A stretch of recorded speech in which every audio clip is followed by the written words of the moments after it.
You are watching the Vodka Stream.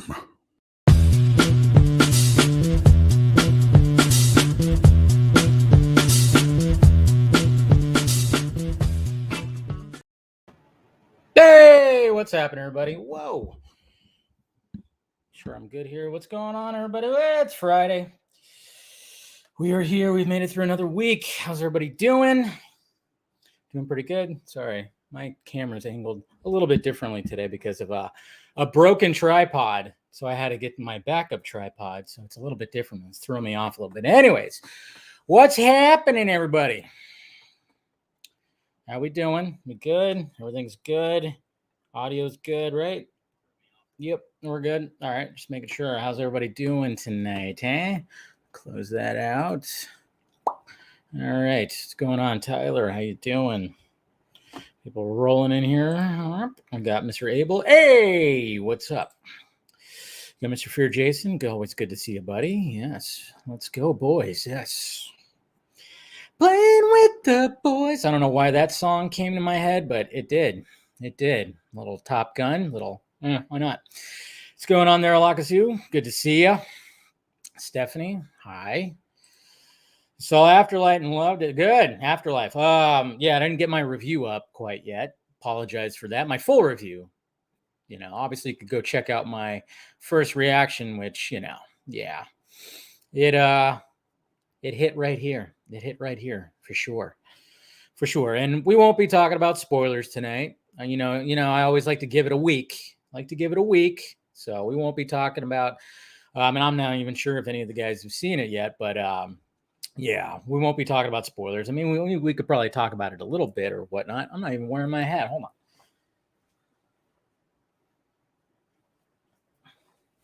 There we are. Much better.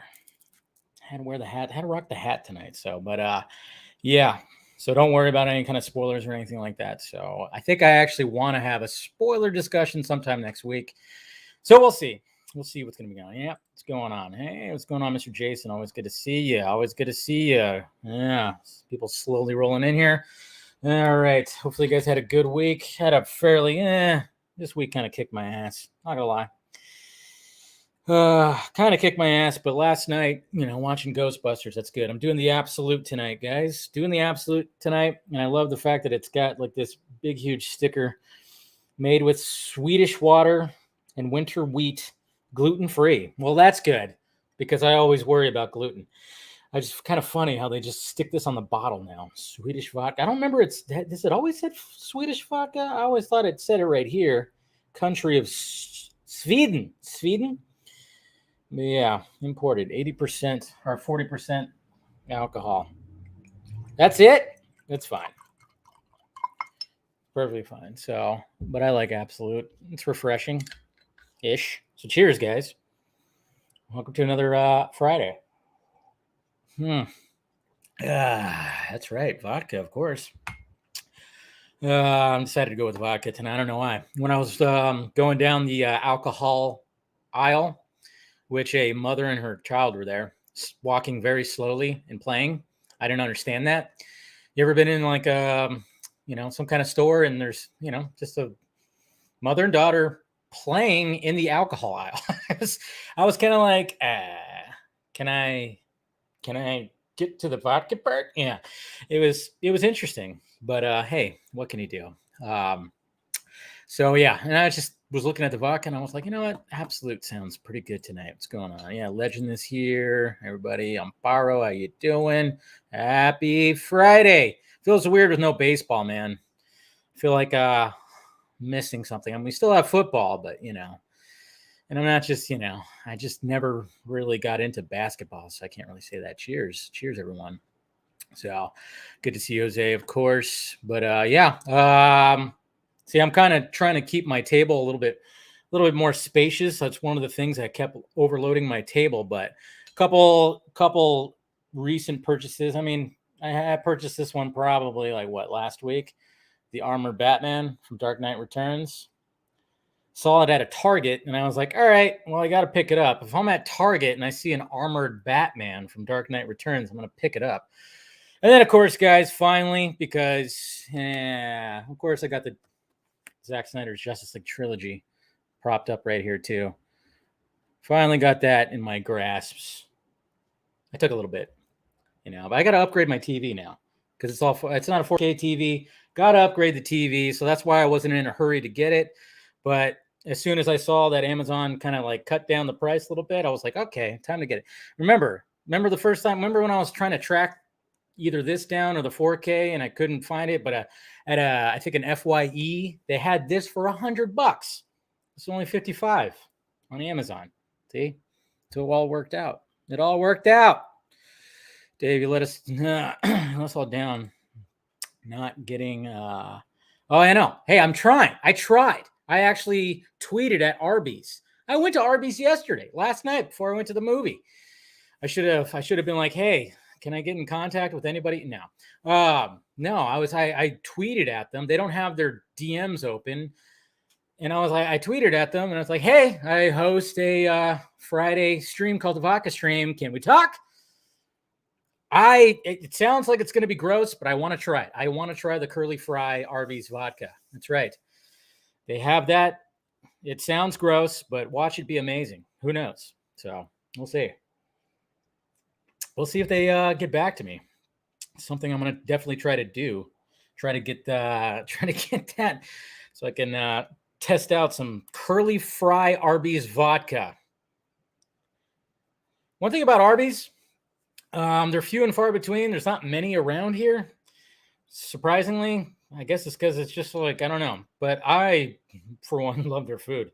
I've always been a fan. I mean, a place that just serves roast beef sandwiches, hot roast beef, slow cooked roast beef sandwiches. Come on. And then they have all the other stuff. It's delicious. And their fries are damn good. So I'm kind of wondering, how good is this vodka? Seriously. Anyways, all right. Come on, computer. Don't start freaking locking up on me. Yeah. All right. Hold on. Okay. Let me set up the tweet. Let's see. Get these guys in here. Let's see. It's going to be a supersized vodka stream tonight, which is what's always fun. And all right. I have joined the stream. All right. Let's get these guys in here and let's do some chatting. All right, guys. Whoop. Still got that up right there. Boop. All right. Dude's almost on HBO. Oh, yeah. All right. Let me get all this set up here. Show the name. Show the background. All right. Let's get the GeekVerse guys in here. From the GeekVerse podcast network, we got Travis. We got Tailor. We got Kirk. What is up, gentlemen? Hello, sir. Hello. How's it going? Thanks for joining tonight. Thank you for having us. I'm honestly just recovering from you talking about Curly Fry vodka. Did you hear about that? No, I did not. Yes, that is an actual thing. It is an actual thing, and I will try it. But yeah, Arby's apparently thought that their curly fries are really good, which they are, and they decided to make a vodka out of it. Yeah, I'm somebody that will try all that type of shit, but I feel like I'm on the back burner now because I had that flaming hot Cheetos macaroni. I'm not sure if you've tried that out. How was that? It's not good. Okay, the first couple bites are good. All right, so at first you got like a good flavor for it, but then after a while you just kind of go, "Oh, this is gross." What was worse about it was the smell. It's so potent, and it's thick, and it feels like if you left Cheetos in your car for like a week and it was hot. And I honestly, so like Kirkland said, I had a couple bites, it was fine, and then probably on my fifth or sixth, I was at the point where I thought I was gonna throw up. I was close, and I just threw it out. I threw out a whole package, and then I unfortunately donated the other one. So I hope that someone out there likes it. But Curly Fry vodka, those are good, but that's just like. I know. I know. Like when I saw it, I was like, you got to be kidding. But then I was like, well, maybe I can get them to send me a bottle if I host a vodka stream. Maybe you could do that, do a live tasting. By the way, how was the next day after you ate it? I think I was okay. It was later on that I later on is when I felt it and I had a ginger ale. And yeah, the worst part about it was that I had to show my fiance the color because it's pure, almost like Christmas red. I've seen people cook it. Yeah, I saw the videos. And then I screwed up and I hit the spoon and it hit my blue sweater. Now, thank goodness the blue sweater is like recovered. But I was like, if I'm gonna get a nice stain, like not expensive, but enough where I'm like, oh, this is like a nice sweater. If I get that stain for these 5 bites of macaroni, I would have been very displeased. But yeah, Kirkland, you liked it, didn't you? Well, I like the first few bites, like you said, and yeah, the flaming hot Cheeto one, it definitely affected me the next day. And honestly, I think it was some weird chemical mixture because I feel like that is not a natural red for a mac and cheese type equivalent. No, it was very bizarre. Like weird it doesn't even look appetizing. Like when I saw videos, I was like, I could see that being good, but it doesn't look good. Like mac and cheese normally looks amazing. Absolutely. That red. Ugh. But I'm a sucker for all that stuff. Like anytime Taco Bell was announcing like Dorito this, like I gotta try it at least once. You know, the at Doritos least Locos Tacos though, those are pretty damn good. I mean, there's a reason why they kept those. They definitely kept those. And the Doritos ones have still survived too. You still see them kicking around some places. I got 2 locations here. One doesn't carry them, one does. And every once in a while, like and I'm not even a big Doritos guy, but it's all right. It's fine. Yeah, it's a good mixture. I don't know. Taco Bell comes up with some good stuff. That grilled cheese burrito, that's amazing, and it's back. See, I'm promoting Taco Bell and Arby's tonight. Jeez. Grilled cheese burrito. We don't got those things in Canada. You're located in Canada, right? Yeah, we are in Kelowna, BC, so you probably more know Vancouver. We're about 4 hours away from that. I don't know. Taylor, you know weird facts. Do you know like what our population is here? Our population, I think it's just over 80,000 people. Oh, come on. Over 100,000 for sure. Over 100,000? I'll give you 120,000. 120,000? How did you go from 80 to 120? That was a big jump. Kirkland reassured me. Yeah. And if you guys didn't know that are watching the Geek Verse podcast network, go ahead and subscribe to them. You guys are crazy because you guys just recently did a 24-hour live stream. It was for good reasons, of course, but holy shit, that's a long live stream, or long live streams, I should say, because you kind of took some breaks, right?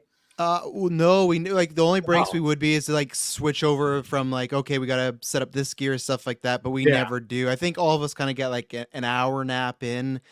This was our 5th annual one, and it was the first year we just did it because we wanted to see like, hey, like can we actually stay up? And then once we actually hit our goal, we were kind of, and back then it was only $500, but still we're in a small town Canada, we didn't think we could hit it. And then after that, we've done it.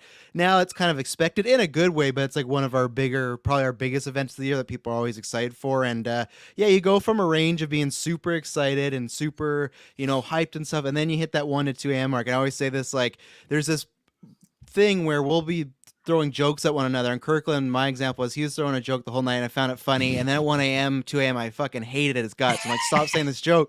But then at 4 and 5 a.m., it becomes hilarious again. So you definitely go through, like, it's like a mini marriage and like spending a whole day together in a room. And this one went longer because we had the female on our podcast, Jessica, she shaved her head and it came in at the last minute. So we ended up really doing like 25 hours really because her hair was down to like almost her butt. So it took a long to shave. So it's fun, but the second it's over, I'm like, oh, I don't want to do this again for a year, Yeah, you want to die. I mean, how long did you sleep like right after? I mean, must have just been like bed and just just done. Well, the key's not to sleep for a long time. You don't want to throw off your ruin schedule. Exactly. You do like an hour and a half kind of nap and then you wake yourself up. Oh, geez. I know it's one of those, where you just want to die, but then all of a sudden you're awake. Yeah, that sucks. Well, it's also the same day we're doing our Dexter watch along and then reviewing that. So that was not the most high energy cast that we've ever done. But so what happened in this episode?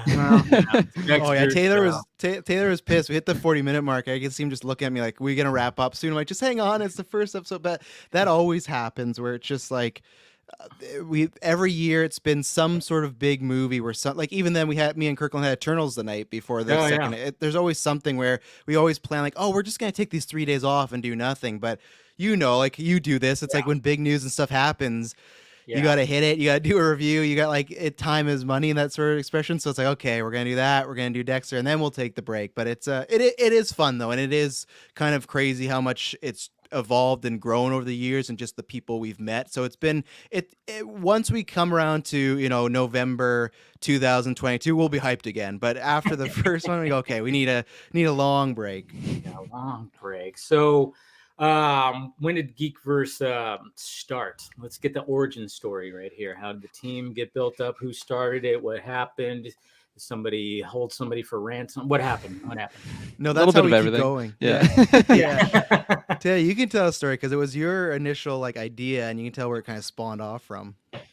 Well, First announce what you're drinking. Sorry, I forgot to ask the drinks. What do you got? I am representing Canada with There some you go. Canadian whiskey, Gibson's finest, age 12 straight years. out of the bottle there, Top Kirkland? shelf. Straight out of the bottle. He doesn't care. No. I got a glass. Come on.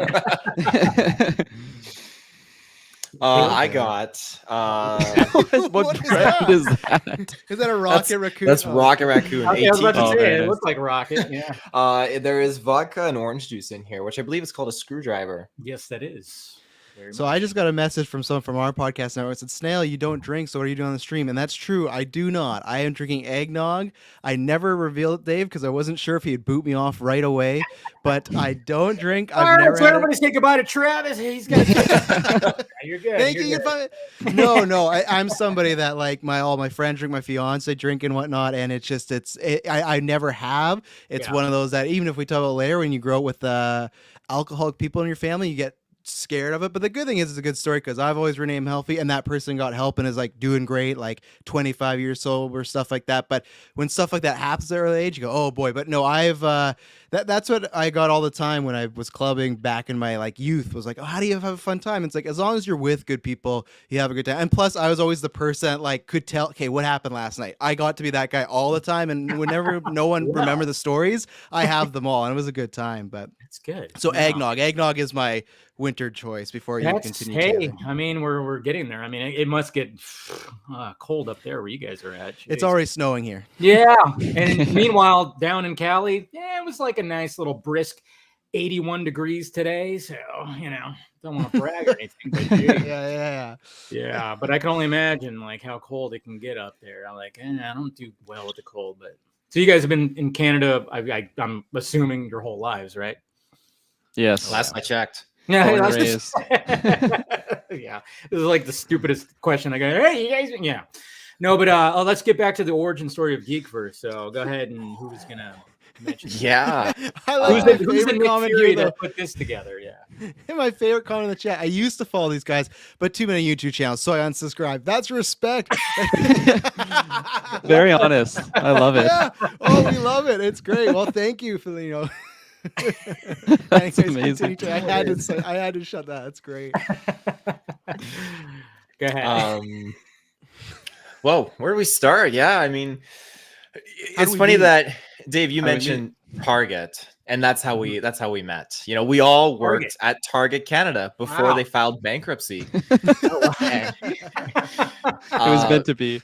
Yeah, the bankruptcy is what really brought us together because we Kirkland was in my department. I think I trained you in like truck unload and stuff. We were Yeah. talking Oh, wow. about You were my alien master. I was your isolation. Yeah, apprentice. we were in electronics department. That was good times. And there was times when Travis was in like the presentation department. He'd be setting up stuff and I'd be working nearby. And not that I would eavesdrop, but I would eavesdrop. And he'd be talking about superheroes. We're like, I'd love to talk to this guy, but it didn't happen until we were packing up the store because they were closing. And then you invited us to a party and it was a good time. I learned a lot of things. And That's a weird way to phrase it. Then we just kept in touch. I don't know how like the core group of us kind of kept in touch for whatever reason. I think you just latched onto us and just tried to like keep us in the inner circle. Latched And then- like you're a leech. You couldn't get rid of him. I'm the friend no one likes. Like, we gotta stick together. No, I think it's just you, me, and then we have two others, Jessica and Dylan, who kind of guest appear because one moved and one just had a child. So I think it's just we had out of the group of our friends at Target had the most similar kind of likes as far as movies, TV shows, and video games, and then it led to I think E3 that 2015. Yeah. That's when it really started. Yeah. I think we were even just talking like in a Facebook group chat just about E3, and then one thing led to another, and then I don't know, podcast talks just came about, and I didn't even know what a podcast was at the time, but I'm like, sure, we're already talking about it, so let's. I don't know what would be Might as well different. record it, right? Yeah, exactly. Yeah. No, that's what's so great about that is the fact that all these conversations that you've had with friends, like, well, let's just record it and put it out there and see what happens. And, it could be a lot of fun. And like you said, like you were saying, it's, just the people that you meet throughout this whole thing, and then of course it turns into, so how long have you guys been doing this? How long has the channel been up or the podcast? Are we 7 years coming in August? I think we're going on 7 years now. It was August 2015. We technically started in July, but we took a while for the Apple subscription to approve us and stuff like that. So we recorded our episode mid-July, and we're just waiting. But yeah, August is when we went live, and then I think our lucky number 7's coming up, and it's been crazy. It's gone from kind of just we used to meet every Friday to we start doing 2 casts because there's always a movie out. Now we do this about 3 times minimum, but 3 to 4 times a week now, and it's become, before it was just a hobby, but then it just grows and grows, and before you know it, it's just a part of the life. It's just a third arm now, and it's just second nature. Now we just know when we doing this. But yeah, about coming on 7 years in August, July-ish. That's cool. Yeah, I know. It really, you were right about that, where it's just like, hey, I'm just going to do this. This is fun. Then all of a sudden it starts snowballing, and you go, all right, maybe I could do this a lot. Let's do this a lot. And then, but yeah, I can imagine just trying to get the group together. I mean, most of the time I'm just talking to myself, well, essentially to myself. But, that's why I love about doing the Vodka stream is just bring some people on. I need people to talk to on, not just me, just looking in the camera going, hey, make a weird face, which I don't mind doing. But it definitely when it starts to roll, you kind of just go it becomes, like you said, just like second nature. It's when I get done with my daily work, I'm like, all right, now how do I start preparing for all this, for the stuff? So yeah, but I mean, as long as you have a good time doing it, that's the key thing that I always tell people.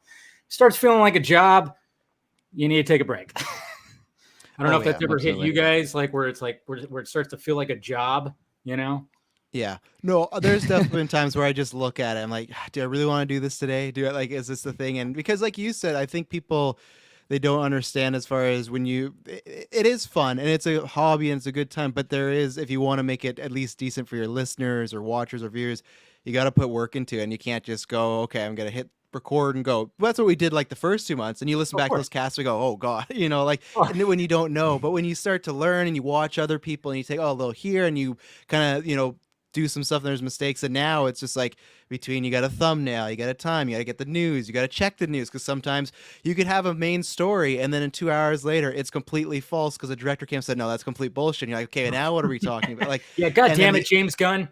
Well, yeah, exactly. He ruins all our main stories. We're making so much downloads then. But and it's just a thing of then there's the after the upload. And I think anybody who's in the chat who's ever even dabbled in it or does this knows a video or audio issue is just the biggest pain in the ass. And it can, when you're trying to fix something, especially the times where we had 5 people, and when we now eventually everyone had our separate mics, if one person's mic had some sort of issue, you're like, okay, I'm trying to make this a little better. Listen, because you don't want to re-record the whole thing. So it is fun, but there's some stuff that kind of comes along with it. I always bug Taylor because he makes our thumbnails. I'm always bugging him because it's there's one time, so many times I'll change it on him. I'll be like, okay, half an hour before casting, could you make this one? And then, okay, wait, go back to this or one. Well, it's usually essentially I will think one thing there's a synopsis for the Predator movie, for the trailer. I'm going to make the main image a Predator image. And then Travis sees is like, Taylor, what the fuck? It's a good dynamic. No, but I know what you're saying. There's been times where I've been in such a rush just to put out a video where I'll forget an edit. And there'll be times where I stop and go nah, fuck that up. And I'm talking to myself. And then I go and I'm like, oh shit. And it's only until it's been out for a good 17 minutes before somebody lets me know, and it's already gotten a certain amount of views. I'm like, well, that's embarrassing, but at least I didn't say anything cruel or something like that. I didn't throw a tantrum or something like that. Not that I do throw tantrums, but And then speaking of that, I remember when I tuned into that to the trivia part of your guys' 24-hour stream, you had a mic issue. I was the one that actually let you know. I was like, I can't hear Travis. I was like, oh shit. I'm like, it was silent. And I went, what's happening? And then all of a sudden it was like, what's going on? And then I was looking, I'm like, is anybody talking? And then all of a sudden everybody started reacting. I went, oh shit, the mic's not working. So Oh yeah, we have a notorious running joke that's especially for our 24-hour streams. That's why we always call the first half an hour like the opening ceremonies. It's really just in case anything goes wrong, because there's so like last time we did a stream, literally our cord for like from our soundboard to our laptop like died, and luckily we had another one. We fixed it, we found a way, but I was like, oh man, like how are we gonna do this? And same thing before that issue, the stream could hear us, but none of the guests are like, okay, well we got to get them going. And then once we got them going, it's like, oh well, perfect, it's fixed. And then no, but yeah, I gotta give credit to these guys too, because they like that stresses me out so much when you and you probably know that day when you're live and you can see the people watching, and you also know that like, other than people that are friends or fans, if they think you're like a shit thing, like, you know, you don't have the right mic, oh, look at these guys, they can't do anything, they're going to leave. And especially in a charity event, you're like, you want to put so much numbers. And I give credit to Kirkland too, because I'm not sure how I appear in those moments, but I'm always just sitting there just in my mind, like, oh no, just work. Yeah. In your mind, you're screaming, just, yeah. No, I've been there, especially, the chat's like going crazy. It's like, we can't hear you. And I mean, sometimes it might just be me that like, oh, forgot to hit the button on the mic. But then there's times where, something happens and you're just like, what do you do? Internally you're freaking out, but then you're trying to be like, it's cool, guys. I'm going to cry, but but no, I totally get that. But no, that was that. I mean, I tell you what, it was funny too, because when that happened, I was like, oh man, I was hungry and I didn't have any food to like prepare. So I went and got some food and I came back, and luckily that was when your mic was perfectly fine and everything.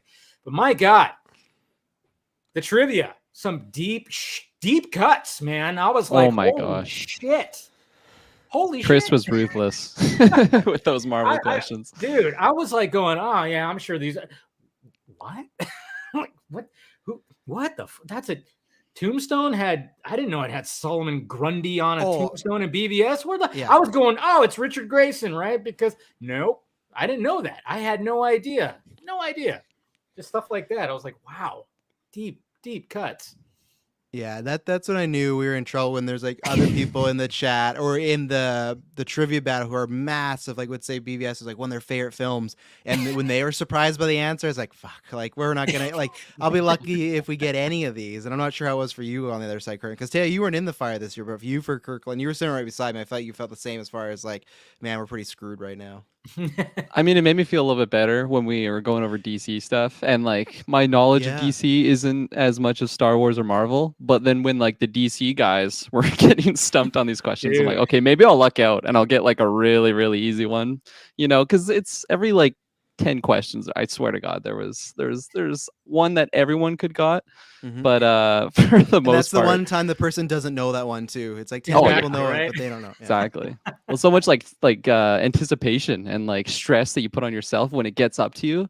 You might even know the answer, but I don't know. You get the stage fright or whatever it might be. Yeah, no, that happens to me. Like the pressure's on, and your mind just goes blank sometimes. Absolutely. But, I mean, it was like I remember the one time I was on like a trivia. It was like a huge trivia live stream, and I kept getting asked CW DC questions, and I'm like, I barely watched that shit. I mean, I stopped after Arrow season 4.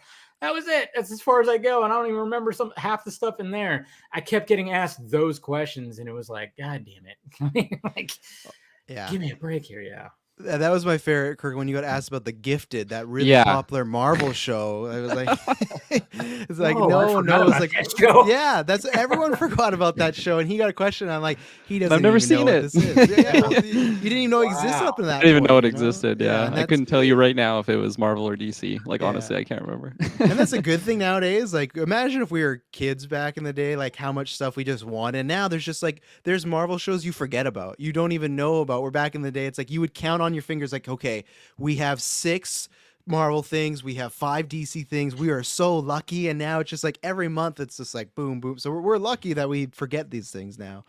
I can't even imagine like being a kid nowadays, where it's like you just have constant entertainment. I mean, I'm still trying to catch up on shows, and then of course go see movies and everything. But I mean, like you said, you're younger, you have like, you had these cartoons, or you had these shows, or whatever the hell. And then now it's everywhere. Like every streaming platform has something, it seems like it's spread out all over the place. And it's just like, geez, I mean, Yeah, talk and about well made and good Yeah. budgets and like stars. It's like there's so many shows. Like me and Kirkland are big fans of the morning show on Apple TV. I absolutely loved that first season. Haven't even watched up like a single episode of season 2. Not because I don't want to. It's just the time and stuff like that. And every day there's a new show that comes on. I was like, man, this Yeah. looks good. Like Pam I'm and like Tommy. that with It's like Doom Patrol. Doom Patrol. I watched the first season, loved it, but I haven't Yeah. watched the other 2 seasons yet. yeah, and it's just tough, and that's why like I understand people love, and I get the conversation of the loving the week to week, and I understand why brands do it for sure as well. But that's why for me, still in my life, I still love the binge just because I know I can set my mind to that weekend, watch it, and it's done, and then I feel like I did. Where week to week, sometimes once you're adulting, things fall through the cracks, you know. Oh, they definitely do. I know. That happened to me with Squid Game. Anytime something like is huge and everybody's talking about it, and I was like, all right. I woke up on a Saturday. I'm like, let me just put this thing on and see what happens. Let's see what all the fuss is about. And then, of course, after the first episode, I'm literally like in my chair like this, going like, what the fuck is this? I gotta watch, and I watched like 5 episodes that first day, and then the rest the next day. I mean, did you guys catch Squid Game? I'm assuming you did. Oh yeah. Yeah, I've seen it. I saw way too many memes to not watch it. I'm like, I gotta know what this is. The same thing with Tiger King. I didn't see it right away, but then there's memes everywhere, and then it's like, well, I gotta find out what this is. And then it just pulls you in. I know. Tiger King. Season 2 just came out, right? Yeah, Yes. I got one episode left. Oh boy! See, That's I'm what we watched. I'm like afraid. I'm like, I'm probably gonna wake up tomorrow and just like, I gotta put this on. I gotta see what's going on with him and everything. And I already know I'm probably gonna be just I'm like, all right, one more. Oh yeah, and it's the same as last season, where every time you meet a new tiger person, you're like, oh, this is probably like the nice, friendly, normal one, and then something happens, like, oh, this guy's a fucking asshole too. It's like you're always waiting and whatnot. But see, hey, Dave, I got a question because I've not watched Squid Game yet, and so my fiance, same thing because Kirkland wants to watch because the memes. Do you feel if you've told your friends that, hey, I've not seen this show, if they share a meme about it, does that count as spoiling it? And the meme was definitely something around spoilers. And I'm pointing to you, Taylor Field, because what was the meme? Where's your evidence? It was something where they were crying and they're looking at something scary and say, you only get the show. And then I got the response of, oh, well, it's been out for a month.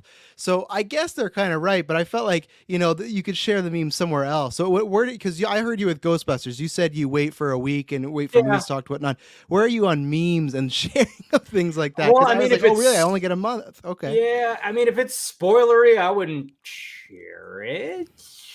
I mean, but then again, I don't know. I'd have to look at the meme and try to determine whether it was spoilery. I think it was revealing one of the games. So it's not like saying the fate of any character or anything like this. Okay. But also, I don't know, finding out the games is kind of a part of the story. It is part of it because I went in just going like, all right, Squid Game. The only thing I knew was, all right, it's a Korean show, yes, and then I knew.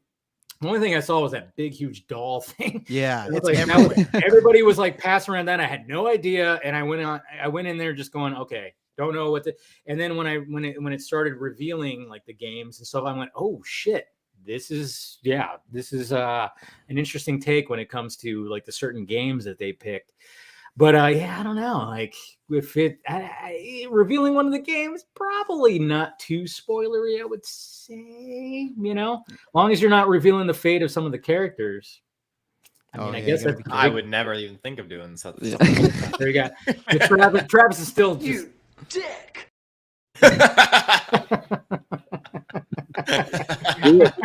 Over Taylor to this day. Yeah. Right. Oh, yeah. No, but I'll get to it at some point. Yeah. So speaking of Marvel, I guess the biggest thing that was like this week, I think something happened this week. If I remember correctly, a certain type of trailer came out. I mean, Jesus Christ, that's what everybody was talking about. What'd you guys think of the Spider-Man No Way Home new trailer? I'm a fan of it. Me and Kirkland have talked about before that sometimes Sony shows too much, so I'm actually kind of surprised how little they do. They'll show the last scene of the fucking movie sometimes. Oh yeah. Oh yeah. Amazing Spider-Man 2. Yeah. Our biggest one was with Far From Home when they showed that MJ figured out that Peter was Spider-Man, and that was like a big gut Yeah. punch. It was just like you Yeah. don't show that, and I thought the whole time like, oh, she's gonna be joking in the movie. It's not actually gonna be the scene, and it was. You know, oh, It was the okay, so scene. yeah, fuck me for just watching this trailer. But there's so many times where we would want to not watch a trailer, but because same thing with the podcast, you kind of have to. But Yep. no, I liked it. I'm surprised how much they're holding back. I did like it better than the first one. I'm still very surprised of not even the Spider-Man, just the fact that they don't even have like a shot of a Willem Dafoe or anything like that, or just like even a face shot. But I will be curious if we get one more before, just because I will applaud them if both Sony and Disney, who like is just hungry money, will not show these two Spider-Man off before, because I think no matter what, you can make a little bit more money with people like the most GA people knowing, oh, hey, these two are back. But I think it's going to be, it's definitely a film that we're going to review the night of or the night after, but it's one that'll need multiple watches, because that first night, there's going to be so much nostalgia. It's going to be very tough to judge, especially with like us three. Like I really like all of Spider-Man, but we grew up with Tobey. That was my first ever movie where I was in a line at a theater, was 2002 Spider-Man, and just be like, man, like people do this for movies, not just a ride, not just Disneyland. Yeah. Like that. And that movie, seeing, when we talk about being kids, seeing that on the big screen, that moment in the movie where they ask Norm, he's like, what happened last night? And they do that jump scare. That was like my first ever jump scare in a theater. Like that stuff has stuck with me. So I'm no matter, it's kind of one of these things of, even if all the trailers were terrible, I'd be excited just to see those two with the tights back on again. So that's why that first night is just gonna be like pure nostalgia and a good time. So yeah, you definitely, it's always, especially with these movies, watch it again. Like I only saw Eternals once, and I was kind of a little mixed with it. Like I was like, oh, I like this, did not like this, like this. Kirkland, you love Eternals. Yeah. Couple more drinks, and I'll talk about Okay. it. Yeah. I mean, it was just kind of like, I know if I watch it again, now that I know what I'm in store for, I'll like it probably better, hopefully. But yeah, there was just that. Yeah. Well, But are you like dying to watch it again though? No, I'm actually not. Yeah, That's the thing. Like, yeah, I'm and like, I liked it. Yeah, well, I but liked it's it not- enough. Yeah, Yeah. I liked it enough. My fiance Yeah. hasn't seen it, so I'm like, okay, I know I'll see it one more time. But then after, I'm like, I think I'm good to close the door on Eternals. Maybe I'll go to rewatch when Eternals 2 comes around and whatnot. But like, no, I mean, I had high hopes, and I mean, it was a beautifully shot movie. Some of the scenes were like, well, I can't see shit, but maybe that's just that, that color palette they kind of put on their movies sometimes. But yeah, I mean, I know some people that absolutely loved it, and then people that absolutely hate it. I mean, it was so across the board, that movie, which was interesting to see the reactions. And then going in, and my brother, I went with my brother, and when we walked out, he was like, that's fine. And then like I think it was when we saw Ghostbusters last night, he's all, that was probably the worst Marvel movie I ever saw. I was like, wow, really? Worst Marvel movie? Thor Dark World? Okay. All right, that's fine. that's so, yeah. funny. I think me and Kirkland would agree with your brother. Really? Wow. Oh yeah, no, like, and I'm somebody that I still like. I passed it in the overall review, but it was one that I just didn't really enjoy. But you never know. You could watch it again. But I feel like most of the time, like when you watch things again, it does like something like the Toby one. To me, that's a big difference, because that's just like such a emotion. It's very much like when Force Awakens come out. That was just pure nostalgia and whatnot. But yeah, I'll be excited for that. I know, Taylor, you're gonna be excited, because how many Toby Maguire memes do you have saved in your phone, Taylor? Because we have a meme chat, and majority of the day is just him posting memes of that one and from the Mummy. And I eat them up. I eat up all of the Yeah. Tobey Maguire memes, Yeah. all of the Sam Raimi movies.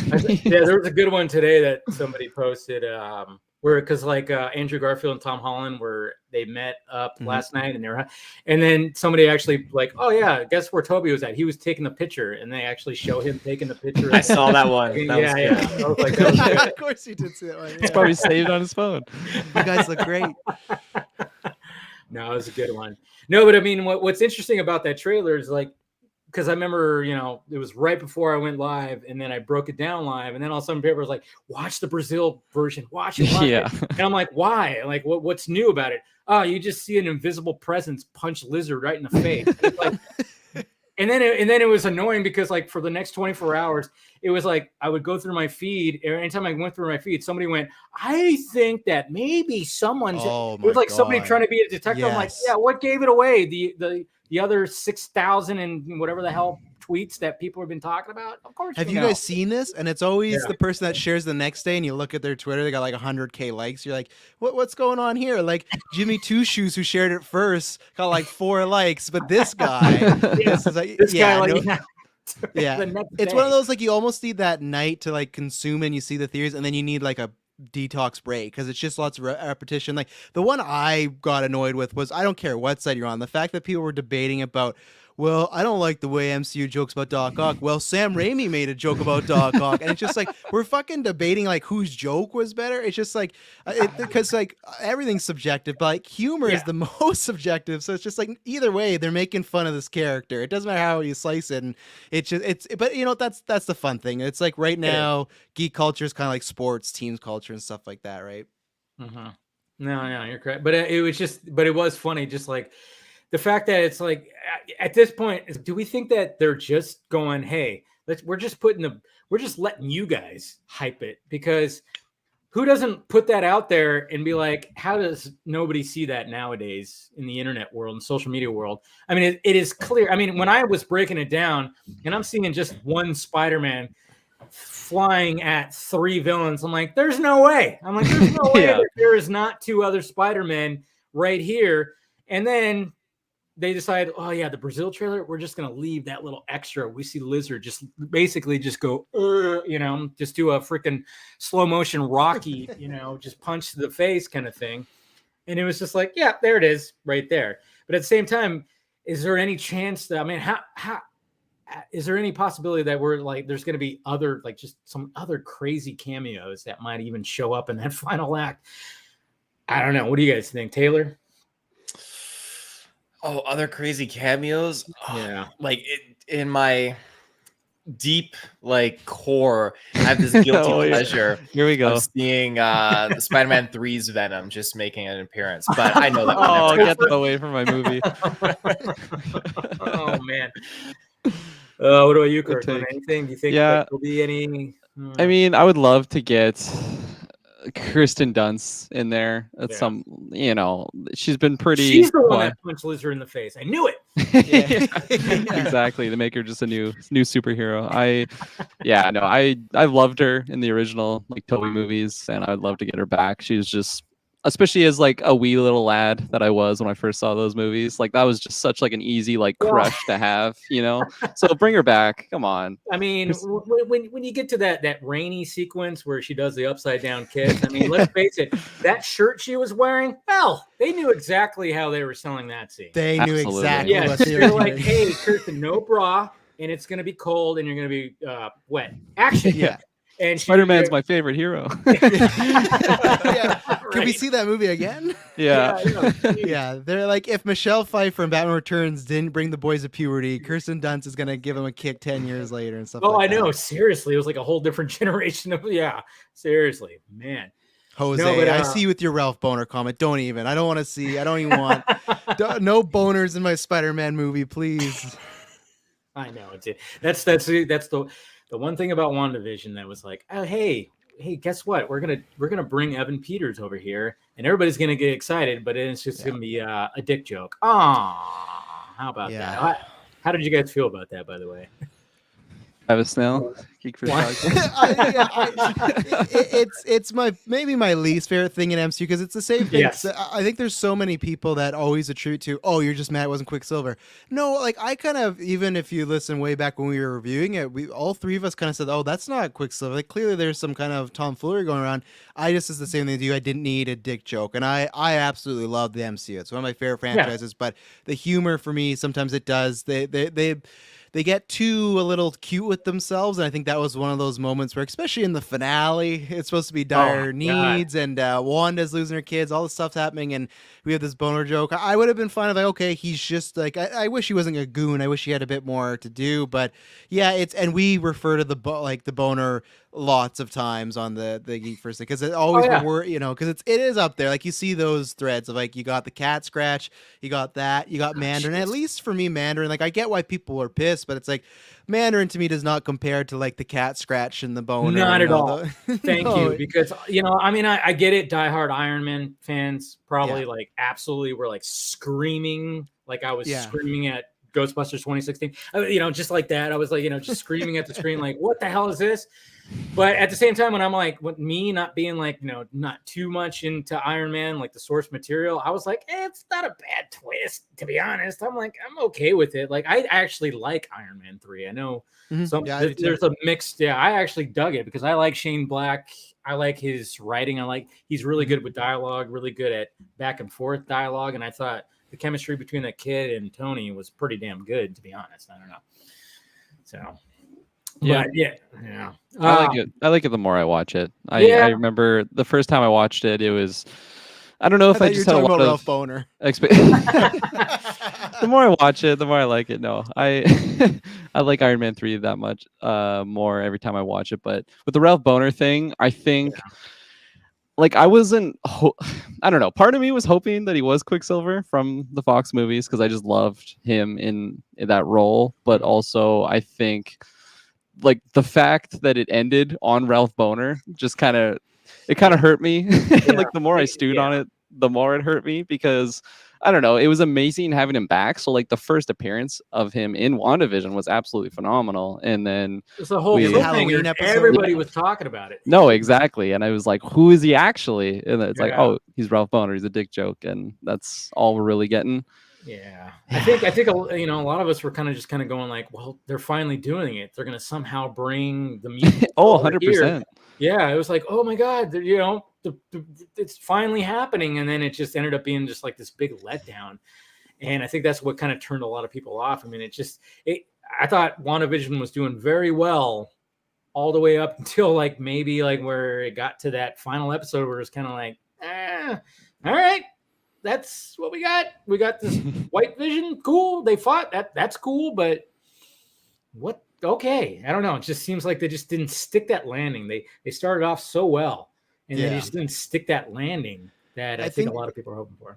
Well, yeah, but at least I think what worked out for them, I think the biggest takeaway from that was they made Elizabeth Olsen like a bigger star. Like, she became the top. Like was awesome. And we were talking about those Kirsten Dunst Spider-Man moments. Like that Halloween episode was almost just to do that as well. Like that meme was like her in that costume. The meme was all over.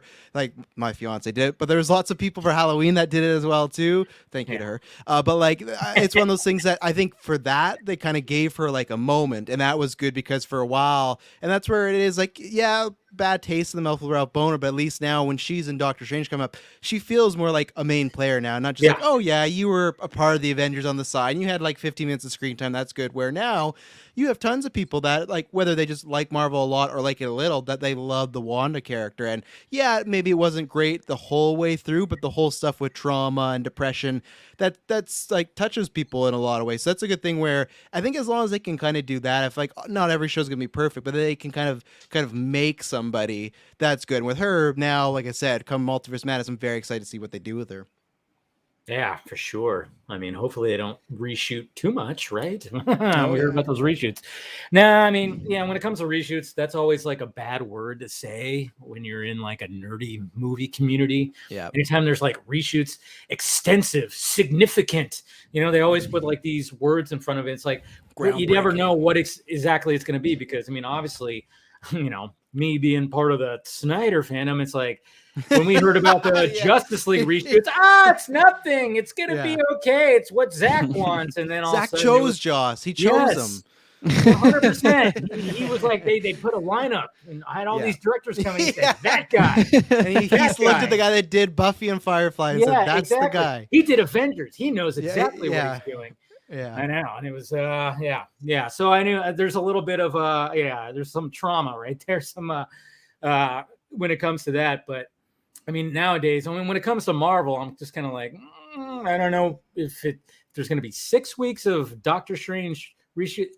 But what I was actually kind of hearing was like some of the extra characters that couldn't make it with the first round of shooting. That's what mainly it's supposed to be. Who knows? Because there's supposed to be some craziness that happens in there too.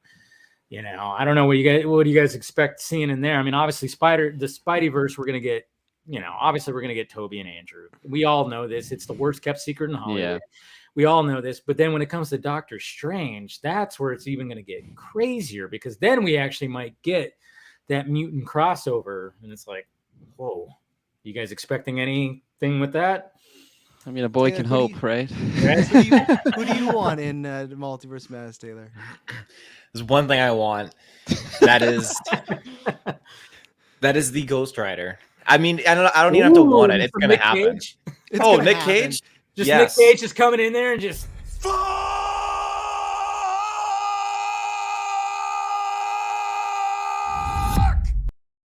it's been a while since we used that drop.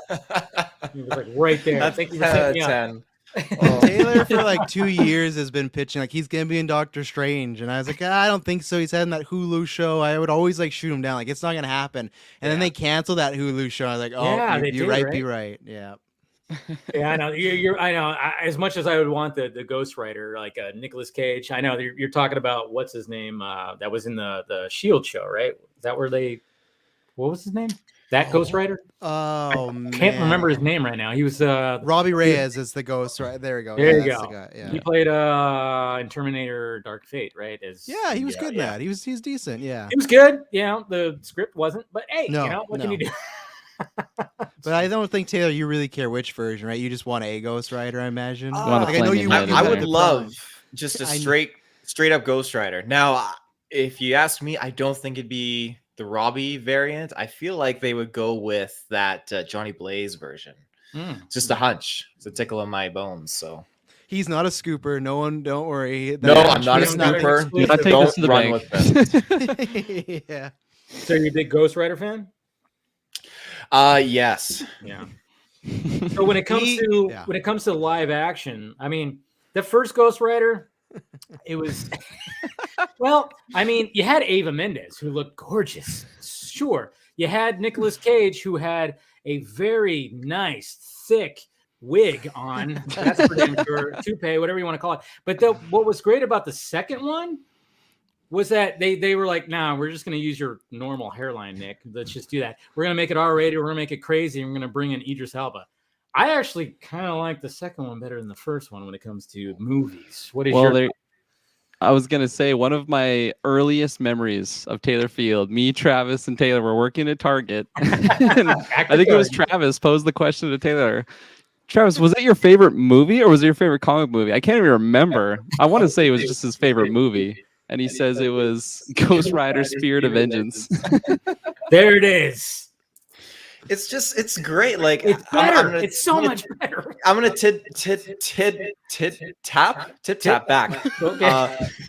The first, sorry, the vodka's like hitting me. Oh, that's good. That's what happened. Almost made it to an hour, Taylor. Almost made it to an hour. That first one, when I was a kid, I always loved the first transformation scenes for superheroes. So when you get Nick Cage just like freaking out and laughing as he's like transforming, I love that scene. He went full on badass mode. And then the second one, they upped the ante, like his like CGI, how he looked, and just how he came in, and he was like super like how I am, drunk almost, like just swaying, and he just goes to town, just killing guys. Oh, yeah. I mean, that's the thing. It was like the first one, they were trying to make it, we're gonna have it PG-13, and we're gonna have this spectacle kind of thing. And then the second time, it was the two brothers that did Crank, I believe, that directed that movie. I can't remember their names right now. I love the Crank movies, and I was like, perfect. And when I watched it, I was like, yeah, this is what it should be. Like, sure, the story is not like super strong and whatever the hell, but just the way that they went, now let's take it to an R-rated and, this kind of level. This is the way it should be. And I thought it worked so much better than the first one. Well, it's hard to make the devil PG-13 in a movie. Exactly. They're sucking souls out of each other and just like, everything is, it's very difficult. Mhm. Like, I wonder what they're gonna do with Blade. I mean, Oh, that's I gonna worry about not that. make people happy. I don't think. I Yeah, I know. think you should. It's so tough because for me, I've accepted we're gonna get the PG-13. It's gonna happen, I can't. but it's for me. It's just one of those. It's just like because Mahershala in that role is just so attractive. It's just really so is. tough to. That's why for me, like I don't know much about the director. It's great that we have that casting today, but it's my most anticipated Marvel movie just because like that. It's one of those. It's kind of like the Rosario Dawson as Ahsoka that everyone fan cast it for years, and you kind of go, it probably won't happen. And it's just the greatest story that Mahershala Ali, he wins the second Oscar. He phones Kevin Feige and he says, I want to play Blade. And they're like, okay, we're going to make this happen, Mr. Ali. And it's happening, it's just like, so it's difficult. I think you're going to get a lot of vampires turning into dust and fire. Like that's what's going to happen. And the blood sucking is going to be maybe plasma, right, Kirkland? Like we loved the Spider-Man animated series back in the day, and Morbius was all about plasma. So That's true. He was It's a good all about workaround. that. Yeah. I know, but it's just, and then they just casted Delroy. What's his name? That just got casted. Lindor. Yeah. I always forget his name, but everybody knows who he is. He's been in so many movies. He's just one of those guys that pops up, and it's kind of. I was kind of wondering. I'm like, is he playing Whistler? Who is he playing? Is he going to be a bad guy? They didn't announce who his role is, but I'm like, well, at least the casting is so far good. But it's like, just it's like Feige. Disney, come on, you need some R-rated content. You own about 38% of the freaking film industry. You gotta put it out there like some adult content. I mean, there was like even an article that came out that they were talking about, oh, should we put an adult section in Disney Plus? It's like, yes, do that. We have that in Canada. We have that in Canada, actually. Oh, do you? I don't even. Yeah, what is it called again? Stars. Yeah, so it's an add-on you can purchase, or does it just come with an add-on? That's right. I heard about something like that. Yeah, where you can actually watch like Die Hard and Alien and stuff like that. Oh yeah, you can watch like American Horror Story. There's rated R, big violent sex scenes as long as you have the parental. It's strange seeing Princess and the Frog and then something like Alien right next to it. Yeah, great double header, Princess and the Frog and Alien. Yeah, back to back. No, but I mean, I do worry about that. I mean, we got Morbius that's coming out. Looks good, but I'm just kind of wondering, like, I mean, how is this? I don't know. I don't know how to try to work it in there. I mean, I guess they can. I mean, they work. Venom works, sure. I still think I mean, it could benefit, I think, with an R rating. I think a little bit more. To me, I think it could. But I know people who are diehard Venom fans that just go like, nah, it's never meant to be a PG-13. I'm like, yeah, I get that. But I'm like, yeah, but he's supposed to be like biting the heads off people and stuff like that. It's like, when I watch, especially when they're using that as the joke, like eating heads, and then we don't really see anything.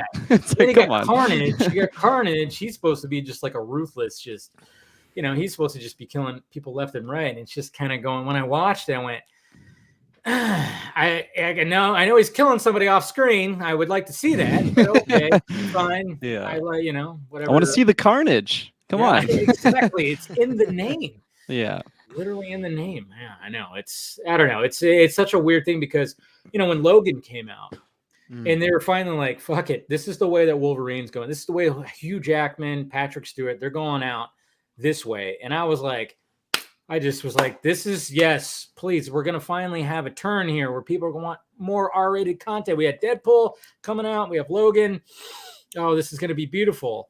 And I was really hoping that there was going to be a shift in more R-rated content. Sadly, it doesn't seem like that's fully the case, but whatever.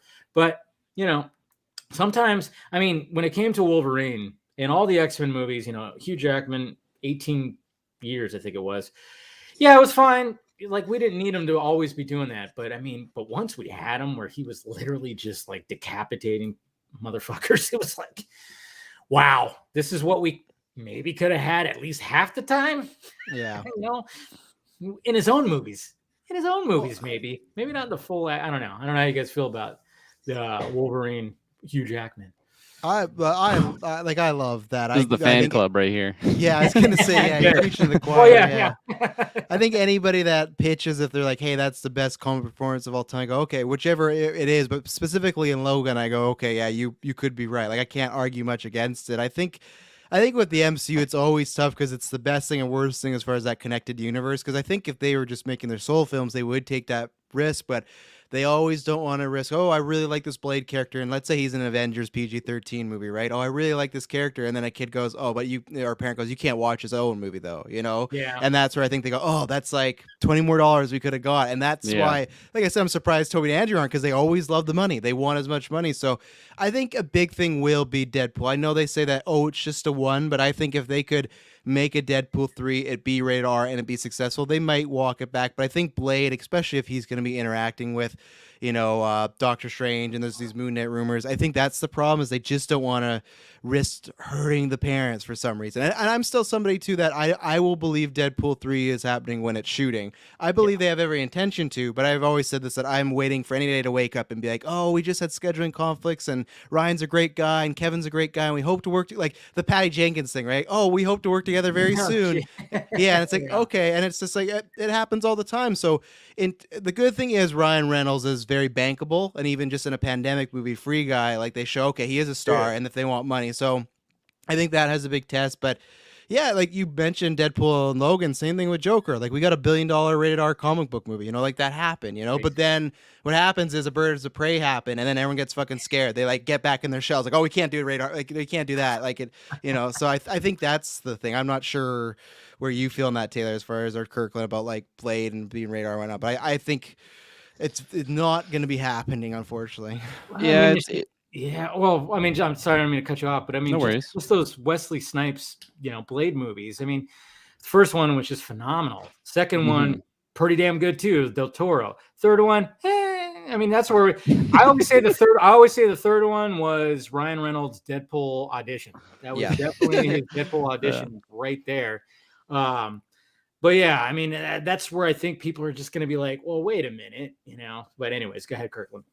Yeah, no, because part of me understands that if you're trying to make the MCU, like every movie kind of ties into each other movie, like you want to have it accessible to kind of all the audiences. So if you have one movie R-rated that like maybe some kids that are just loving the MCU, and then they just like miss out on one movie, maybe their parents allow them to see it, but they can't go see it in theaters or something like that. I understand why they would want to make that PG-13 just to make it accessible to everyone. Yeah. But no, what you were saying with Blade, like I remember watching that probably a little too young, but still my dad let me watch it. And exactly. That Mine opening too. scene when they're in the nightclub and then the blood comes in through the sprinklers, like that's one of the best opening like scenes of like any movie, like out of any movie, let alone a Marvel character. Blade, I just absolutely, it's such a iconic scene for me personally, and I think you're kind of missing out plasma. If you're it'll be plasma, just white liquid coming through the sprinklers. I don't know if I want that. That wouldn't look good either.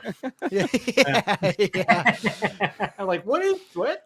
Well, and I think the best example I can use is because like I have 3 children, and my oldest right now, she's starting to get obsessed with like superheroes and stuff like that. Like on Netflix, they just put out that DC Superhero Girls, which is like, it's fun to watch as an adult because it's just like the age differences is like, oh, well, like how come Batman's like a teenager, but then like, so it's all this fun stuff, right? But the biggest thing is, so in Canada, Netflix, Birds of Prey just went there. So every time we go to Netflix, she sees that image like, well, you can't watch that. And that's the best example of what they probably think is, because she started to like Harley Quinn when I got her to watch the Batman animated series. Love that character, very colorful, likes it. But then, there's certain things she can watch, and she would love to watch that, but no, you can't, just because it's just like it's not the worst rated R movie. You could have easily done PG-13, but still, there's certain words you can't be having people say yet at kindergarten. So you go, oh no, sorry. And that's what I think.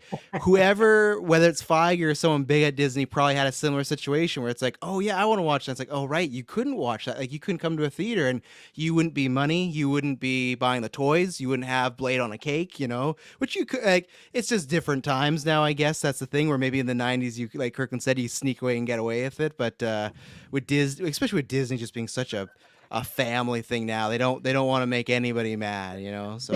No. Well, I think they even talked about that too with Andy Serkis and Tom Hardy. They even said, why is it not, when they would ask the question, when they got asked the question, why is it not rated R? I mean, they said that, and it does make sense. It does. And for the most part, it's like, yeah, you could Yeah, I totally understand that. I totally understand that. You have to reach that wider audience. But then at the same time, I'm like, man, I was watching Terminator and Predator and Alien when I was fucking 6 years old. You pussies.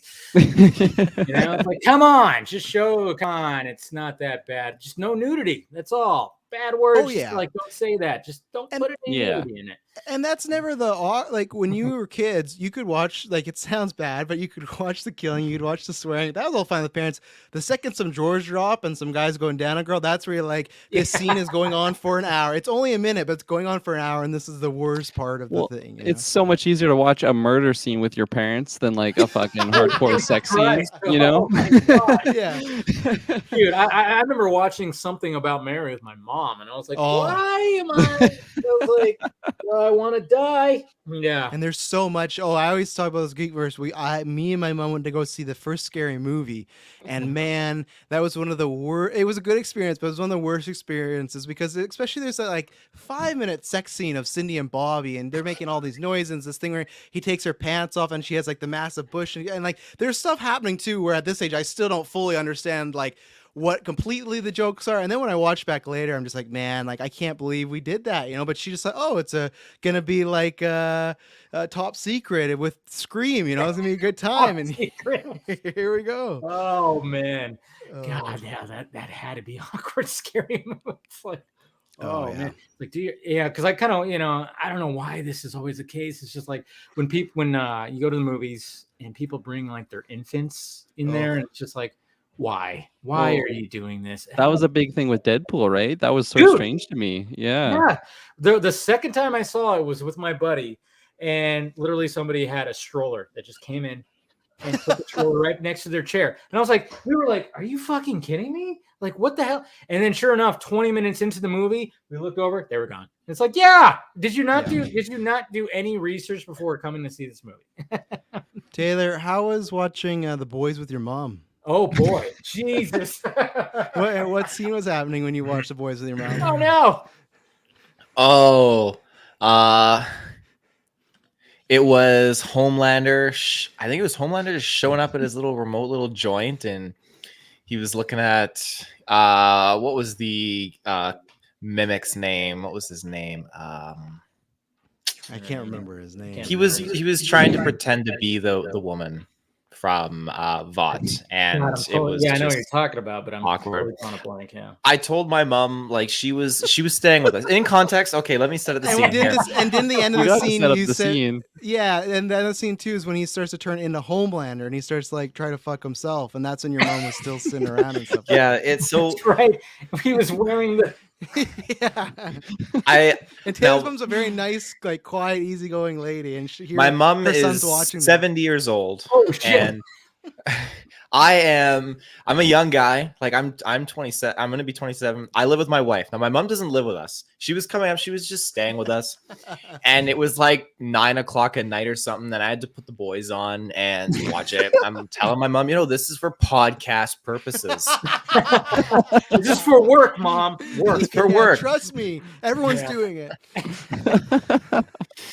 Well, I don't even think my wife was home, or my fiance at the time was home, so it would have been more awkward because what, like, mom would be like, okay, so you would have been home alone watching this on your own accord, like.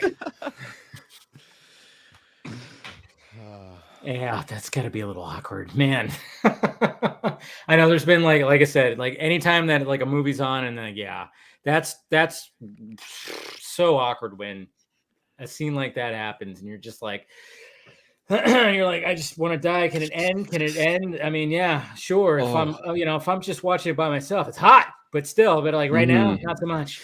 I'll give you those feelings when you're in an audience. Really like gotta that. do it, yeah. I'll give you a scoop. This I don't think I even told this on Geek Verse before. Oh no! I would. This is like a decade ago, probably Taylor. when I was like 15 or 16. I won't get canceled for this. That's what every person says. No.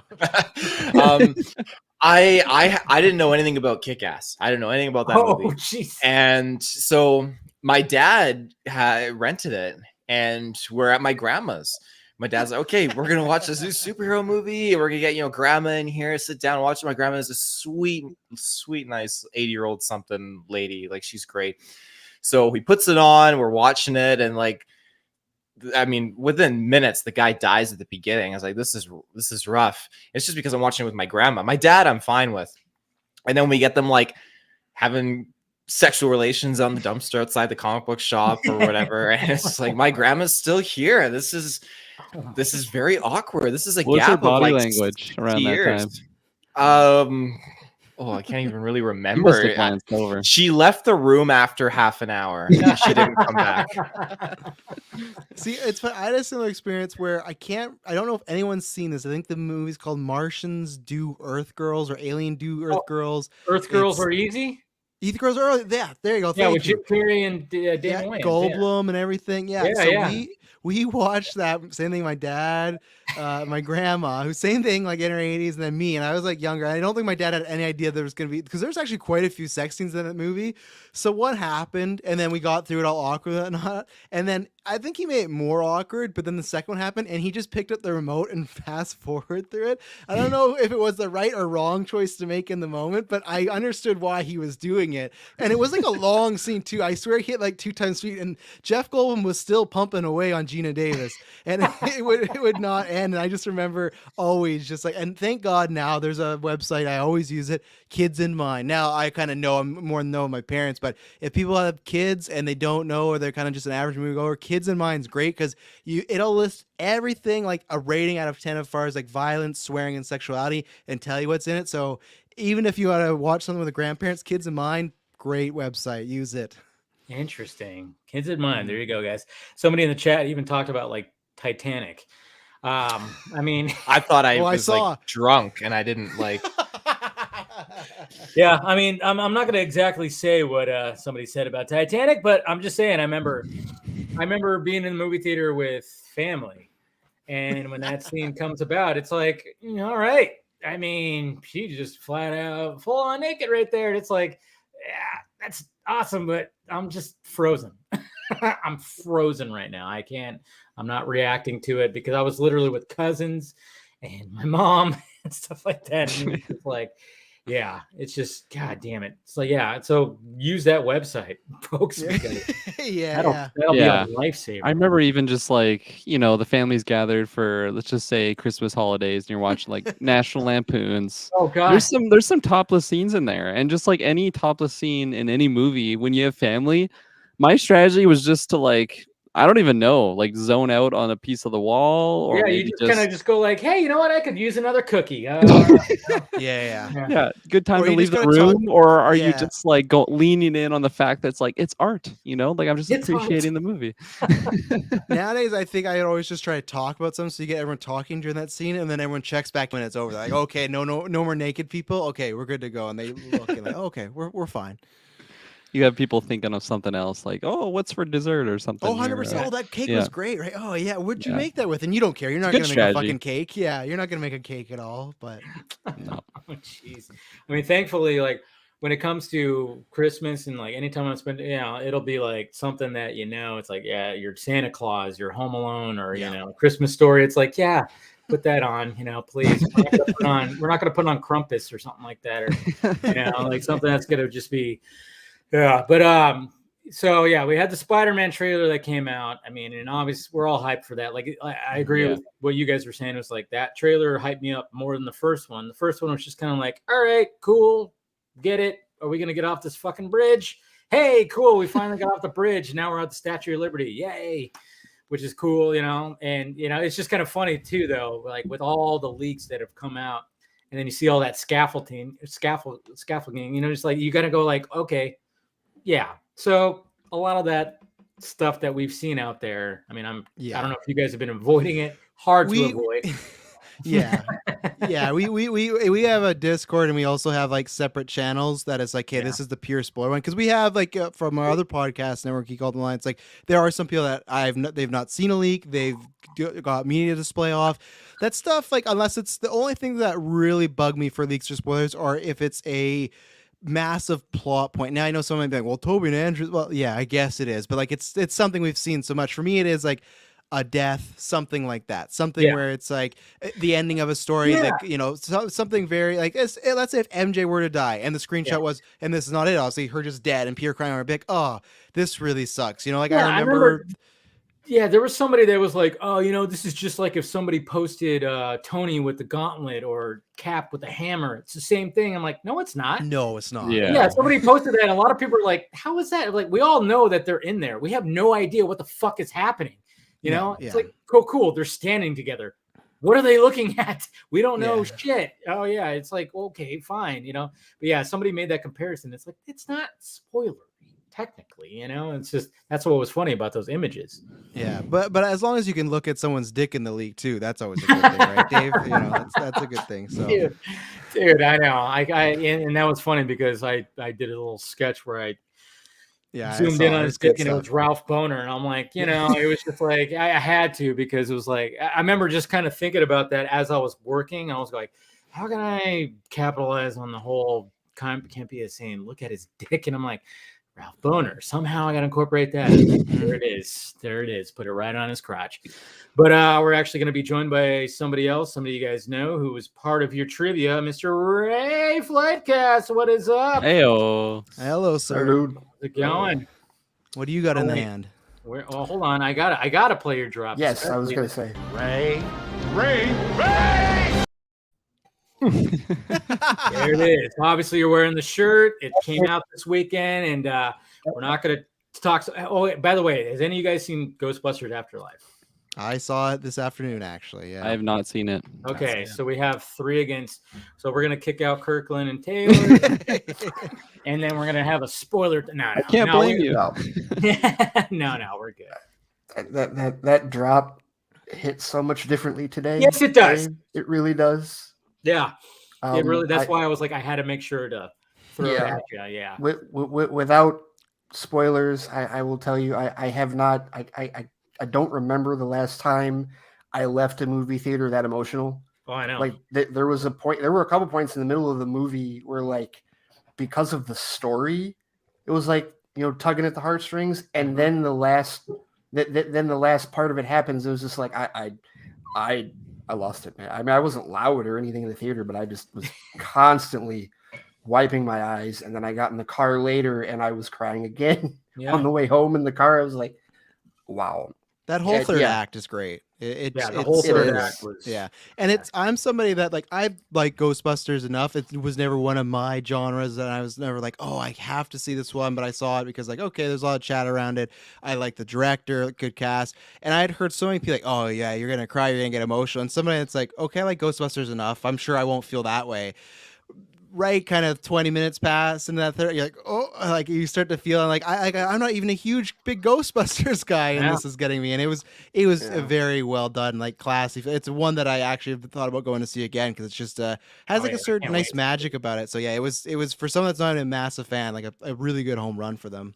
Oh yeah, like being like a diehard fan myself, like for far back as I can remember. I mean, and then just, you know, with everything, and like again, we're not gonna jump into this quite yet, but I mean, yeah, they do a great job of just like, oh, you know, because obviously we know that Harold Ramis is no longer with us, may he rest in peace, and just the tribute, you know, to kind of like, I guess you could say, just how they represent him and the tribute that they give him. Definitely. It was just like I went in just going, you know, I avoided any kind of spoilers. I didn't want to look at anything, and when I went in, I was like, all right, let's see what they do, and I was actually very impressed about how they handled the Egon character throughout. And I was like, because we knew that the kids and, you know, the mom, they were his family. And I was like, okay, yeah, makes sense that they would do that. But then just the way that they handled the full arc of that character in this movie, I was like, good job. And then, like I said, the third act was just like, I was like, even right now, I'm like getting all, I'm feeling like emotion. And I feel like, Dave, half of that is, you know, not just because of the real life circumstances, but because of the story that they wrote. And that was really what, you know, and that was one of the things I had to, like, through the first and second act, like, I had to remind myself, I'm like, okay, remember what Jason Reitman said. He said that this wasn't going to be about the business. This was going to be a family movie. Yeah. And I was like, okay, cool. So because there are parts of the movie where I feel like I had this thought in my head where like somebody that's looking for like, you know, another like ghost janitor's business type of film is going to be like, well, where the hell is it? And it's like, no, that was never the point of this movie. And then it's like, okay, well, fine, it's a family story. How good is your family story? It's really good. It actually is. Really good. The characters are very likable. Like McKenna Grace. Thank God she's now finally playing a role where she's not playing young character. You know, she's always the young character of like everyone. I mean, if you look at her IMDb, it's like young this, young that, young that. It's like, does Hollywood just think she looks like a young version of everyone? Apparently, I'm like, I don't know, but she really is. She's going to be a star. Like 100%. And I was glad that she was like, and then of course you got Paul Rudd. I mean, how do you go wrong with Paul Rudd? He's so great.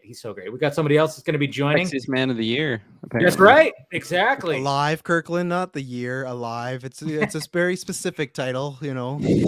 Alive, not in the whole year. No. Yeah. It's going to be a different man next year, so I'm assuming it's you don't just know that. Man of the Year. Well, I don't think anyone's Has there ever been a recurring Sexiest Man of the Year? I don't or know. Alive. They always change it up. Yeah, Sexiest Man. I think they've changed up, never back to back, but there's definitely been people that've got it twice. So it has people have got it twice. Yeah. All right, so we got one of the Colberts showing up. We got Amanda Colbert showing up. Hello. Heyo. Hi. For legal reasons, this is CBG. CBG. And it literally also is. What's up, y'all? How's it going? It's funny. Always got something going on, Amanda. There's always something that. Never boring. That's Of good. course That's not. good. How's One it of going? my friends who's known me for like 15 years now said the other day, he was like, "You're the most spontaneous person I've ever met." Like, if somebody says like, I could really use some ice cream right now, you're like, "Let's go," and the keys are in your hand, and I'm like, why waste time, bro? You're like you know, 6 minutes with Baskin Robbins right here. Yeah. Exactly. So That's hello. Good. Hello. I decided I would be the Juder haver for International Men's Day. So I know, right? Is that today? Yeah, it is today. It is today. Shout out, Happy boys. International. yeah, it's International Men Cheers. on this. Yeah, Look at let's that. cheer to men.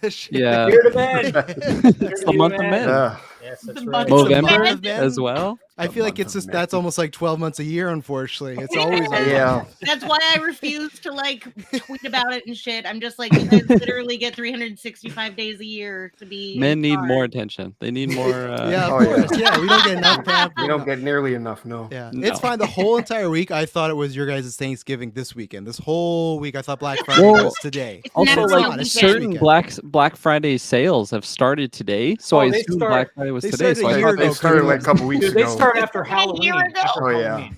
Yeah. Black after Friday. Halloween. It's been Black Friday for nearly a month. It's Yeah. a contest It really between has. them and Mariah Carey's "All I Want for Christmas." Oh, Like, what's God. gonna happen first after Halloween? Yeah. Oh God! Don't even get me started. Oh man, I can't. I don't hate that song, but I am tired of it. Yeah. I am really Already. tired of it. It's like, I would like, can we go back to there is part of me that's, and my dad has like over 1,000 vinyl, and so like he has so many Christmas albums, but like Christmas albums that you probably have. Well, I don't know. I don't want to assume that anyone here hasn't listened Bing to New Crosby, Edition Manheim Christmas Steamroller. or no, he did. Well, he has. He's got Johnny Mathis, and he's got like a couple of olders, but he's also got like the Delphonics Christmas, SWV Christmas. We're an eclectic household when it comes to music, even with Christmas. So what's if you're not a fan of the Mariah song, what's your preferred Christmas song? I was gonna ask what Ariana Grande's song Okay. is. Yeah. Santa Baby. Okay, see, this is my gripe. Sorry, I didn't mean to cut you off, Ray, but this is my gripe about It's your some of these stream. songs. Even like when it comes to George Michael's, like "Last Christmas," like it's like, okay, these songs you could literally replace Christmas with anything else, and it would still be that. It's like "Last Valentine's," I give you. It's like it doesn't matter. And even like when she was "All I Want for Christmas is You," it's like, well, all I want for my birthday is you. It's like if you could replace, Christmas with something else, I'm like, it's not a Christmas song. Okay, so instead of Santa, okay, I saw mommy kissing Santa Claus. Who's she kissing? No. You can, no. See, that one, Come on. Easter that one fairy. could work. Uncle John. I mean, I guess you could say, like, I mean, it would be kind of That weird could at the be end. any Like, I week. saw Mommy kissing the Easter Bunny. That's a little. I knew you were strange. going to say that. See, that was Yeah. I wanted you to say that because I knew that was what you were going to say. Well, that's Was the why, like, leprechaun not weird? Come on. Leprechaun. I don't know what I'd rather walk in on, the leprechaun or the bunny. Or But Uncle. It was technically bestiality. That's like a Like- lot of therapy. yeah, Yeah, that's true. I'll go with the leprechaun, the magic Yeah. guy. Yeah. Yeah, but then I start thinking about the leprechaun from those old horror movies. The leprechaun. It's just Some of like, Taylor's Oh, favorites. Warwick Don't get Davis. Taylor going. Oh, Yeah. Warwick Oh, yeah. Davis. Yeah. Yeah. Dude. What's So the great. song from Love Actually? That's what I was.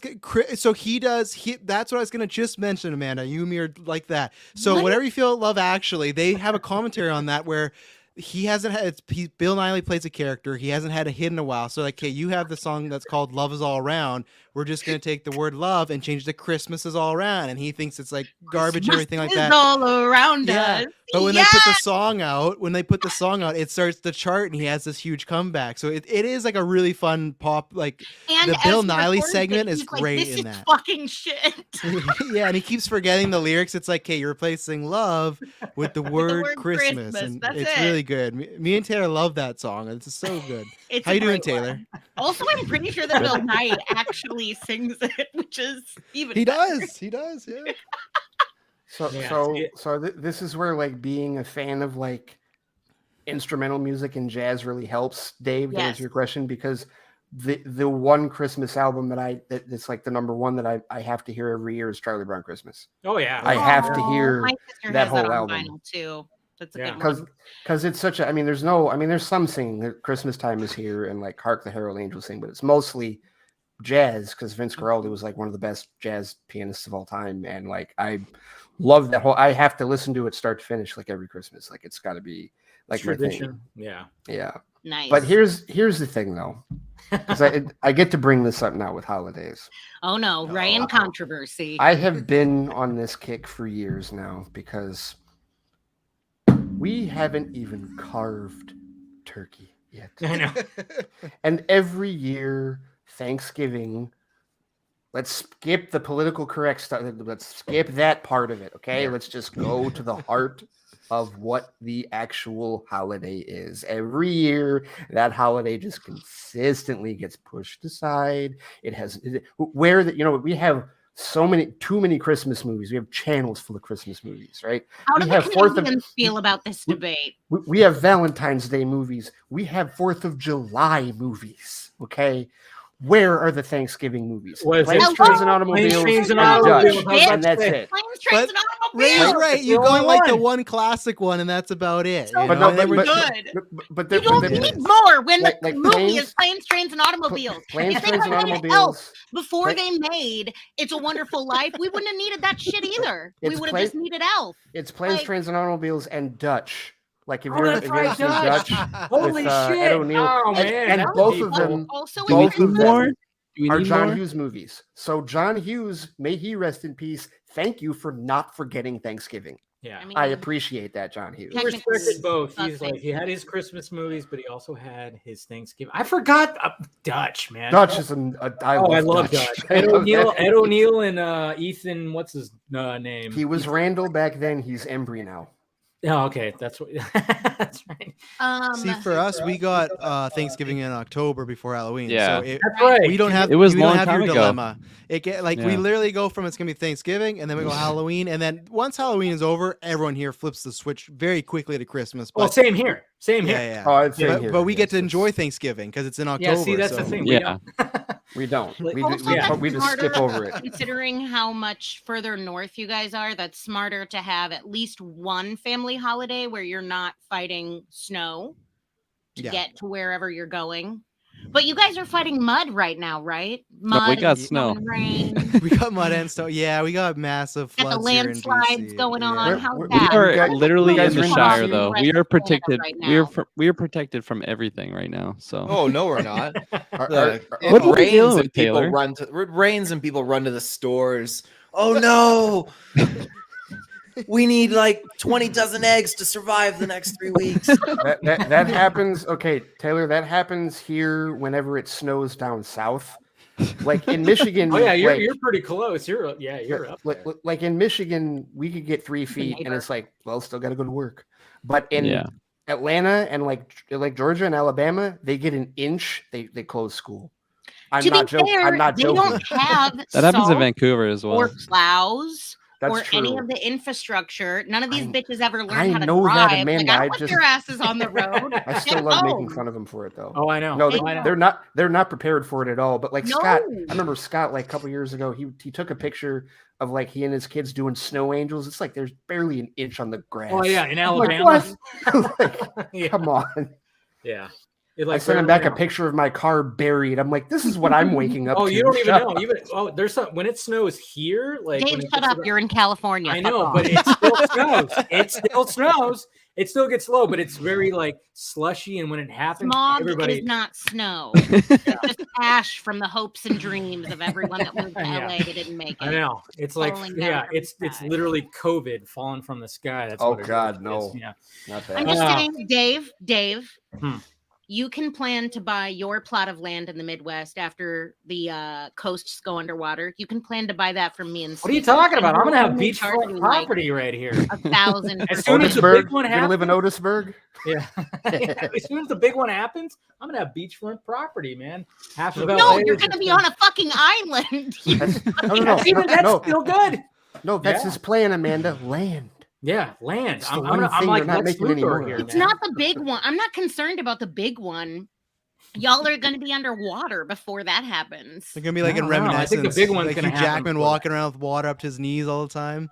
Yeah, I it's never like, saw it's that, like the Travis. day How after was that? tomorrow, except wasn't no good. library.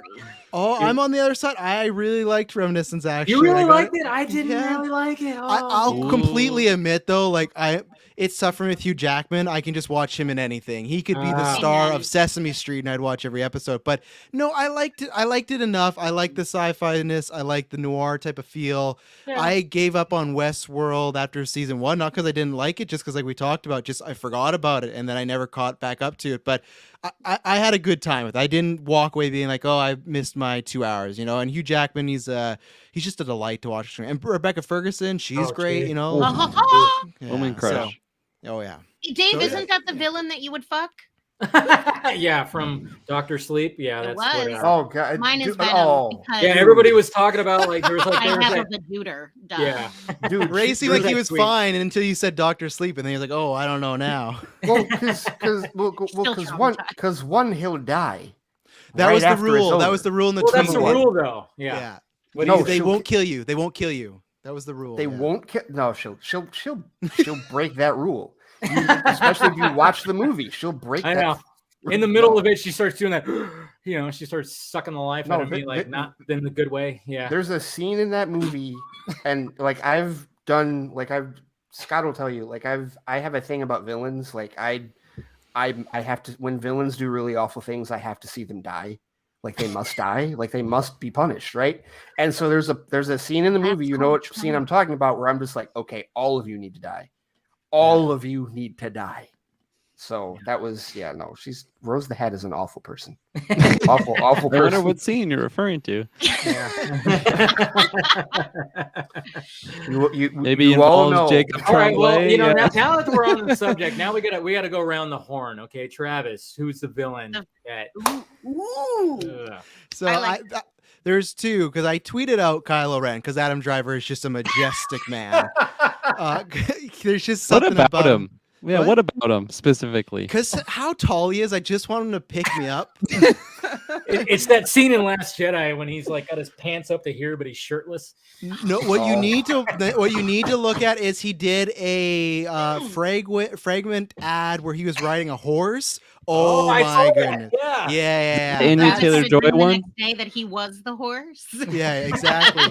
And then the female one for always for me was Michelle Pfeiffer, Batman Returns. Like Oh, that yeah. was. I always say like I didn't like girls Sexual until I saw awakening. that movie, and then I was like, oh, like girls aren't gross anymore. Like this is what a woman could be. And What did you I've like been in love before with Michelle. girls? I'm Michelle curious Pfeiffer, now. what a woman could be. And I've been in love with Michelle Pfeiffer ever since then. If I was still single before my fiance, I don't care if Michelle Pfeiffer was 60. I would have dated. I would have been like, I'm do anything for you. Batman Returns. guarantee- Yeah. I guarantee, Travis, that movie was like the start of puberty for so many boys. I For so guarantee, many of us, guarantee it.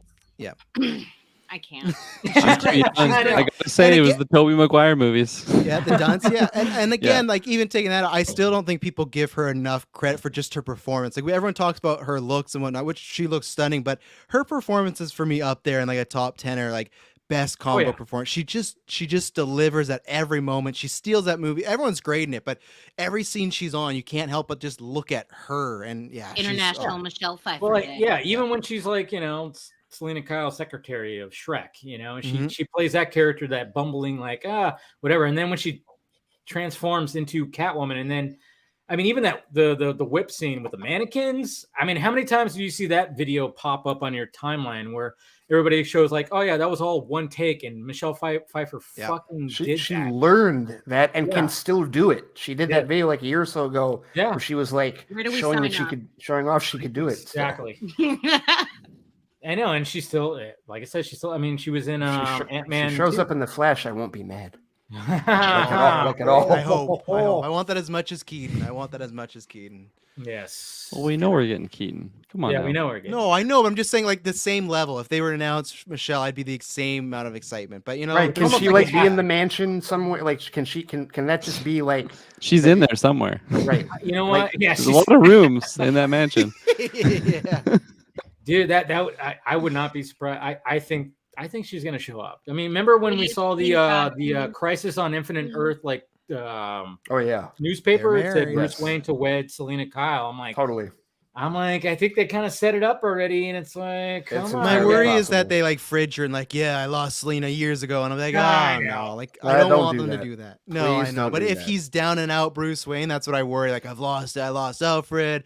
I lost what's his name from NCIS. I lost Selena. Now I'm trying to remember which one of you had the bourbon. Yeah. You both have hard liquor. Taylor, I think you did a good job on your screwdriver. He's feeling it. You did a great job on your rocket screwdriver. I didn't make it myself. Yeah, they thought we were reviewing Dexter whoever just did now. should That's get how tipped well. off my the wife. deep end he is. Well done, Mrs. Field. Taylor, I didn't get a chance to. Wait, to is your thank wife you. the villain that you would sleep with then, or? Oh, I know which villain. Oh, which one? Well, Ray, you wanted to say something. Oh, I was just gonna say I didn't get it. I want you to answer the question, but I was gonna say I didn't get a chance to thank you like for your questions during the trivia were like, I mean, so, like Fans Without Borders. Brett and I, like seriously, we kicked ass. With once Star Wars hit, we were struggling mightily through Marvel and DC, and then as soon as Star Wars hit, it was like he got an original trilogy question right, which is amazing for him because he's like not a warm hug. He's like because Brent got into it through the sequel trilogy and he watches all the Disney Plus stuff. He really does not know much about like the original trilogy or even the prequels. The fact that he got that Mos Eisley question right, I was like, oh my God, we're just gonna kick ass. All right, fine. But we were so struggling until we got to Star Wars. You're welcome. Chris was savage with those Marvel questions. I couldn't believe that bullseye question. Yeah, that was interesting. I was watching Point Dexter. I was like, wait a minute. That was such a trick question. Yeah, it was. Because like Scott was like, yeah, it's bullseye. And then it was like, no, they never refer to him as bullseye. Yeah, like, come on. I was like, oh, no, that kind of, yeah. Not Scott on a technicality, really? Oh, he's still mad about that book question. I forget. The guy that doesn't read books. Once in Future King, he's still pissed about that. I loved it when he knew the answer when like somebody else was going. I mean, he did not refrain from showing any emotion. He'd be like, we're just like, yes, we know everything. Oh, that was tough though, Dave. Like when someone like when you know the answer, more pressure on you. Keep your mouth shut. Yeah, I know. It's like, stop it, Scott. You're gonna make me look bad. Right. Shit. Yeah. Okay, so Taylor, answer the question. Yeah. Yeah, villain. I'm gonna go with Royal Pain from Sky High. Oh wow, that is a deep pull. Like we did a com track for this movie, And Kirkland, I believe, said it. It was like Mary Elizabeth Winstead pop up on screen, and then the music ba-da-ba-ba-ba-ba would kick in, and that was me. I was fooled by the music. It got me. Travis and Kirkland are like laughing their ass off. No, that's awesome though, because nobody else would have picked that, and I love No, no one's picking. No one knows in the chat. Royal Pain. Tell me if you remember who Royal Pain was. Yeah, I'm like, I totally was like, holy shit, I haven't seen that movie in probably a decade. I don't think I've ever seen it. Yeah. No, I don't think I've ever seen Oh, it. Disney Oh, no, Plus, it's a great pop it movie. on. It's good. Oh, it's on Disney Plus. Okay, all right. It's good. Like it's Grab the surprisingly good. tissues. Good, Yeah. but Rate not- your Uh, list. Russell. Add that at the very bottom. The very Yeah, bottom. it has its flaws. Oh yeah, of course it does, but it's surprisingly like enjoyable. It's weird. Yeah. Kirkland, what about you? Villains. I feel like I could go male Loki as well as female Loki. So Sylvie in there. hot. Yeah, the double Loki. I don't know. Are we calling Definitely a sex Wanda double. as a villain now? You're just trying to cheat. You're trying to cheat. She's fairly villainous. But Kirkland, they're never gonna know what she did for those people. You know, like that's That's true. She gave them a happy existence. I think it totally depends on who you talk to in terms of like how they felt about WandaVision. I could Is make this- the is same this strictly- argument for Darth Vader? Like, you know, Yeah. Is this strictly MCU? I can't remember the question now. No, it's all, any movie villain. Henry Any movie. Cavill in Mission Impossible. That's my Holy fuck. easy Yes. pick. Who Come on wants to now. go for That him? is, Load that up is right man's then. man. Yeah. Come on now. He's loading up before he gets in the room. Just Yeah. All right. arms, yeah. Florence Pugh, Black Widow. Is she a villain? I don't No, think she's so. not. But That's also No, she's not a No, villain. no, no. That's not a villain. Only to communism. okay. Well, if I'm on Team Communism, I would pick Florence Pugh. If not, I would go Henry Cavill, Mission Impossible. There you go. There we go. What about you, Ray? Nice. Let's see. Within the comic, I have one that's outside the Himself. comic book realm, but within the comic book movies realm, whether she's a villain or not, I'll just say Harley Yeah. for sure. Fair. Yeah. But that would be the- some crazy. but with respect to, although truthfully, I Walk away with bruises and cuts. Yeah. truthfully, no, you'd be You would not damaged, walk but it away. would be fun now, wouldn't it? Yeah. You'd be walking funny. Yeah.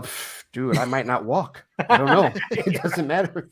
But the off the board one is actually Xenia on a top from GoldenEye. It's a good Oh one. yeah. Goldeneye. Femke- Yes. Femke Jam. Yeah. Yes, we've always, my We're friends talking and to I, a group of guys who just watched every Bond movie that has ever bonded. Geek Verse Retro. Go Femke check it out. Jam, Yeah, she was. The way that especially that scene in the steam room with them two. Mhm. Holy shit. Ooh. Yeah, Oh, yeah. that gets Like, a that little. was- Or was that her? That was she was. That in was there. That was her yes, because that that's how was her, Bond yeah. beats her. He puts her behind on the steam, like skin Yes. that. That's how- right. That's right. That's how he wins. You got Daniel Craig, who's like a shithouse, but you got him using heat or stuff. But he's smart. He was a smart Bond, you know.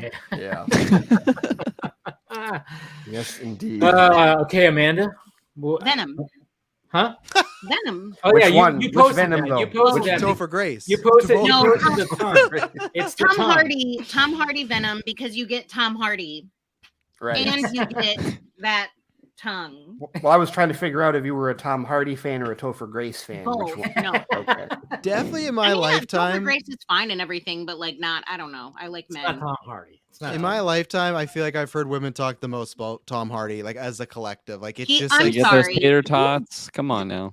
They just is- That's how I'm decide- devour those tater and tots. you're What not else can we wrong. You're not devour? wrong. Even if but- he did not look the way he looked, okay? Jai Courtney is a poor man's Tom Hardy, all right? Jai Courtney's fine, nice. but he does Nice. not. Sorry, That's Jai. very true, actually. I like It that. is. That's a good. But, I like that comparison. And Jai's Good one. fine Mhm. and every like good, attractive looking, but I am not as turned on by Yeah. Jai Courtney as I am by Tom Hardy because Tom Hardy is an incredible actor. Yes. Incredible. I still love the fact that the first time I ever discovered Tom Hardy, I love the fact that it was in a Star Trek movie. That's right. 'Cause he- Star because he's Trek Nemesis. Nemesis. He's a villain, and he was like one of the best things in the movie because the movie really wasn't that great. He was a like- villain in that, eh? He was I just the went down a villain, and he rabbit was hole. awesome. Yeah, Kirkland's like, maybe I'll change my. Yeah, interesting. Yeah. Tom Hardy's on play. Let's maybe reassess my list. I feel like he's been a Or- villain in multiple things too, right? Like If If hasn't he? you're Dark going Knight Rises? outside comic book, Oh yeah. if we're going to like other like non-comic book villains, then probably why can't I fucking remember his name from Inglorious Bastards? Oh, Christoph Hans Waltz. Landa. Christoph Hans Landa? Waltz? Really? Christoph Waltz in there. The guy Ooh, that's who a bingo. That Hitler? guy- What? Hitler? I'm just kidding. fuck. Why can't I remember? You might be right. But it's Christoph Waltz. It's got to be Hans. What, Yes, what correct. other Christoph villain could you be? I talking hope it's about not from that Hitler. movie? Christoph Waltz. I'm trying to remember his name. I can't There is no Christoph other like Waltz won like that was one of the he's won 2 Oscars off of Tarantino movies, and that was the one where he played a villain. No one knew who he was until That's a bingo. There can't possibly be another villain from that movie you're talking about. So Unless fucking Baron hot. Zemo before he was Baron Zemo. There's that guy who. Oh, like, that's you know, true. I don't know. That's That the dance shitty scene kind actor. of Yeah. eluded me. If you know Oh what I'm yeah, saying. Burnt. No, what I was just- his name? The thing Daniel about Bruhl. the thing about that role that he did so well was the like I'm gonna say too much. All right, never mind. What's wrong with that? What's wrong with that? What about him in Green Hornet? No, He's a my good villain there. husband. That's what's weird about Green it. Hornet. Oh god, Like the knowing Green that your Hornet. parents have sex, Oh. you know? You know both of them. The original or the remake, Taylor? The Seth Rogen one. Oh, Really, Yeah, I I haven't know seen that's that. remake. Have you? Hey, Kato. Yeah, it's like, come on. I'm a massive fan of the show, so I don't really like the movie like at all. The original was a show? I can't even remember now. Yeah. Well, Yeah. okay, With okay. Bruce So Lee. technically, like, if you go like the Green Hornet was like a radio drama from like the 30s and 40s. He's supposed to be like a descendant of the Lone Ranger. But yeah, the Batman guys, the William Dozier who did Batman 66, they did the Green Hornet with Van Williams and Bruce Lee as like the serious show, because Batman 66 is not serious like at all, and it's for What? kids. And so they're like, let's have one for the adults. And of course, it only lasted a season, but it was really good. And Bruce Lee kicked ass. But yeah, like Seth Rogen and Evan Goldberg were like, hey, we don't want it to. Let's do a Green Hornet movie, but like Batman they 66. did this. Hey, let's we do Green Hornet. You know, it's like, yeah, that's what they were thought. I mean, Yeah. that's pretty much what their idea. I mean, a lot of good ideas can come out of, you know, a hot box sesh. Sure, that wasn't one of them. No. That No, was not in my definitely not opinion, one of no. them. Especially And Rogan I- as the lead was a weird choice to me always. I just Yeah. didn't see that working, and it didn't. And I get why they got Christoph. Forgettable 'Cause after, yeah, I guess. And after Bastards, everyone wanted Christoph. Like he was like, you know, that he Mhm, did yep. Bond. I think Oh, yeah. there's another villain role he did somewhere in the middle. Like he And was that was just, like, well, he did because the other thing, like after Bastards, the other big thing obviously is Dr. Django. King Schultz Oh, from Yep. Django. Yeah. Right. Like, and that's the other Oscar that he's won. Mhm. So it's like, but you're right. He's totally gotten work like tenfold since Inglorious Bastards for that reason. Carnage, Pirates of the Caribbean, Dead Men Tell No Tales. Really? He was in that? That's the only one I haven't Oh, seen. on his He's credits, in there? yo. no. What list are you reading, Amanda? The Google page. Christoph Waltz was in Pirates. I don't. Was think he? so. I'm gonna click on it now so I can tell you what his role Yeah, was. that's weird. I'm like, he was. I really call good. baloney. Yeah. I have to move that up on the list if he's in it.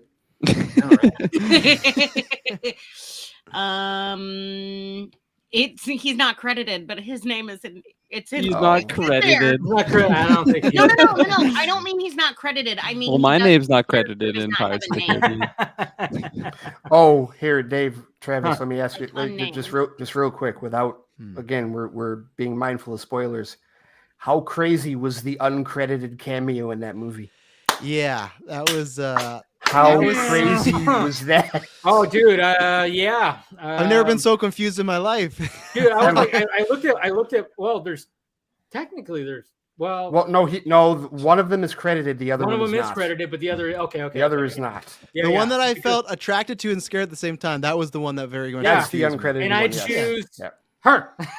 That's my new one. And that's that Dude, was. I know it was funny because me and my brother were like, "Wait a minute," and we were just what was that? Dude, totally. I was doing the same thing. I'm like, I was that's like, holy shit. totally yes. Yeah. And that's the best part when that can happen, because obviously like there's the marketing machine and posters, but I feel like that's been the debate like this week with the Joker potential news, as people go like, oh, this might be cool, but like I really wish I didn't know about that. It's cool that in Ghostbusters they got to keep a few things, like we didn't hear about that, at least in my opinion, at all. Like, yeah, and that's the best when you got that, or you got Mando season 2. Like it can happen, and it's really fun when that does happen, because we read anything, right? Especially we're all like podcasts. We do this. You're in the news. You're seeing what people are talking about. So us always are going to see that stuff. So it was really cool to see that. It's funny you bring up Mando season 2, Travis, because like one of obviously the big thing in that season was Ahsoka. Yeah, and we knew, but we hadn't seen her. Like Mhm. all we had seen was like, bad fan manips like for a year, like in terms of what she might look like. So when we finally got to watch the episode and we finally saw what she looked like, that was amazing. That was a fantastic reveal. I loved that so much. I don't know which person is the villain in Ex Machina, but either one. Oh yeah. Well, I mean, I need to see that. No, I feel like there's 3 because they're all kind of. There's 3 villains in Ex Machina. I still need to see that movie. Okay, 3. Okay. The 3 main. Okay, I wouldn't say villains, but you could all argue that they are not the greatest people. That they all have a hidden agenda. They all are kind of scumbaggish. But You think Domhnall Gleeson is scumbagish? Come on. He's constantly lying to all characters. He, Careful. Yeah. Also, yeah. Has he not seen Ex Machina? That's like a 2012 I film. haven't seen it yet. It's on his list. I pick Oscar Isaac come for on, sure. Ray. I mean, okay, so like, yeah, I mean, that one's that's an interesting point, because it's like, well, first off, you said, they're all bad people. And it's like, well, wait a minute. One of them is not people, right? Yeah. Which is obviously, we know that Alicia Vikander. Huh? Does that make them? That's what I'm saying. Like, I get why Ava is the character's name, but yes, Alicia Vikander. I get why it is not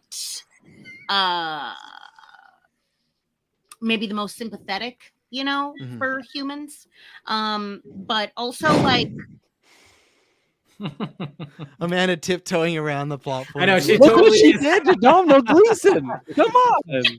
My man. Yeah, Ray, you need to watch that movie. It's so good. Yes, So I do. freaking You're really, absolutely I'm just right. trying to find any excuse to be in between Vikander and Oscar Isaac. That's all. Hey, and shout out Domhnall Gleeson. Domhnall Gleeson, he's great, very underrated actor. He's really good. With the He's a good redhead. actor. Okay. Domhnall. Black Mirror kind of changed my opinion of him a little bit. Oh, Jesus Christ, that episode. Because he and Haley Atwell was like, wow, that was really good. Yeah, he's in my favorite romantic comedy all time. I love About Time. That is my favorite one. It's him and Rachel McAdams. It's like a time traveling one. And when it first starts, the first 25 minutes, it is very like, okay, I've seen this rom-com before, but then it gets about life and the meaning of it, and not just it. And it's not just a hijinks time travel one. It's really, really good. So that's I'm always a big Donald fan. Again, another one with Bill Nye.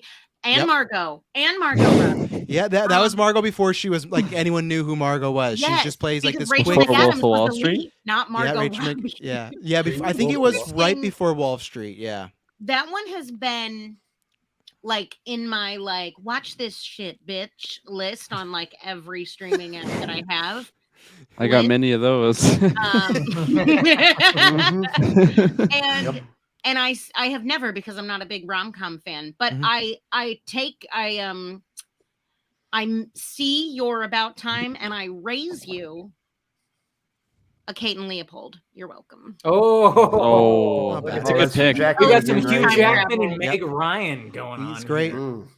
And that was him Meg before Ryan. X-Men, right? Too like No, that that was was right after. Well, Was it after? Right after. No, okay. was it after? No one knew who he was until. I thought it was like- before. I'm pretty sure it was right after the first one. It was It right was. after the first It one. was. Okay, yes. it was right. Okay, so Yeah, yeah, it was very before close, X2, so, yeah. but it was right after the first. They one. kind of did the same thing with Hugh Jackman that they did with Gerard Butler too, where like after X-Men, they threw him in a bunch of stuff and like Yeah, rom-coms. like, After 300, they did Yes, the I same Love thing with You Gerard and Butler. shit like that. Yeah. Yeah, like And totally. what was that Gerard one Butler with is Captain not Hy- believable that- to me as a love That interest. one with Oh, Captain Heigl. Bad Truth or Truth Hurts or something Something like Yeah, like I that, forgot what it yeah. was called. It was. I remember the yeah. poster because she's in a white dress on a black background, and it's like that sort of thing. And the Right. big was scene was horrible. like she had vibrating panties and stuff like that. That was like this Mhm. huge. Like, Oh, right, yeah. because he was like the ex or something. Yeah, right. Yeah, he was like a love guru type of guy. Like I The can get Ugly you back. Truth Yeah, the ugly truth. That's what it Such was. a with the hot most hated rom-com woman in title. Hollywood. So like he was. So like was he essentially like a white Hitch? Yeah, he Yeah, was. Kind of, basically, yeah. No, A hookup artist kind of no, guy. And no, then he they, was guess like what, Ray? They basically- fall for each other. Who would It have was thought? basically. Unbelievable. Guess You would what? never expect it. Yeah. It was basically like he was like the dude that was like, "This is what we do, guys. This is how you get the women and blah blah blah." And she was all about like, "Well, this is how you approach relationships, blah blah blah." They were Yeah. like complete opposites, and then all of a Yeah. sudden they had to like work together, and then it was. I mean, that's still ridiculous. kind of like a white Character Hitch. from Yeah, Magnolia. I guess so. He Yeah. wasn't like as abrasive, Yeah, but, but he still. but Ray, Hitch was good. No, that's true. Hitch Yeah. was good. This was not good. That is true. Hitch was good. Yeah. Hitch, I really enjoyed Hitch, like Mhm. big time. I thought it was a very good movie. Kevin James and Will Smith had great. Oh, yeah, and you had yeah. Eva Mendes again. Going back to Eva Mendes, that woman just her skin Doesn't is fail. fucking bronze gold. Like it just shines. There's something about her skin. Her skin is just glows. I don't know what Yeah. it is. It's just, and I'm like, God, Ryan Gosling, kudos, my God. I love when he takes her to like the family like history moment, and it's like supposed to be this nice like, oh, Yeah. this is your lineage, and it's like, oh, her dad was actually like a serial killer butcher, And then she whatnot, starts he's like going, complete- ugh, and he's just like, yeah, yeah, and Yeah. he's just like, that's not how I thought that was gonna go. Like yeah, no, it's a good that's what movie. was great about that movie because he knew how to help other guys get the ladies, and he was good himself by getting like one night stands. But when he actually fell for somebody, he had nothing. No idea. Nothing. Was completely lost. That's what was great about that movie. And then yeah. What's great about that movie is that I have seen Steven swell up like Will Smith. Our friend who got married last weekend, we were talking about like all of our stories together, our memories together, and she had us try jackfruit. Oh God. You remember this from India? You guys have to try this. It's so good. Blah blah blah blah blah. We're like, okay, cool. So we bought some jackfruit at like a international food store. Don't they use And- that jackfruit to make like fake pork sometimes or something like that? Yeah. They do. Yeah. They do. Yes, they do. Yeah, Yep. for like Yeah. pulled pork, that's like it's like, Right. oh yeah, this tastes like it doesn't. As someone that No, did it it for does not. 2 years, no, does you try to not. convince No, yourself. but like, the, no, I this think is- the point there is like to get the same stringy texture. Which Yeah. it is. Yes, have, But it- but but I, it's- yeah, no, yeah. you can also just eat it raw, and it's sort of like a mild kind of melony mango-y sort of flavor ish. So we each ate a few pieces, or like I don't know, Steven ate one piece or something, and then he's like, I'm gonna go Oh, upstairs real no. quick, Oh, guys. no. And he comes Oh, back downstairs boy. like 2 minutes later, and he's just like, Oh God. and he's like, I think I might be having an allergic reaction. I was like, "We're going to the ER. Your What a lips cool are way so to play swollen. it. We're going to I the ER." love He's it. like, "I'm not going." So we end up going to the urgent care, which is like, That's like trailer Yeah, I- park ER. yes, yes, and our friend, we all go into the room together because our friend is like the only one who knows what the fuck he ate. And they end up giving him a shot in his ass to stop the allergic reaction. But like she's in the room. It's just great. It was great. It was a great. Oh. time. What does the ass have to do with the allergic reaction? I knew. Oh, Taylor I- asking the real Yeah. questions. Steven right now is just watching this, just going,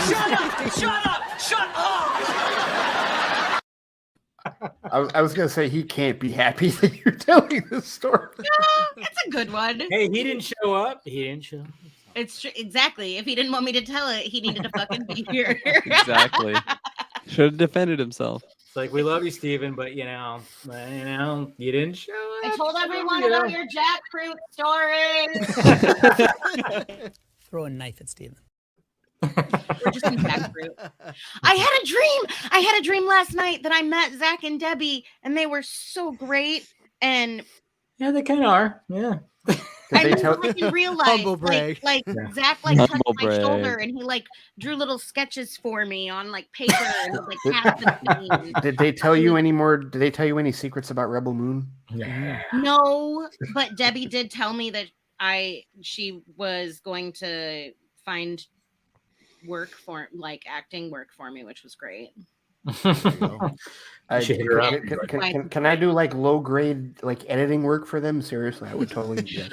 Again, as she was like, is there a genre of acting that you particularly enjoy or that you don't want to do? And I was like, I will do anything. I'll clean your fucking toilets if I get to hang out around you guys. I've told Steven this before, is like when you guys were up here back in March, I was like, you guys always have to think of like what kind of questions to ask him. I have to stop myself from asking him if I can have a job.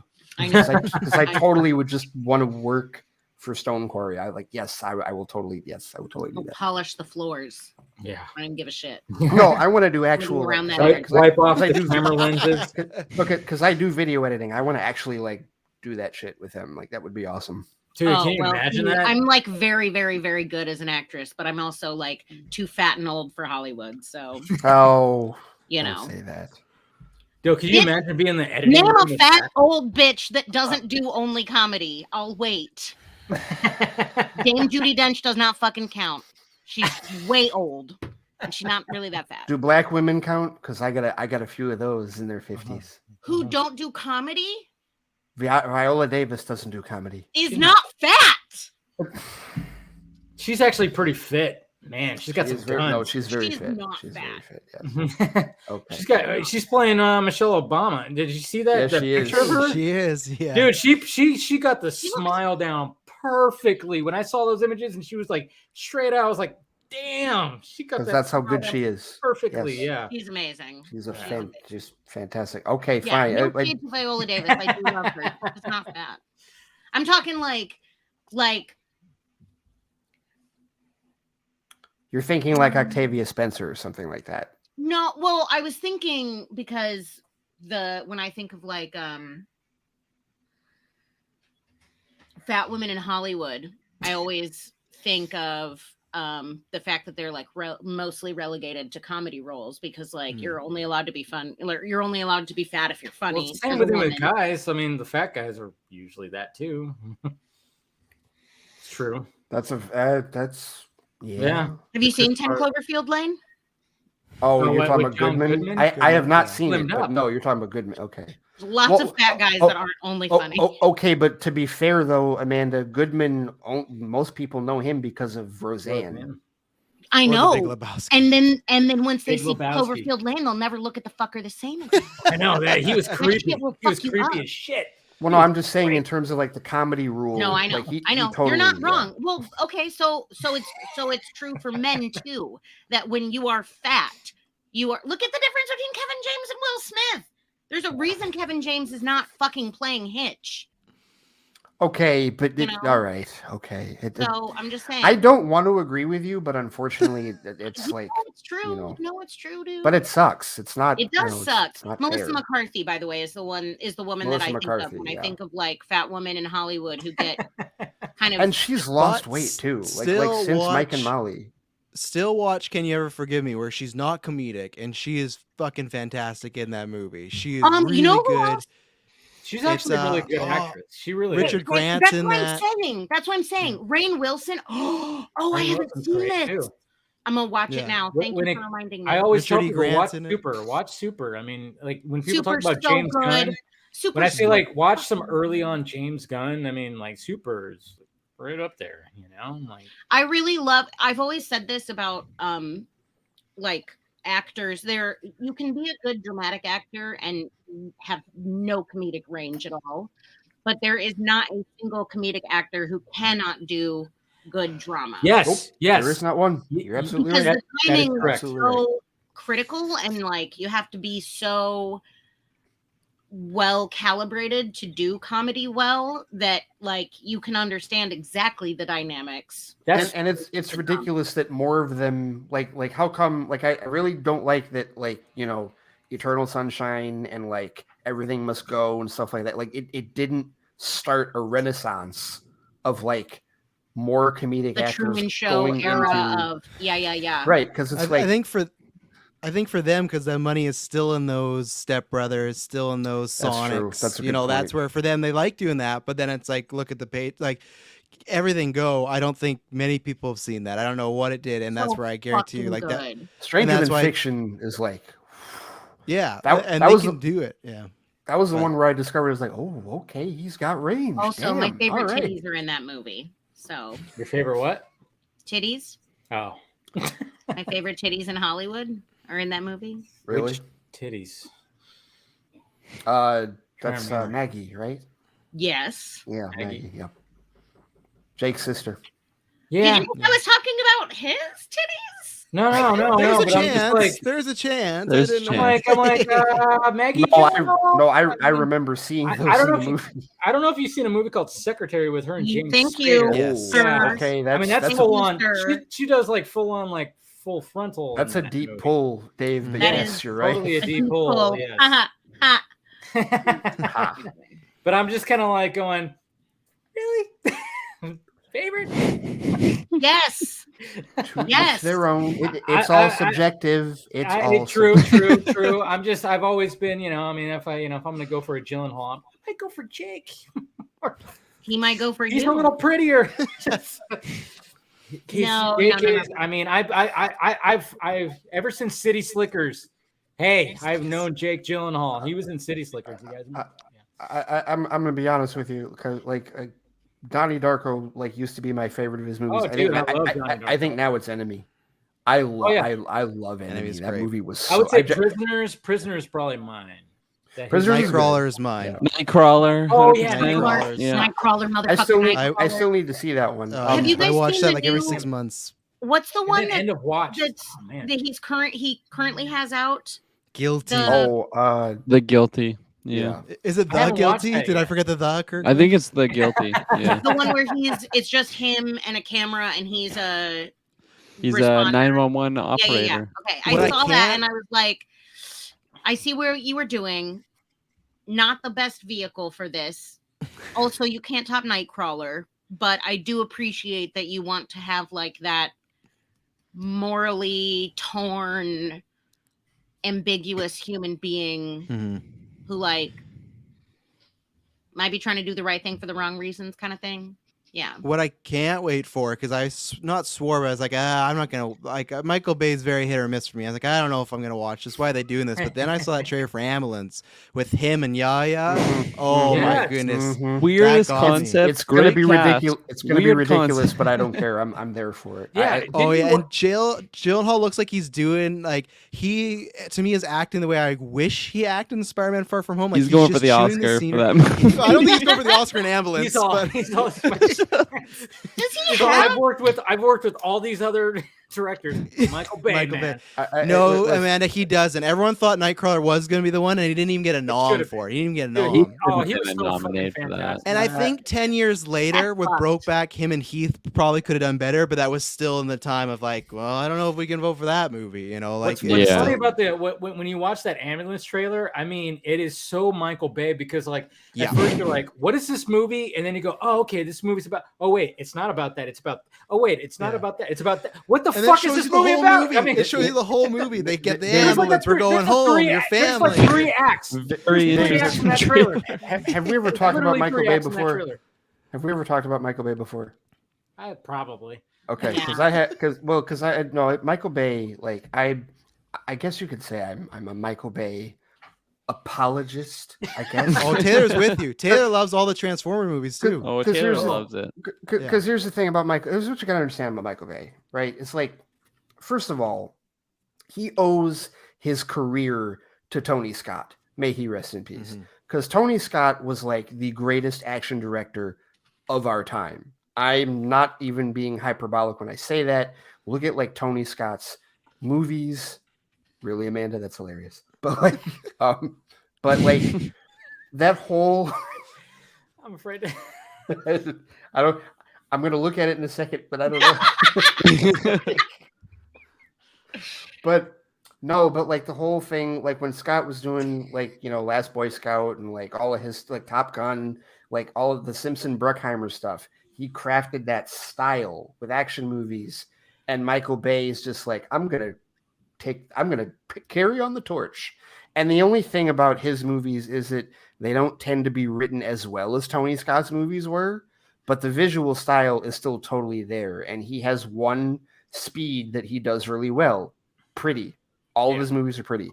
Please tell me a movie of his that looks ugly. Even Six Underground looked pretty. God, what was that movie with Brad Pitt and Robert Redford? I can't remember the name. They were spies. Tony Scott. Fuck. I forgot that name. Shit, I know. Right. Totally eluding me right now. But I love that movie. I thought that was great. But it like, even though that movie like dealt with a lot of that espionage and all that stuff, and it wasn't like just like action. He still the Tony Scott isms were all over the place. I mean, you talking about ridiculous Spy Game. Spy Game. Yeah, so easy. Jeez, of course, Spy Game. You're like the one where they're spies. Yeah, they're playing a game with each other. Yeah, no, it was a great movie game. because it was like it's an underrated movie. I mean, I hate using underrated, but seriously, that was an underrated movie because of the way it like jumps back and forth. Very well acted, but it has those Tony Scott isms where like it's like, do we need a shot where they're on top of this skyscraper and it's doing that crazy like rotating around it? It's like it's so ridiculous and it's not even needed, but it's like it's a Tony Scott film. So of course. There's like 50 shots like that in Enemy of the State, and I don't care because Enemy of the State's a fucking amazing movie. Right? But that's what I'm saying is like Michael Bay is just the poor man's Tony Scott, and that's why I like him, because I love Tony Scott. Tony Scott was like my favorite action director of all time. I think you could also argue he's like the bizarro like general audience version of him too, because all his films like really hit with the G. Like I feel like people see a Michael Bay trailer that watch maybe 4 to 6 movies a year in the theater, and they're like, oh, I'm gonna go see that because it's always big stars, it looks great, it looks sexy, you're gonna get your bang for your buck. Like I saw a huge movie, and that's Michael Bay, and he's been doing it for years. Like, and I'm kind of hit or miss with him. There's some stuff like I didn't like any of Transformers, but I like really enjoyed like Pain and Gain the past 10 years. Like I loved that movie so much. Like I had a good time watching it, and then he kind of does what I'm kind of out. So this one, just because the combo of Jake and Yahya together, that's too good for me to pass. It doesn't matter what director's doing it, I have to, because you could argue for one of them being the best right now. Like, and Yahya's just blowing up. He was great in Candyman. I can't wait to see him next month. That trailer was The Matrix. That trailer was attached to Ghostbusters yesterday. Yeah, that's I cannot wait to see. No, but going back to Michael Bay, I'm a fan of The Island. I don't care what anybody said. I really enjoyed The Island. I partially shot here. Wow. Yeah, what killed that movie was the fact that they revealed what was happening in the trailer. If you went into that movie fresh, never saw the trailer. I'm glad I didn't see the trailer because I was not expecting that twist. Yeah. If you don't see the trailer, you proponent of going in blind. Yeah. On like almost everything. Almost everything. One of the best experiences ever is I never saw a single trailer for Inception. I was landscaping. Yeah, wow. I was landscaping out of Wi-Fi, and I just knew that came. Fuck. Yeah.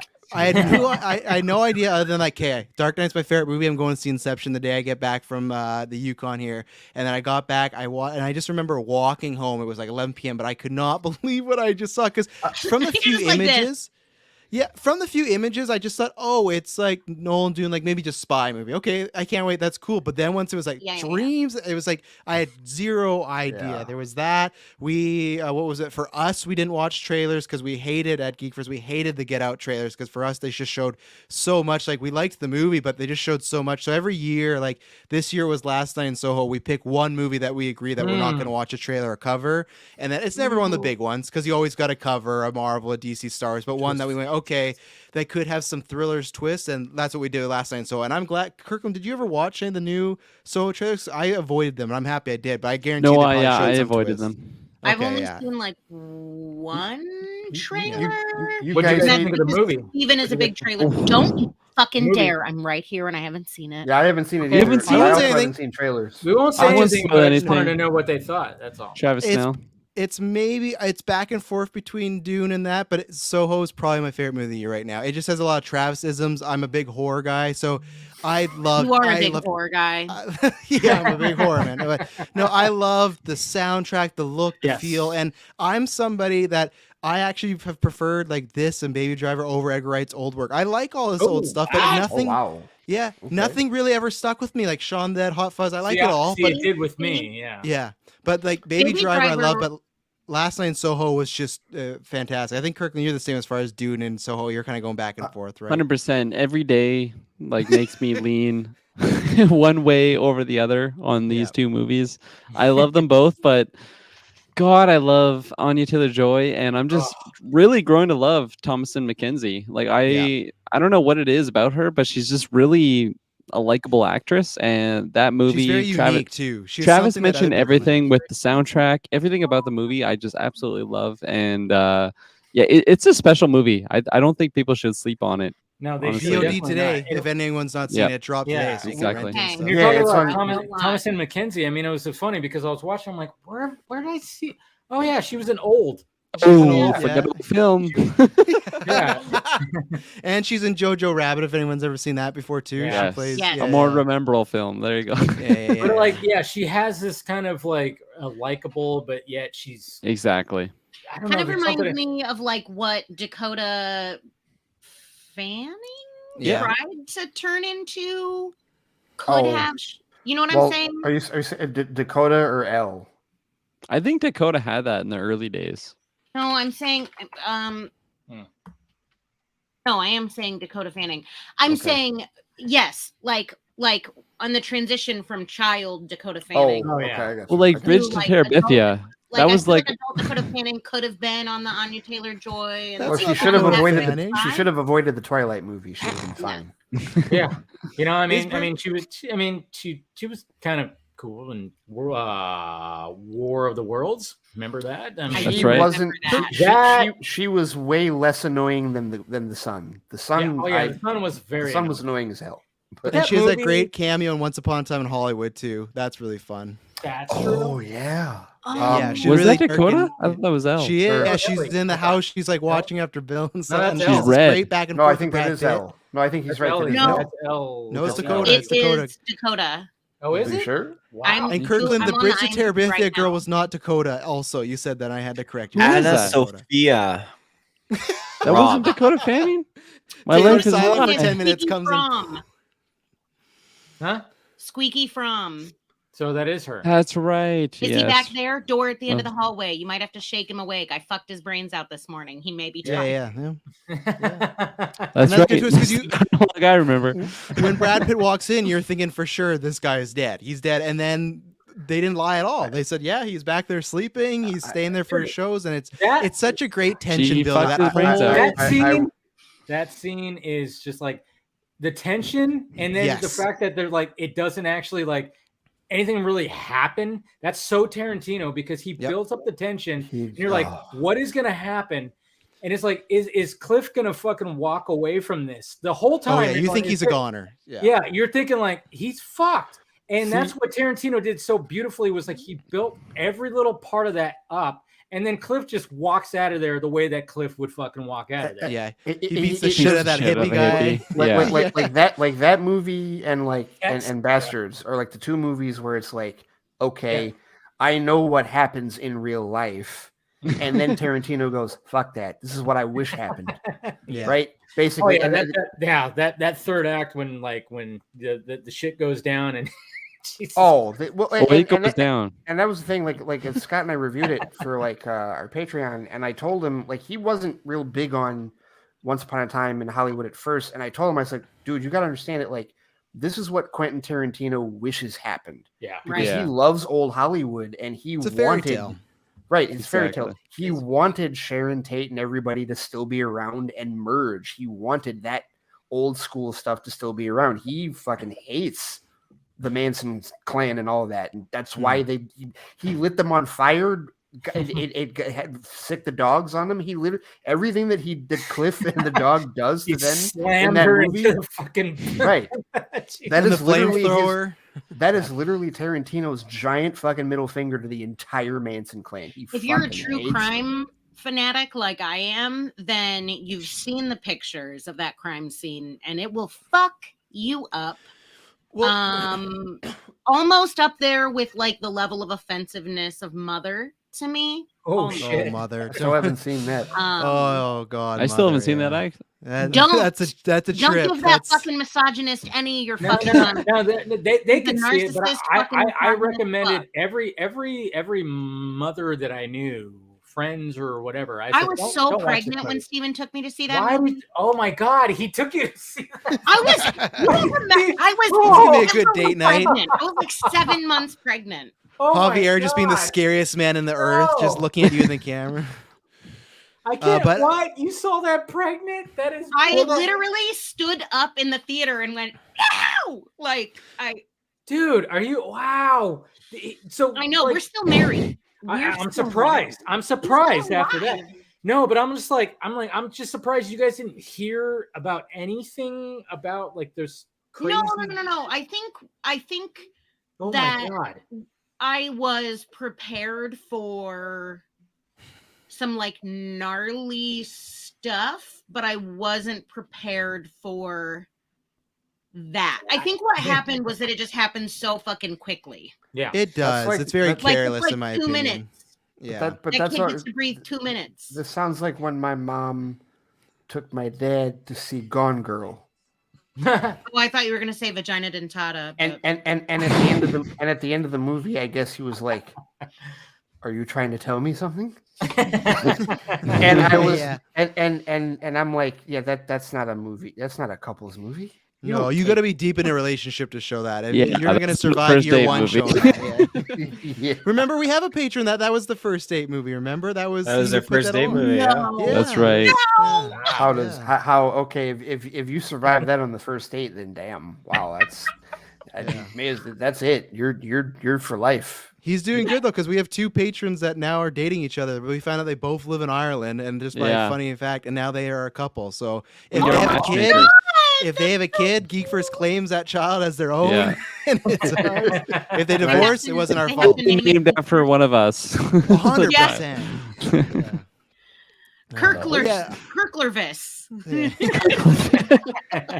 But no, once upon a time in Hollywood, I as more I watch it, I hate saying it because it has that recency bias, but it might be my favorite Tarantino movie because I think It's up there, man. what I love about it's like it takes everything from all his past films and kind of puts it into one. And that's what I feel like. And I agree with him when he's like, "Oh, I should just end right here." And I want him to keep making movies, but if you were to end on one, it just is it feels like a tribute to all his previous work. Yeah. And I'm excited what he does with the 10. And I- the I- place that gave him his career.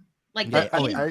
I you still feel like Pulp Fiction is his magnum opus. Oh, I yeah. still I feel mean, that way. everybody's Yeah. always That's gonna what's my say that. one But- before, yeah. But I can't, like, when I look at his entire body of work, I'm like, yeah, I like all of it.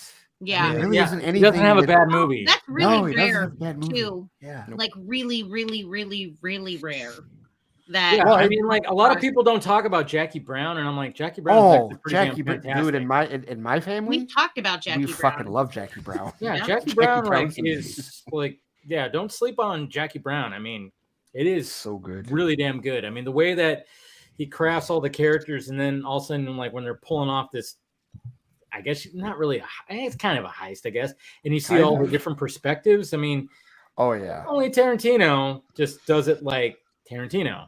Well, and it's funny you say Unfortunately- that, Dave, because I was waiting for that point in the movie where it's like, okay, I know he's gonna fuck with time at some point in the movie. When is it Yeah. gonna happen? And sure enough, it happened there, and I love the way he did it. You know, like the Hey, three yeah. perspectives that he gives you for it. Oh, Taylor's wife. He needs I think another he's- screwdriver. Taylor's No, I wife. think he's getting some water. How you But doing, I I was Taylor? was just asking, hydrating. I He's wanted to hydrating. know if it had pulp or no pulp. In the Travis, water. Travis, In the- No, he's hydrating now. Travis, I think you were asking earlier, like when I first came on, what I was drinking. This is vanilla Java from Atwater, one of our breweries here in Michigan. Oh, there you go. This is Interesting. There you go. Um, Down that water, Taylor. Down. Aldi beer. Yeah. You have almond beer? All cheers to these water. beer Oh, from- I thought you said almond beer. I was like, Almond beer. Yeah, they make almond Wait, everything you, now. wait, you guys have Aldi? do. You guys have Aldi down there? Fuck. I've never Yeah. been to Iowa. I don't know. I Yeah, have no idea. yeah. All these. I think it's like nationwide, wouldn't it? I've I don't never know. been in a I place never that heard of didn't have it. We have a shitload of Aldis up here now, like in Michigan. Oh, you're talking about the grocery store? Aldi? Yes. Oh, okay, yeah, we have those. Bitches here. sell beer Oh, okay. and Okay. wine. Yeah, they're all over the place now. Yeah. Okay. All right. Yeah, we just had an America moment. Sorry, guys. That's You know. Wait, let's talk about Target now. Yeah. Well, Hey, We don't Who have doesn't that like anymore, Target? okay? Yeah, back in my R.I.P., day, we had R.I.P. Target. there are certain like grocery store chains that are like nationwide, and then there are others that are like regional. Regional. Like, for Or like example- it's really owned by the same company, but they're just called 4 different things in different places. There's yeah. that You, too, you guys yeah. don't have Stater Brothers for sure. No, we you know, Definitely not. Yeah, that's a I West want to Coast know thing. what's the Canadian. So without Target, where do you spend too much money? To like, where do you go spend too much money? We're all rich already. We Amazon have nothing CA. to do. Amazon. Amazon probably- CA. Yeah. We got Stave on Foods. Save on. I was gonna say Save save on. on foods. Save on. That Save sounds like on, Save on. They sell Costco. beer there. So what Sell there? beer there now? They have good bread. That's where I shop Taylor? for my bread. How does this compare to the time when you drank on your birthday and you got like you were allergic to that drink? Like, how does this compare? Oh, 'Cause I'm went- red Taylor right now. Field. That's a good story.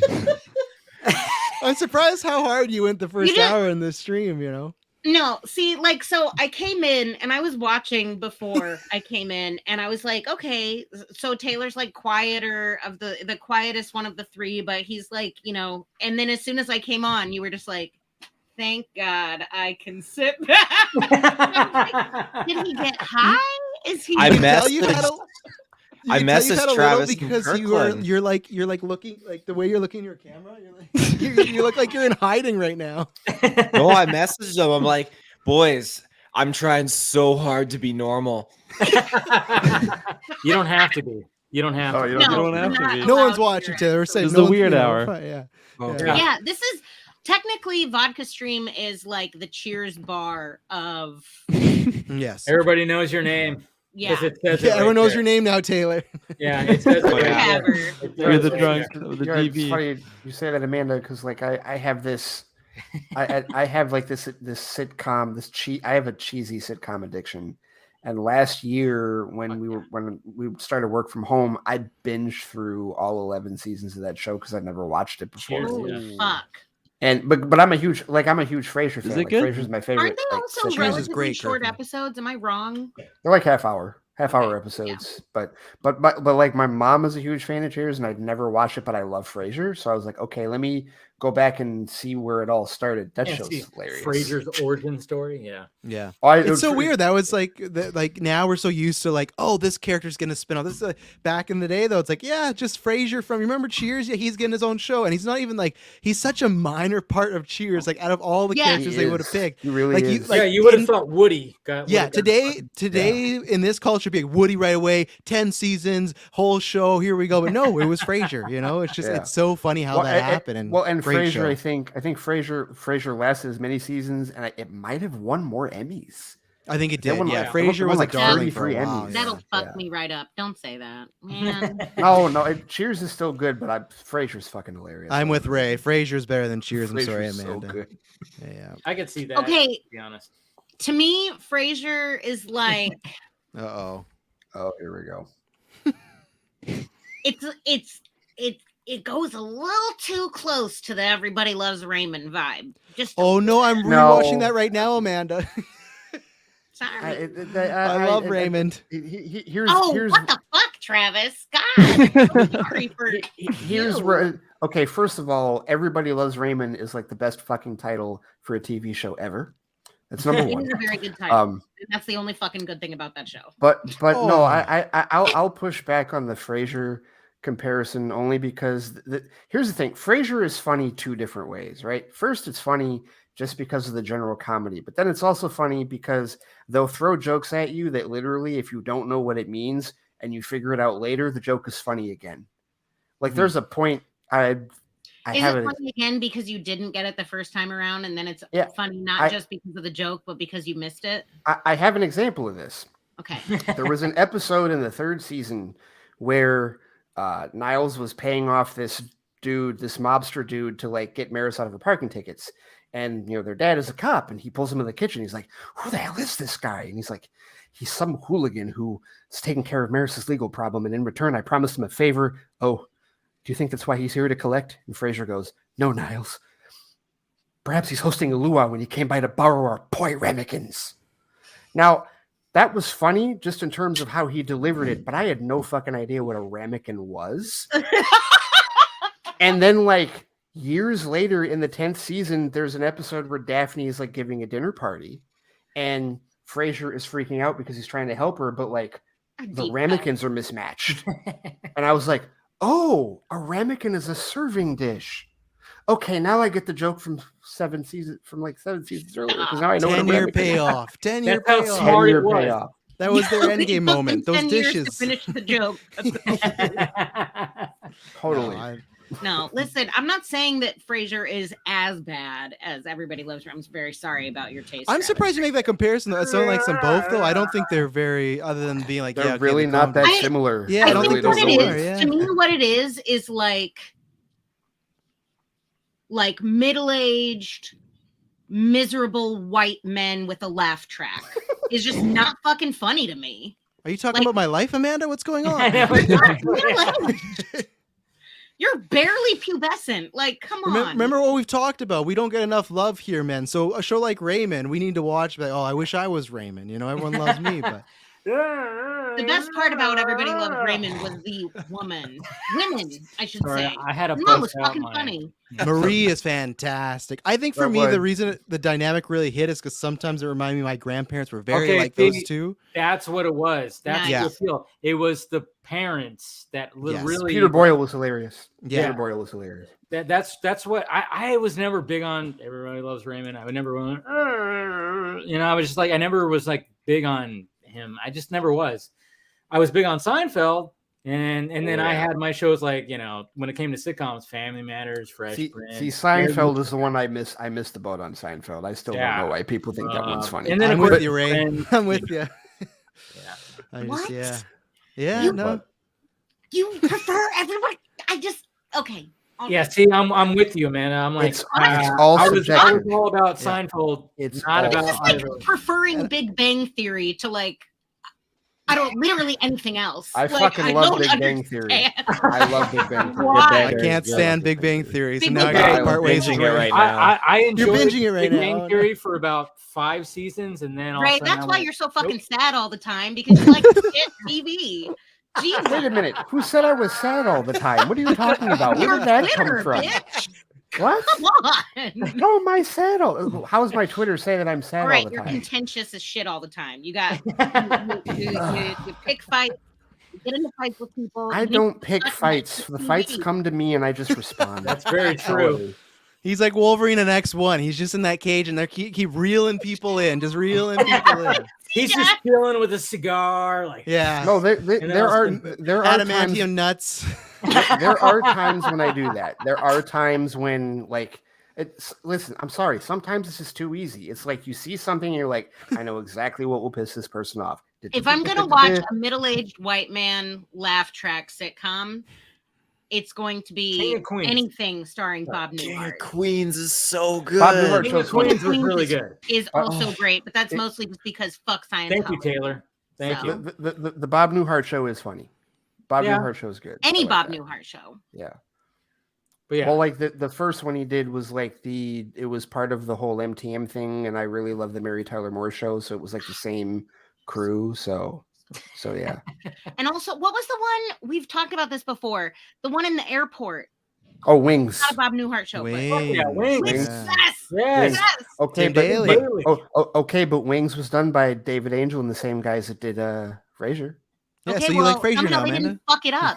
So I don't know what's Wait, no, Right I'm now with not Laugh kidding. Track, I think it's your favorite. Cheers, Frasier, and Wings are all in the same universe because Cliff and Norm That's right, they and share Frasier the and Lilith universe now. were all in episodes of Wings. Oh, and so was Rebecca. She was in an episode of Winx too. Yeah, remember that when they used to do crossovers like that? Even like Mad About You crossed over with Friends, and then they Perfect, still if they Perfect still do them Strangers on and TV a Family bit. Matters. Yeah. I know like Grey's Perfect- Anatomy does them. Perfect Strangers started on Family Matters started on Perfect Strangers. Pardon me, Yeah, because it like was a spin-off. Harriet worked Yeah. on Yep. it, like in the same building, and then like I forget what season was it that they brought in her husband Carl, who was a Chicago cop, and it was Reginald Val Johnson. It was like just remember the only TV that I got to watch as a kid was like in the hour and a half between like the school bus getting home and my mom getting home, right? And it was like in this order: Mickey Mouse Club, Saved by the Bell, Family Matters. It's time for dinner. And she's Wanda from WandaVision.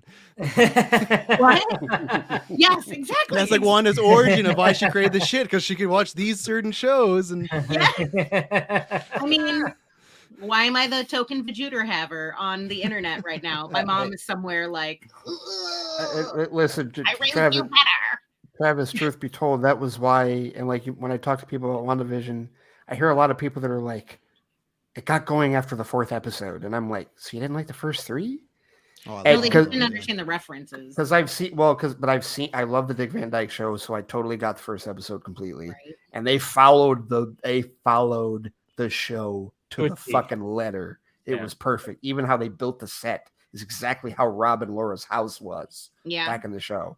And then Bewitched in the 2nd episode. Oh, yes, fuck. of course. The Bewitched fucking no tribute Bewitched. Made me want to fucking go back and watch Bewitched and Mr. Ed. Just like binge the fuck out of those. Are you guys excited for the oh wait, well I guess I was thinking I confused with I Love Lucy and whatnot. I was wondering if you guys are excited for that movie coming out in a couple of weeks. Oh yeah, with Nicole Kidman and Javier.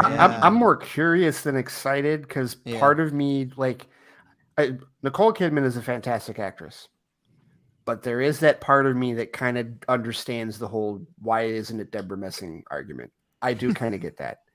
And it's you know what it is? It's because she did the whole and what was it was the Vitamin and Vegemin skit that she did, and then also the the cherry skit or the conveyor belt skit. It's like the one thing that the chocolate's the one thing that everybody knows from I Love Lucy, even though there's so much else that show did. But so I kind of get it. But I obviously they're gonna be awesome, and it's Aaron Sorkin. I like Aaron Sorkin. I do. I like Aaron Sorkin. It should be good. I mean, he saw something in him. We'll see what happens with that. But yeah, I mean, I get it. Where it's like when you hear about like, okay, they're gonna do a movie about Lucy and Ricardo, and it's like all of a sudden they cast Javier Bardem, right? He's Ricardo, and then he's Ricky. Or Ricky Ricardo. Arnaz, I just want to say something to see if you'll laugh. Mr. Ed. Do you know the show Mr. Ed, Taylor? Yes. No. Oh wow. Yeah, you're really just making my hip hurt, Amanda. Now you're making the What about you are fucking older than me too. I think Kirkland. Do you know Mr. Ed? No, unfortunately, I do not. Travis, you know Mr. Ed. Oh man. Travis. Not a single fucking one of them. Oh my God. Travis, wait, please. no. The talking horse. That's the whole gag. Hang on. I'm trying to name the guy. BoJack Horseman. Is that what you're talking about?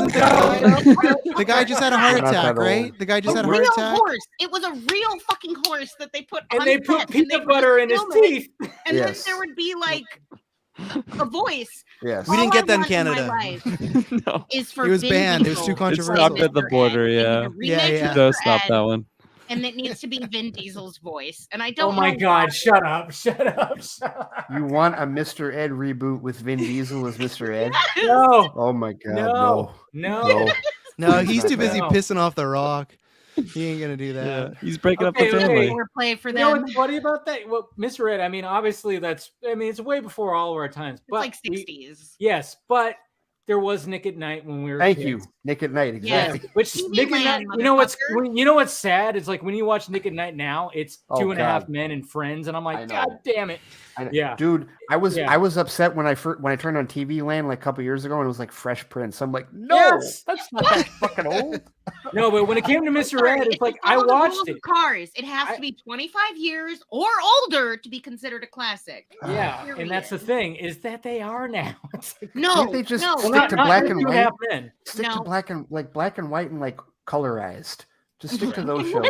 Colorized. Yeah, but Mr. Ed, I remember the logo of Mr. Ed was like two horseshoes that came together, and then it Yes. created an E, like And a an, D, and a yep. D, and it Mhm. was like dink like that. It was like No, Interesting. Fresh Prince of Bel-Air is only 21 years old. Oh fuck, it's 31 years old. Yes, it is. Yep. God, Mhm. I can't do math. Yeah. But I yet, know. Will Smith still looks like he could play that role. That was okay. Gemini Well, that's Man. what non-monogamy will Yeah. do for you. Have we Yeah. seen Gemini Man? Of course, yeah. That Okay, that, like the special seriously, effects. that's like the easiest de-aging job ever. Like seriously, they're just get all of his shit from Fresh Prince. That's how he looked. All Just the get head- all of his all of his video and models and his hair and everything. It was the easiest fucking de-aging job. All right, we got somebody else who's joining. I Is think it it's Steven? Is he having an no, allergic it's reaction to it's Jack actually somebody who Travis really loves. It's Scott! It's fanboy Queen! Mr. It's Mr. Scott! Who are you gonna Guy that call? doesn't read books. Oh, who you gonna call? Oh no! Start with the post. Oh, did you see it, Scott? Why do you think I'm this late? Yeah, fair Yeah. enough. Wait, well, I saw you tweeted, you posted earlier that you were watching the second one, so you were doing a marathon. Are you? Oh yeah, doing oh yeah. Shave- You better believe I was doing a Are you marathon. doing No Shave November, but no trim November? What? Yeah, I mean, I can pet myself right now. It's that bad. That's Like, why. No, I'm asking for real. Or if this is just like it's been a long fucking week, Amanda, shut up. No, it's been a long fucking week. Okay, Just shut sorry. up. That's okay. You're Yeah. talking about Mr. Ed, and I want Vin Diesel to be the voice of Mr. No. Ed. No. Oh, I don't approve.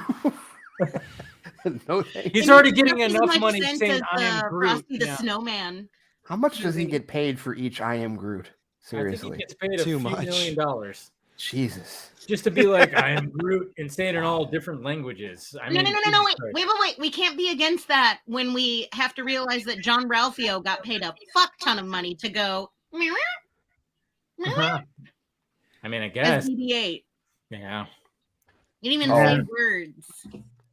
I mean, So- I guess. I mean, if you can get that gig, why not? Oh, Whatever. that's love true. John That's Power true. to More you. power to him.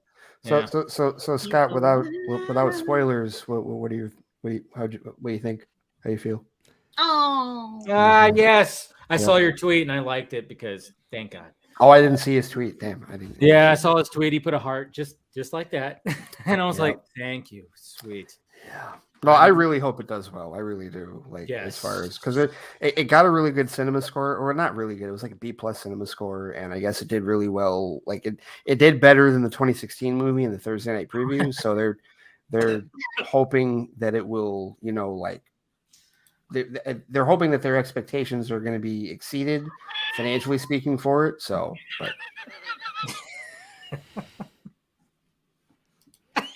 I'm sorry. what I miss? What I miss? What happened? I just Amanda's looked at the chat. laughing. Oh, you're looking at the chat. Which chat? A private Oh. chat. The private Oh. chat. Oh. Oh, you saw? Did you see the photo of Taylor that he was about an hour ago? Yeah, Scott Taylor is. He's using some water right now. He's doing better. He's doing better, but he's. Oh, yeah. I saw. Taylor, how you somebody doing? tweet- I saw somebody tweet that too. Yeah, I was like, oh yeah. He gave us finger This guns. tweet's Taylor, live. Oh no! What is this Taylor right doesn't here? do finger guns. Come on. Oh, that's savage. Kirkland looked like a stone cold Pretty fox. good, actually. Look at Yeah, that hair. Kirkland ready to Yeah. model something. Taylor Kirkland, you're Field. fine. But like Taylor's going like it almost looks like he's saying, "Really?" I'm like, Oh, I was intrigued. I don't know what we're talking about, but it was a good We were topic. talking about Maggie Gyllenhaal's tits just about. oh, that. Jesus Oh. Christ. Yeah, how do you feel about her tits, Taylor? I opened that link. It was a surprise. Yeah. They're nice, Yeah. aren't they? Well, I didn't expect to see that in the link. Yeah. Oh, well, And yeah. there's 61 of them too. That's crazy. Yeah. Yeah, she's Scott, doing a lot Scott of, and I have seen them lot of all work. together, so Mm-hmm. we're Maggie fans. Stranger Than Fiction, right? That's where I think of. Yeah. Second I think of degree. I think of Frank. Has anyone ever seen Frank, the movie that Michael Fassbender wears the fuck, big Frank is so puppet good. head and all? I No, think I about have not that seen shit all the that. fucking time. Fassbender. Really good. Really Fuck, good. Oh, that movie's so Fassbender. Yeah, fucking that's my biggest good. man crush of all time. Matt Fassbender is God. he's a beast. Great. I want Fassbender. Frank to be. I coach college speech, and I want somebody to cut that shit, like just 10 minutes of the best fucking Frank, and Frank's just great. do that. Like Huh. it's so good. But how the fuck do you I don't know. You can't get people to understand the concept unless they see the whole thing. It's so good. See, now I got a question. If we're talking about Maggie Gyllenhaal, okay. So when it comes to the Dark Knight trilogy, Maggie Gyllenhaal, Kate, what's her name? Katie Holmes. Katie Holmes. Sorry, I could I think not. that answers your I was question. like, Wow. I went Yeah. Kate, and I was like, whoa, that went nowhere. I was like, fuck, I reached, and I'm like, there's not a name there. Shit. Yeah, Katie Holmes. Wish. Yeah, I go Maggie. Um, I really do I- prefer Maggie in The Dark Knight. I wish that they had like, because here's the thing I had like, okay, do I think Maggie's a better actress? Yes, but like the problem is that the scene where she blows up in The Dark Knight, She blows up. you lose Spoilers. you lose. Spoilers. You bitch. Has anybody? If I've seen it and it's that old, but like the problem is that like there isn't any like if you saw Begins and you had like and like you were used to that character through Katie Holmes, the emotional attachment that you have with a new actress isn't there. yeah. So the weight isn't Well- felt nearly as much. I didn't feel as I it any could have disagree, been. emotional but, you know, attachment to that's- Katie Holmes, so it was actually better for me because Me Maggie too. Gyllenhaal did a better job of For making me me, give a fuck. For me, I I'm think with Amanda on this. I I'm know. kind of in the middle. I thought Maggie, I liked her better as Rachel, but I actually think Katie and Christian had better chemistry together. I think I would agree Maggie with and that. I will totally. I think agree with Maggie that. and Bale really did not have anything going on. I don't think Bale Okay. really had. I didn't think Bale Mhm. had great chemistry with all the female leads, to be honest, which was kind of rare. Like I like Anne Hathaway and I liked Marion Cotillard, but I don't think there was ever that like spark where it's like, oh, I'm gonna remember this. No sizzle. Like, Yeah. you know, it was like, okay, this was fine enough for all of Just them, but that's the weird way because I put it. like a lot of the like hot chemistry when I think about like ooh in comic book movies is in Spider-Man. Oh yeah, I think. What are you talking about? Michelle Pfeiffer licking, Oh, definitely. Batman face? Absolutely. I think they're one. I think Garfield yeah, and Garfield and Emma. That's what. Garfield and Emma Yeah. The Stone. best. Oh, the yeah. best. The best chemistry. Were really great. Yeah. That is like the mountaintop of chemistry as far Right. as those two. Yes, absolutely. That's the one couple So- where everyone's mad they're still not together in real life. Everyone's like, "Yeah, I know your other partners are great, but why couldn't you figure it out? You know, we loved you in those two movies. Like, be together in real life. You know." But yeah, no. Those are that to me is still the standard as far as like chemistry, and it obviously made sense. They're dating at the time, but not all the time that happens. You know, like No. so it those two together are just electric, and those movies. So that's Yeah, that's an interesting question. That is though. really Like, interesting. I hadn't thought of that, Travis. Like Yeah. the Spider-Man movies really do have that down as far as Yeah. the chemistry between Yeah. Peter And and I'm the not lead. saying that, or Peter like, and the- for example, Michelle Pfeiffer. I'm not saying it doesn't exist in other, but like, if you were gonna say which, like, comic Is book it- couple. yeah, is it a Superman lead movie, a Batman lead movie, a Spider-Man lead movie? See that's what I was like, going to ask right now. Is like, what would everybody think is like the best cinematic couple? I guess you could say. Who in has CDMs or just total? Yeah, CBMs. Okay. it might be Garfield and Stone. I think it Might is be. Garfield and I Stone. would for me, agree. yeah. Yeah. No. I don't Oh, know. now, It is, actually. Cavill and Adams. let's be fair here, though, Dave. We may be changing our answer in about 4 months. Well, with let's- Holland oh, yeah. and Zendaya again. No, Patterson. Pattinson and Travis. I was Charlie about to Cox say, I'm and like, She-Hulk. I'm not That's feeling gonna the be my Holland and pick. Zendaya thing. No, Charlie no. Cox and She-Hulk. No, you No. might be right though. Yeah, you might. Yeah, be right. I'm very curious about that one. Because all Um, that stuff they did on the Batmobile, they got tons of stuff going in. you As an know, old so- bitch, I would like to. I would yes. like to Didn't they have sex say on top of it? that Yep. the Confirmed. Affleck Godot chemistry is. Yeah, but that they weren't really a couple though. Don't I give think a you fuck. needed. If you could have gave were in one my head. movie more of them together, of that, I know, like, I agree with you. I think because in BVS, the second they interact, you have that spark. You're like, okay, because some actors just have that. They play off They each do, other well. yeah. Mhm. And agree then with that. obviously it carries over in the Snyder Cut. But I feel like if you had, even if it was great, like one movie, like a two-hander of those two together on a venture or something like that. It would have but been. Yeah. Oh, there was potential there, you know. I like the same way I actually really like in Deadpool. I like him and Vanessa's like back and forth, but then That's in a good two, one. Good That is a one. good one. That's a really yeah, good but one. then in two, she's gone right away, so doesn't really Yeah. get to grow at all, Yeah. right? Yeah. So Yeah. But they try to play off of it a little bit, and I thought it was Yeah. kind of cool. But yeah, but you're right. Yeah, yeah. I mean, if there was a little bit more time, maybe that whole Batman Wonder Woman dynamic. Well, what's great about that too is like when you go into Zack Snyder's Justice League. I mean, how well they work together too. You know, they have that chemistry where it's like it's not hot, even though like they're both like 7 feet tall and fucking Jesus Christ, they have chins out to their whatever, and they're so pretty, but it's just like, but they work so well together when they're just like, hey, we got to figure this out and put this team together and whatever the hell. Even like It was very organic. yes, it was very works. organic in that works. film. Like even like when Yes. he's sitting in the chair and she just walks up and what's going on? What's going on with you? And he's just like, Barry, I had a dream, premonition, whatever the fuck he says, Right. But yeah, maybe if there was a little more time with that, maybe. And I hear what you were saying because I think you were trying to say like Cavill and Adams. Yeah, Cavill and Trying Adams. to say I mean, Cavill come and on, the Adams. bathtub scene at BVS. Yeah, I mean, if I was doing like a top 3, yes, I probably would. Like but here's the tough part is like, as far as chemistry, like with that character, like with those two characters, it's like, all right, do I like I'm rating it against that, and then I have to do the whole because we're older.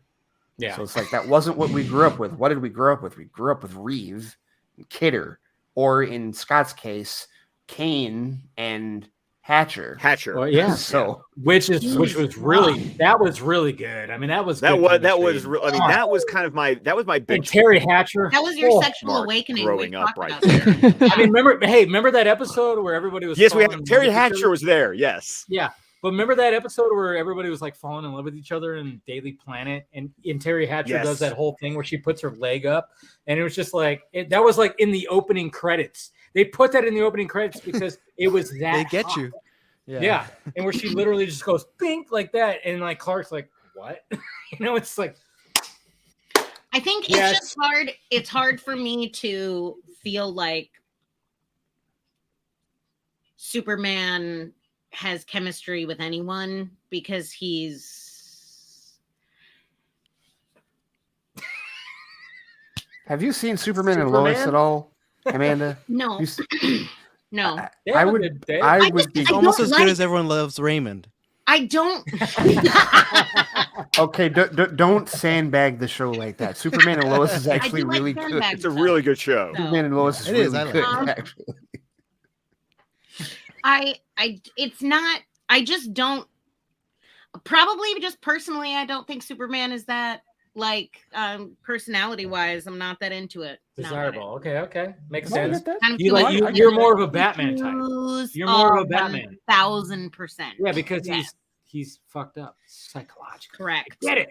Yeah. Would we count that's what it animated- is. Like the Superman is count not animated fucked up enough in the couples? head. Okay, He's we like can Animated count. couples? bad, not Well, you know what? fucked I also wanted to bring it to Marvel. What about Tony and Pepper?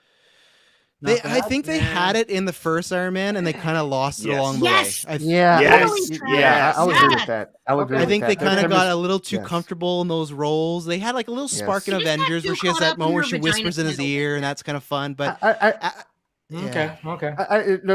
Travis, I totally agree with you. I still like the byplay that they had, Mhm. but it was weird after the first movie. It was like not all there. Well, and they But did that another awkward thing- thing of like another- they're getting married like off screen. They're all this stuff. Right. Yeah. And her taking Yeah. over the company and being Well, for me, CEO and also all like that Chris stuff, so- Evans and Chris Evans and Hallie Atwell. Haley. Like, I'll be honest, Haley Atwell. That Like was especially when they're dancing at the end of Endgame. I'm sorry, I cry Oh, every yeah. time. Like that really, Yeah, I know, that little that's- ending for that's good. Cap choked me Yeah. up because Okay. those two really did have great chemistry in First Avenger. They And did. like when Yes, he they did. plunges into the eyes, I That's a really- heartbreaking You moment. feel It it. is. You That is feel a it, heartbreaking. Like when he wakes up, and like in present times, you do feel bad for him. It is kind of a sad ending. Yeah, because he wakes up, it's- he's all, I was supposed to meet somebody for a dance, and that was like Right. literally the last thing when he's just like, where the fuck am I right now? And you got Nick Fury, he's in the middle of Times Square, and he's just like all these fucking billboards and shit. yeah, exactly. Right. And it's just Yeah.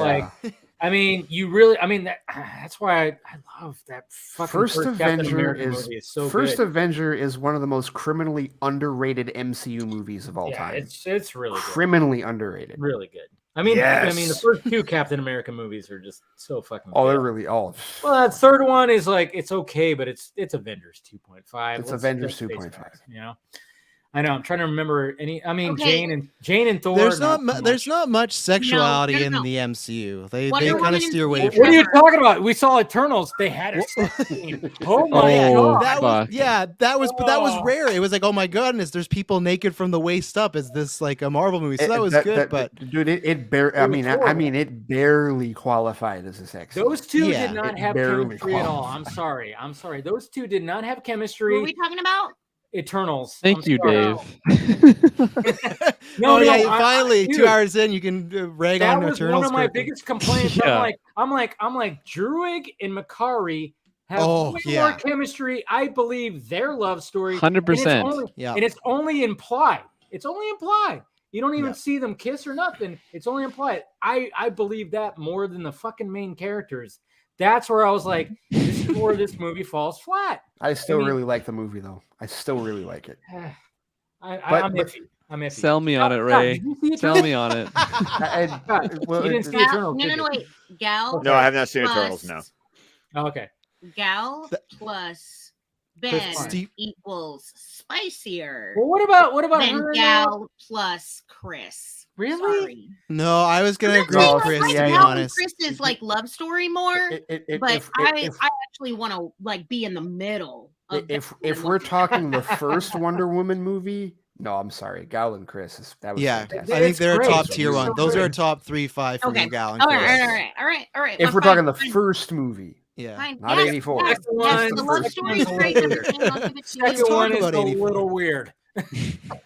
Uh, Like, hey, more than a guess little what? weird. We're doing each other, but you're a totally other guy. Yeah, It's the Yeah. Freaky Friday is what I like to call it. Yeah, that is so Kirkland. weird. I'm sorry, I can't listen. If you don't, you know my tagline. It's all subjective. If you don't dig Eternals, you don't dig Eternals. It is what it is. Yeah, I just really liked how the movie subverted a lot of the MCU tropes that we've come to know and I understand for the last respect that. 13 years. I respect Absolutely. dig that. Marvel finally was like, I guess we should probably get some money from the DC fans.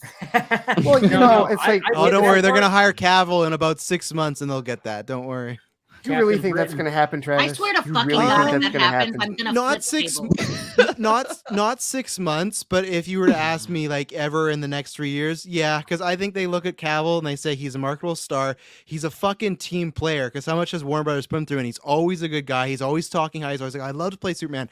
I think there's a chance that they could cast him and bring him aboard because they just know his star is getting bigger and bigger every year. Witcher got him, like Superman got him on the map, but Witcher is what really brought him up. Travis, And I rebuke this shit you're trying to bring into See, fucking existence. I'm just looking at it like I a sports rebuke element. it. If you are a coach, you look at Henry International- Cavill and he No. checks all the boxes, That's and true. he's gonna be Wolverine That's one day. cool. But you're living in a fucking dream world, okay? What Zach said.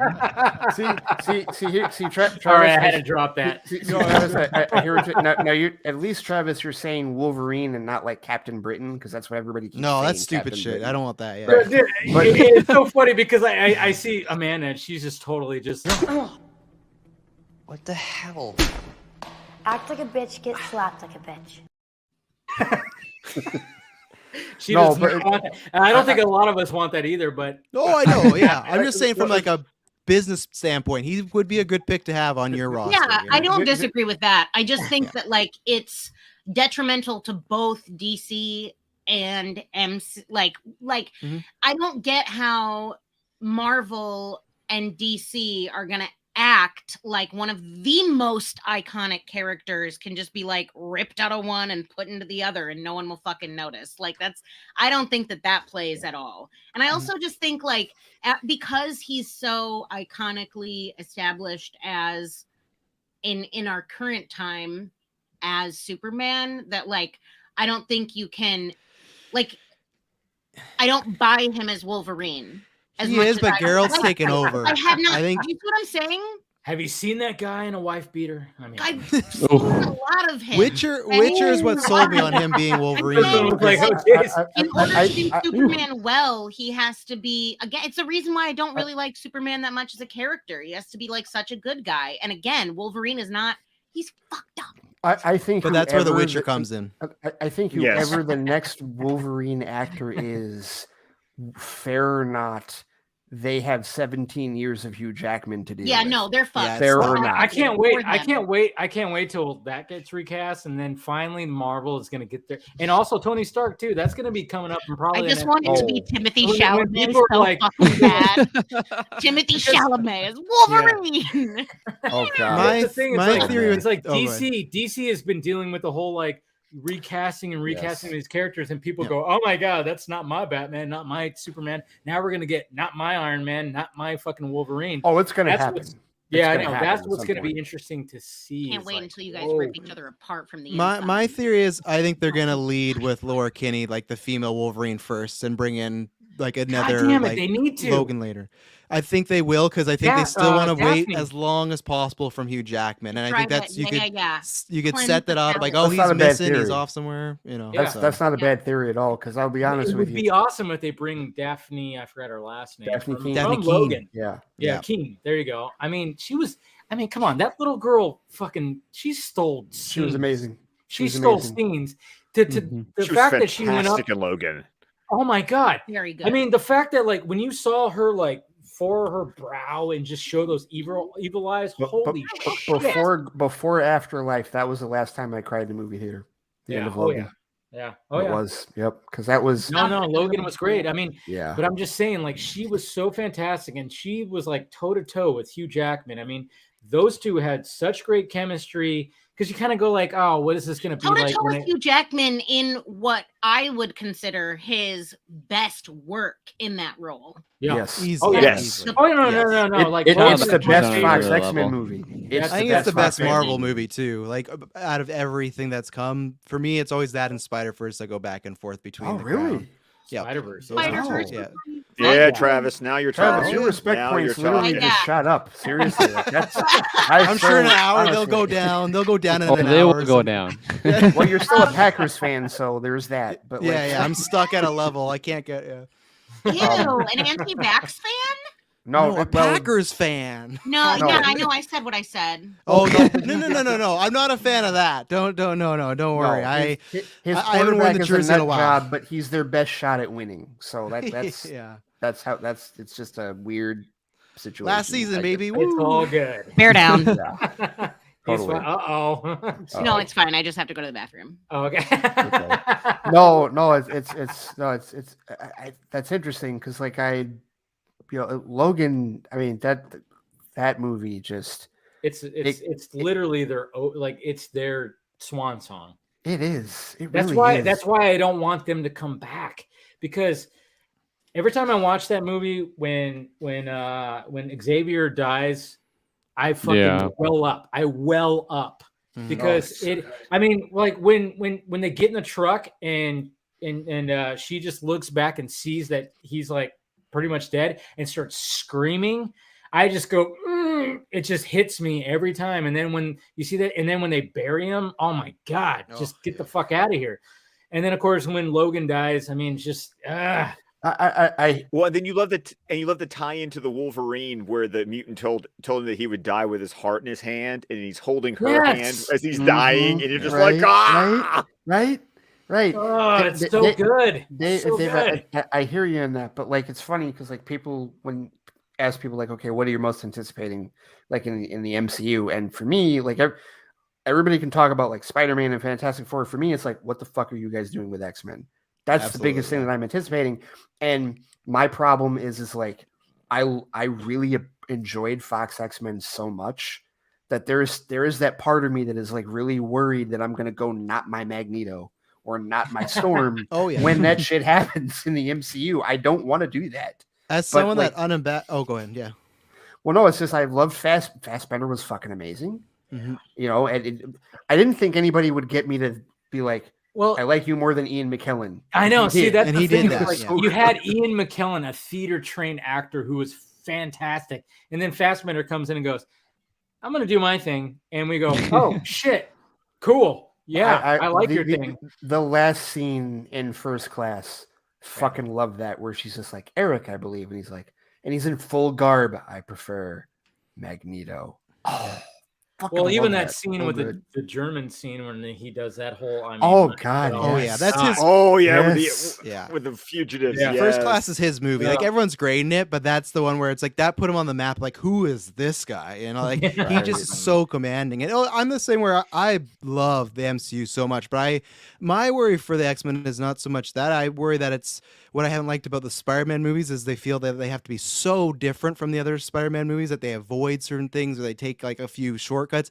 That I Like feel with the Uncle Ben. X-Men. Uncle Yeah, Ben. so like with X-Men, I'd love to see the MCU try and do the Scott, Logan, and Jean dynamic, but they might be like, you know what, they did that way too much in the Fox one. Let's not even touch that. And I feel like there's things about that could have been much better, like Scott being an actual character for one, and actually make it like they tried. Oh, that would be Need- lovely. Yeah, They and need that's a what I mean. good Cyclops. They do. Yeah, and I would love Yes, to they see that, do. but I worry they'll be like, well, they did that so much with Fox. Let's just skip that. So I'm They really prepared didn't. to. They really didn't No, do a whole lot. yeah, of no, I know Cyclops. they didn't. Yeah, Yeah, But, yeah. that poor guy. He But did more I in kinda Superman wonder- Returns than I'm he sorry. did in X-Men. Yeah. No, but what if they like? You know what? I would respect the shit out of the MCU and Kevin Feige if they flat out went, "Hey, what if we let's bring in a 4 foot or 5'3" Wolverine because that's the way, or was it 5'4"? I don't know how. Yeah, he's, Oh, yeah, really- he's like he's 5'4", actually he's supposed to be short. really short. Yeah. He's short What from if they did Canada. that? I'm ready to 5'4", go. Yeah. I mean, what if they actually did that? Like bring somebody who's like short, hairy, and whatever the fuck. I don't know. Bitch, I I'm did just- have a dream that Debbie was gonna get me an acting job. No, but I'm just saying, like, I would how also bold be would a that be? great Because fucking candidate for to because play you had Wolverine, you because had I like will a fuck you like up. Hugh Jackman was like 6'2". Yeah, we all were like cool, but I'm like, what if they actually went full on like short Wolverine? How crazy They wouldn't would do that it. be? They got to market them. Yeah, they're Yeah, just they won't yeah. do for that. And they some want the reason, sex it's just- appeal. They want the Yeah. six-pack abs. They want the GQ stuff. Right. You know? You You- can still and have that with a 5'4" guy. And that's the thing, Dave. That's the thing that that fans wrestle with Marvel and with DC is we got to understand that when it comes to the movies, there is a general audience component that they must market to, Yeah, I know. which them means kids. that a lot of the stuff that we want Oh, to sorry, we're see not as talking about comic them all. fans is going to have to get changed, and liberties are going to have to get taken. So Yeah, I know. So I just like Thanks for how catching that, bold. Dave. How bold? Yeah, I didn't did. hear what you said, Amanda. I didn't hear what Yeah. you said. That's Yeah. good. We're not play back later. All right. She goes away. Oh man, no, but I just thought like, how bold would that be to just get? I mean, I know there was like, what's his name from who did Rocket Man? And Edgerton. Taron Egerton. Yep. yeah. He'd But be I mean, good. like, but at the He'd same be time, good. he's still like 5'10" or something like that. He's not exactly fully short, but he is a little shorter. And I'm like, okay, He could do it. maybe. I could see Yeah. him with chops. I could see that. Yeah, I could see yes. that. You know, like when people start doing these fan casts, I mean, it's the same thing with Bond. It's like a lot of people have to consider the age, obviously, you know, because everybody goes like, what about Idris Elba? I'm like, yeah, but he's pushing 50. It's not going to happen. You know, And they it's never not go gonna for a name. They like to make their star. They don't want to get someone that's already has like power. Like, sure, a few people knew who Daniel Craig was before, but not really. Exactly. Pierce Bronson, they knew Right. Remington He's the guy Steele, from but Tomb he, Raider. You know, yeah, he's the Right. Tomb Raider guy. Yeah, I know, right? It was him or Gerard Butler. It was one of them. But no, like the guy from Tomb Raider who walked around naked in front of. Yeah. For me, Timothy Daniel Chalamet Craig was has. Daniel Craig was the Road to Perdition guy. Yeah. At the Yeah, he time. was Paul Newman's son. yeah. Right. And they just like to pluck somebody that is like good looking, has been in a few things, is not going to cause them trouble, and likes to make them big stars. So I think like Oh, that could whether have been it's- Army Hammer. Oh, God. yeah, it could have been. Oh, don't get Taylor started on Army Hammer. Oh boy. Lone Yes, Ranger. no, Taylor. Hey! Talk to us, Taylor. Yay! I don't think You're Taylor sober actually enough knows about now. Army Hammer's like doesn't wanna I be think I'm It's mixing a him up girl with Clint Eastwood's son, Scott Eastwood. Scott Eastwood. Oh, he loves Scott Eastwood. I don't know. Scott Eastwood Pacific is Rim funny. 2. Let's go. I mean, like if you watch when you watch those older Clint Eastwood movies, you kind of go like, yeah. I mean, I think it's like what's that Clint Eastwood movie where he plays a DJ? Play what for me? There's like he has like a Play stalker. Misty for me. Play Misty for me. Yeah, there you go. When I watched that movie, I was like, God damn, he does look like he looks like Hugh Jackman. I'm like, damn, if they had a Wolverine like back in this time. Oh, Clint he Eastwood. definitely yes. So then when I look at Scott Eastwood, who looks like his father, I'm like, yeah, maybe. But then I'm like, yeah, I hear the voice and I go, now.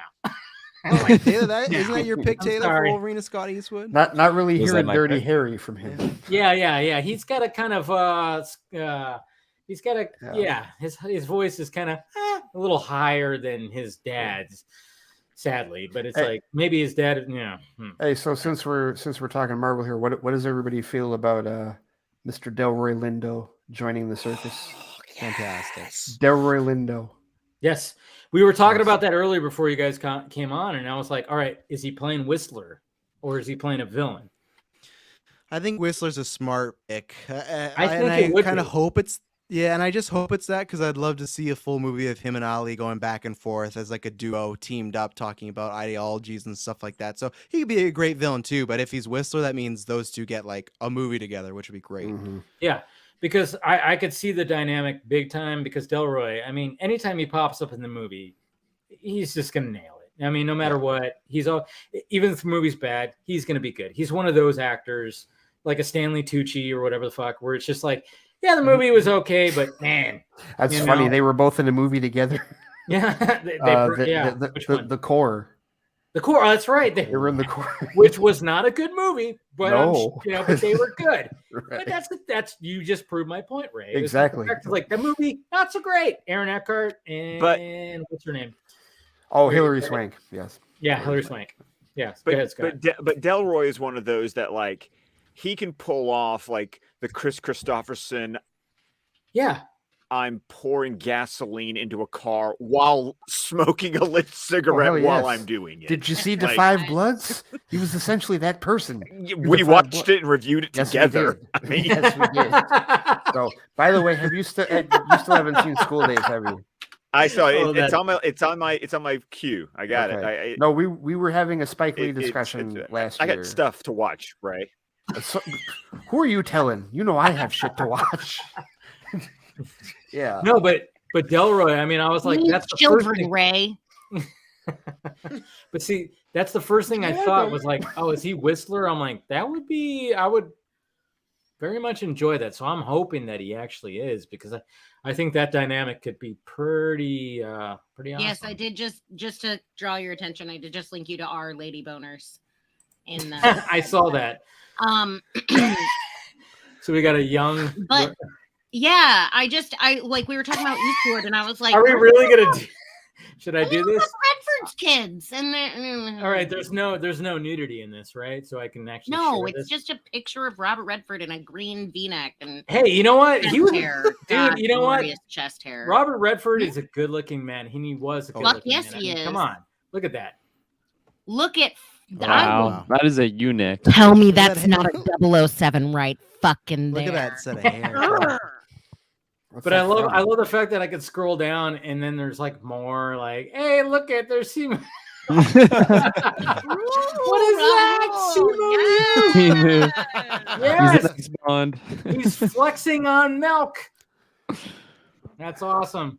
And roll. Yeah, he was in that one's zombie about show. His voice and his hands. iZombie. Yeah, there it is. Him, so. And he's also become a Mike Flanagan guy because he was in Haunting of Bly Manor and in Midnight Mass. Midnight Mass, exactly. Yep. And then we got our Hawkeye right here. Taking their clothes off. He's just going. So.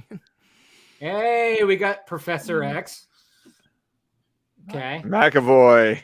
Yeah. Is anybody who? I mean, mean, he's McAvoy? fine. He's a great actor, I think, but he had a tough job because it's like Patrick Stewart is like one of the best like comic book castings on earth. I thought he did a good job to measure that scene when they face each other in Days of Future Past. I thought that was fucking phenomenal, man. Yeah, that was great. Agreed. It was great. Totally agreed. Yes. No, and what you really want to go with is that if you're listening to the Audible Sandman production, he's Morpheus, and he is fantastic. Wait, I was just listening with Steven, and I was like, wait a minute, is that fucking why can't I think of her name now? Crazy fucking comedy lady with a tiny chin and like huge eyes. Fuck. Hey, there's Cavill with glasses. All right, I think we've had enough. You're talking about the Sandman. I'm like worried that there's gonna be a gif where like a fucking dick pops out or something like that. I was wondering how much further you were going to scroll down. I was like, where can we go in? No, I mean it's happened one time when I did a live stream where I went down a Spider-Man Twitter thread and sure enough, a dick popped out. Where I literally had to go like, oh shit, I'm going to be removed.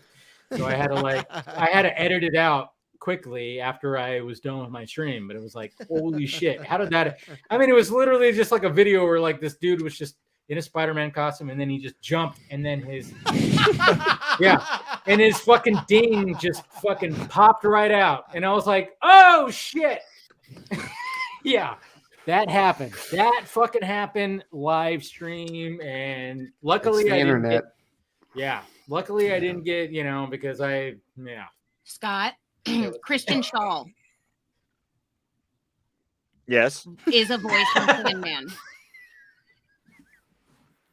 Who's the name again? You kind of froze up there. I'm having terrible lag issues right now. Kristen Shaw. I'm going to put it in chat.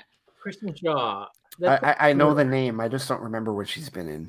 All right. I have to look her up. So you just typed in the name. I thought you were going to post a link. Oh, she's Tina. Not Tina. No. Bob's Burger. Who's the one in Bob's Burgers that wears the rabbit ears? Oh, yeah. Okay, I know what you're talking about. Whoever that is. Like, I don't know what her character's name is in the show, but like, because Tina's the other one, but like, she's. Oh, shit. Yeah. What am I doing here? Jeez. Kristen Shaw. Oh, God. No, Louise. Oh, she's Delirium. Yes. Oh, that totally that makes complete sense. Yes. Okay. Yes, exactly. Okay, it does make complete sense.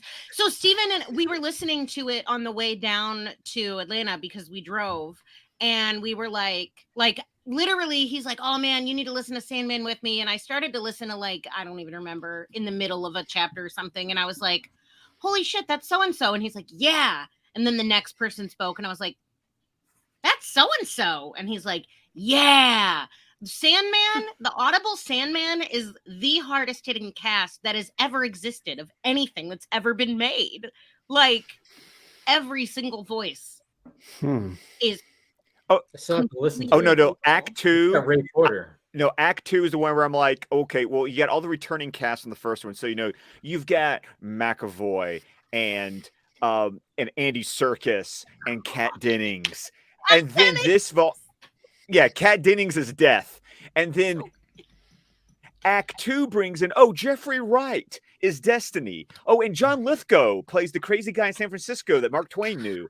And, Brian Cox is the voice of Emperor Augustus of Rome. And you're just going, insane. Dude. So I got to listen to this. So you mentioned Jeffrey Wright there, Scott, and I want to throw this into the hat because I tweeted this last week. Because there was I don't know where that clip of him talking about playing Gordon came from. It was like from some documentary or something that recently came out. And I tweeted, I quoted it, and I was like, low key, I think I might be more excited to see him play Gordon than even I am to see Pattinson play Batman. He's just going to be a really fucking badass Gordon, isn't he? Oh, yeah. He's going to be better than Oldman, isn't he? He could be. Oh, them That's fighting tough. words better There's than chance. I think for me, it all depends on screen time because Oldman got a lot of screen time. In Oldman that got a trilogy. ton of screen time. And I Yeah, trust he did. Reeves to give him lots of screen time with Wright, but we don't know. He could just be like, "Oh, hey, I'm giving you some information. I'm a really good actor," you know. So Yeah, if he but doesn't it have, would like, mean more Gordon screen time and more fucking. Oh, Jesus Christ. like, will Wright get a That's scene, what we will want. Wright, More fucking. will Wright get a scene like Oldman got in Dark Knight when his kids are being threatened? Right? We don't know. And if he doesn't get a scene like that, that's tough to top. No, but if you watch both trailers and you watch that behind the scenes featurette, how much do you see? Even like there's like something new that came out even this week where it was just like you see a lot of Gordon and Batman. Yep. There's so much. You know what? I mean, there's going to be a lot of Gordon in the Batman. I just want to know. I how just they hope had he's not the Mr. Batmobile Exposition. hood pregnancy. I'm hoping that too. I totally get what you're saying. Where it's like, but at the same time, it's just, man, I don't know. It just seems like it's just going to be it's all good. And then the fact that, I mean, especially watching No Time to Die and just how he was in Bond. I mean, that's where I kind of got really familiar with Jeffrey Wright. Was like when he showed up in the Bond franchise. I was like, oh yeah, and then realized, oh yeah, I've seen this guy in other things too. I'm like, just that voice that he has. I mean, the fact that Westworld. he's playing Batman. Westworld. I haven't watched it yet. Hey, you want Jeffrey he's Wright? great. I know. Wait, you've never seen Westworld? No, I've seen haven't the either. original movie. I haven't seen. I have also not seen Westworld. I have not seen Westworld either. I saw season 1. Season 1. Hey, the very first thing I saw Jeffrey Wright in was the the 2000 Shaft movie. See, that's the thing. It's like I realized how much shit he's been in. Oh, he's been in a ton of shit. Oh yeah. Everything. No, I He can't was wait in to see what he was in an Ang Lee Western movie starring Tobey Maguire called Ride with the Devil. Jesus Christ, I don't know Oh, that. Toby. Oh, Toby. No, I Ang can't wait Lee? for the Batman. Ang Lee?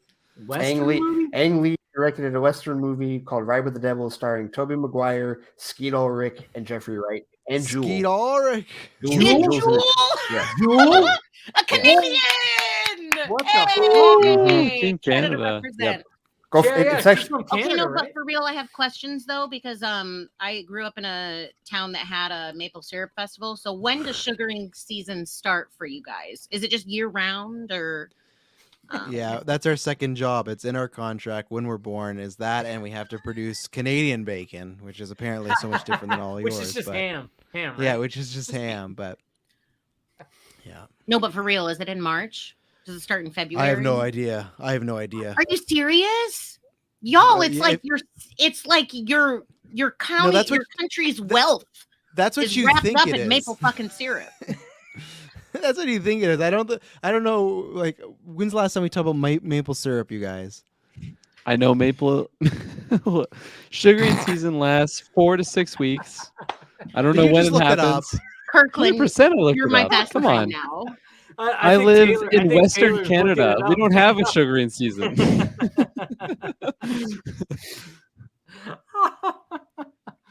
Oh, this is Ray was like, good time to pee. He's out. He's out of here. Yeah. Just talking about nerdy shit. That's all. We can talk about rocks too. Definitely talk about rocks, glaciers.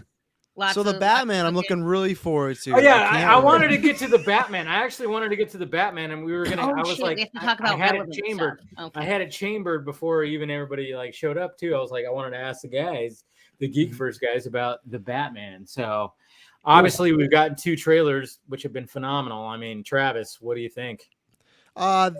It's a weird thought to have because you can't have this go again because expectations, you don't want to mess it up. But Dark Knight, my favorite movie of all time, and every trailer and everything I've seen of this, I go, man, I think this is the one to finally beat it.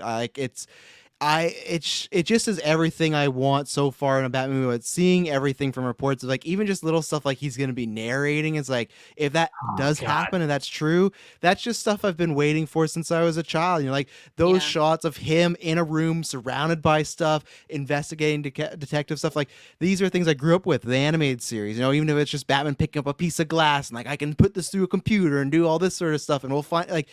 I'm so excited. There's so much perfect casting, and now you got like all like rumors around all this stuff. So like I'm very excited. I'm very curious to see what the rating's gonna be, because like it always seems like, so far the stuff we've seen seems like it could be an R, but I don't think they will do that. I think, and I'm not saying maybe it's not all, but either way, there's nothing I anticipate more than the Batman right now. Like I would trade every movie from next year just to see the Batman right now. Like it's just, I can't wait. It's just Pattinson. I've been on that board since day one. I remember when we broke it down. Taylor, you got one over when you saw The Lighthouse. And you're like, okay, this guy can go. But me and Kirkland, when that happened, we were like, oh fuck yeah, like this guy. But I had seen stuff after Twilight. I had seen Good Time, and I had seen The Rover. So some other people hadn't, and I understood. But like Taylor, once you saw The Lighthouse, you were all in, right? And you're excited for Batman now. Oh Good yeah. Time is so good.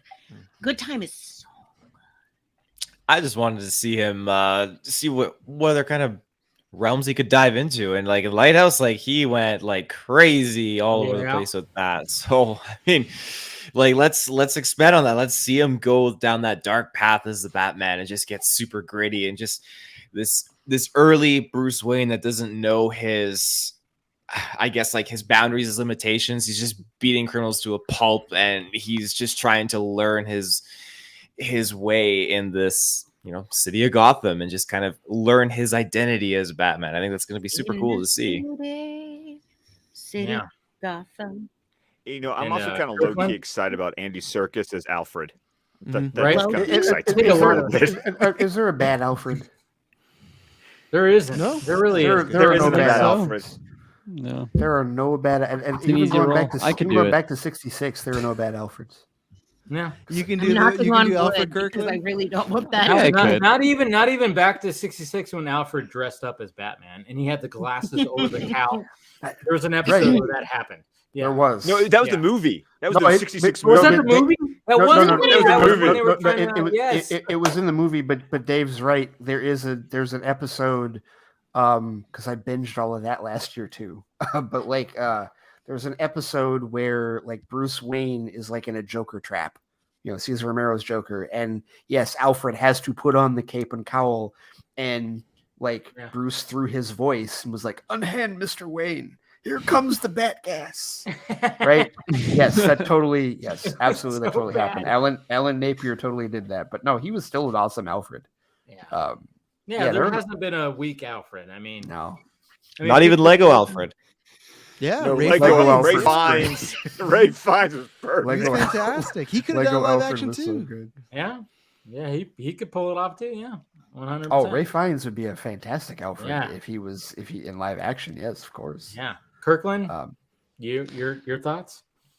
Yeah, no, I'm so excited to see Batman. I was one of those people that was a little pushbacky when like initial casting on Robert Pattinson, but I don't know if it's just been from the trailers or everything I've seen about him, or just my love for him through The Lighthouse, like Taylor Field. I really love that actor, and everything I'm seeing with Zoe Kravitz's Catwoman and Paul Dano's Riddler, like everything is just coming together to make this like my most anticipated movie of next year, 2022. So I'm super excited on. I'm not even the biggest Batman fan, but honestly, this everything leading up to this movie just has me so excited for it. So yeah, I think it's going to be a special one. I'm going to tell you one of the little things that happened on Twitter a couple years ago that like still has me super excited for this. Reeves was on Twitter when he was still writing the script, and he posted a track from Taxi Driver. Yes. The Bernard Herrmann score that he was listening to. It's a piece called Thank God for the Rain. And like he said he was listening to that for inspiration while he was writing the script. And I don't know how many of you have seen Taxi Driver. Taxi Driver is like one of my favorite Scorsese movies. It's like top 3. Like it's one of the best movies he's done. And like it's this jazzy noir, like deep, like haunting, like dark score. And I'm like, and I'm like, if he's pulling inspiration from that, writing this script, holy shit. You saw the trailers, how much rain is in that. And from what I gathered, like 76% of the movie, it's raining. So It's like Seven. That reminds me of Seven so much too. Well, that and Blade Runner. Yeah, Blade Runner too. Blade Runner also, yeah. Yeah. Yeah. So I mean, it's definitely gonna have of course he just pulls it out right there. dude, right you there. have What else props you got? at the ready. You got Rachel too? No, it's Roy. He's got Roy. Where's Rachel? I think he's got he's Rachel. like Carrot Top. There she is. There she is. I was like, you better have a Rachel. And they're all within arm's reach of his fucking chair somehow. Exactly. Oh, Chris. Wow. Yeah. Look at that. Where's his books though? Right? You know, the Magneto book. Wait, Oh, you're in? the one, Oh, the don't, once and don't future tempt king. him. Look Yeah. at him. Look at him. He's looking around. Screw you, that's still around. upstairs. I told you the King Arthur shelf is upstairs. The King Arthur shelf is up there. I did get this delivered last weekend though. Ooh, very Yeah. nice. Oh, that's cool. That looks That's awesome. nice. I like that. It was kind of fun though too. I actually texted Ray this, but they never responded. But the Subtle shade. open I know, Just subtle throw shade. me under the damn train. Shit. Okay. But the title track that plays, when they're like all the people who died. The song's not on the digital soundtrack that you bought, and it kind of depressed me because I really like that song. Like I like the opening title sequence of the Suicide Squad, but it's on the vinyl, so I was very happy about There that. you go. Interesting. Yeah. Well, Scott and I, I think we're the two. I think out of everybody in our network, I think we are the two that like that movie the most. I think. Yeah. I thought it was fun as fuck. It's not a bad movie. It's not a bad movie. I mean, like, I'm not going like, 84. I'm not like over the moon over it. Like, but I was like, it's enjoyable. I watched this it 3 times. came out on Netflix. I still need to Oh watch. yeah, the Bebop, live action came out. Cowboy. Cowboy Bebop. Or Scott, yeah, I said it wrong. Scott, apparently, and I this is causing strife among the fandoms. Imagine fans being pissy about Fans? something. Oh, really? No, Yeah. never. Apparently, Never Ed happened. is in the show. Okay. Like I saw a clip, but the thing is, the person that was tweeting it, they tweeted it as a clip saying, "Don't watch Cowboy Bebop," and I'm like, no, now I'm just gonna fucking watch it. I hate when people say don't watch something Because that makes you. I know. I saw your. But Ray, tweet what if earlier it's today what if one of about these Red times it's gonna Notice. be like The Ring, and they were right, and they told you don't watch it, and then you're like, Okay. oh, I'm gonna show them. You literally that's- die 7 because days. of it. That's complete. That's a matter of life and death, Travis. It's completely different. And 9.5 times out of 10 on Twitter, it is not about that. It is purely just someone being a pissy baby about something they didn't like in a particular show or a movie or whatever it is. I watched the clip and I'm like, okay, what are you offended by? Whatever. Like, people don't know how to pick their battles, so it's like I'm still gonna give it a shot. but yeah. They're offended by one of the characters not having the comic or like the the anime accurate, where like she's barely wearing anything. I don't know. It's Faye, yeah. Yeah, Well, yeah. It's like it's that whole thing where it's like, all right, you realize translating stuff from a page or a animated to live action, you have to make it work. Yes. Sometimes Dave's those being too costumes- woke right now. You're too woke right now. I know, Dave. Come on, Jeez, get I'm off it. so woke. I mean, look at my pupils are dilated. I mean, Jesus Christ. I mean, yeah, but yeah, that's what everybody always like concentrates on. And like, yeah, but does it translate? I mean, that's one of the things that superhero movies always struggle with is like what translates when it comes to their costumes. Not everything does. I mean, that's why like right at the not the very beginning, but I guess you could say at the beginning with X-Men. I mean, they even made a joke about it because the X-Men they wore like generic like black suits. Yeah. And then black what do leather. they make the joke of in the third act? What do you want? Fucking bright yellow spandex? And it's just Right. like, yeah, the Wolverine costume wouldn't work. It would look ridiculous. Just like any other costume would look ridiculous too. And that's Any other costume where a grown adult is wearing underwear on the outside of their fucking Exactly. pants. That's the other thing that's the other thing that I'm a little scared about with the MCU is like, okay, how are you going to do their costumes? Now, what I hope happens Think is you that could they make a just badass watch Wolverine the end of helmet. Apocalypse Thank you, Ray. and do that. Yeah. Thank Okay, you. do what they had. Give them what Those they had at the end of were- Apocalypse. Those Yes, fucking those worked. costumes were phenomenal. And I didn't even like Apocalypse, but I liked that, But then all of a sudden, when you get to Dark Phoenix, it's like, what are you guys wearing? These fucking X like We match. We're the X-Men. yeah. Yeah. Why that was one of the dumbest things that franchise has done was abandon what they set up at the end of Apocalypse for. Hey, Raven, why is your like skin color like so like lighter than your? Oh, wait, because the makeup is not so applied as much. Yeah.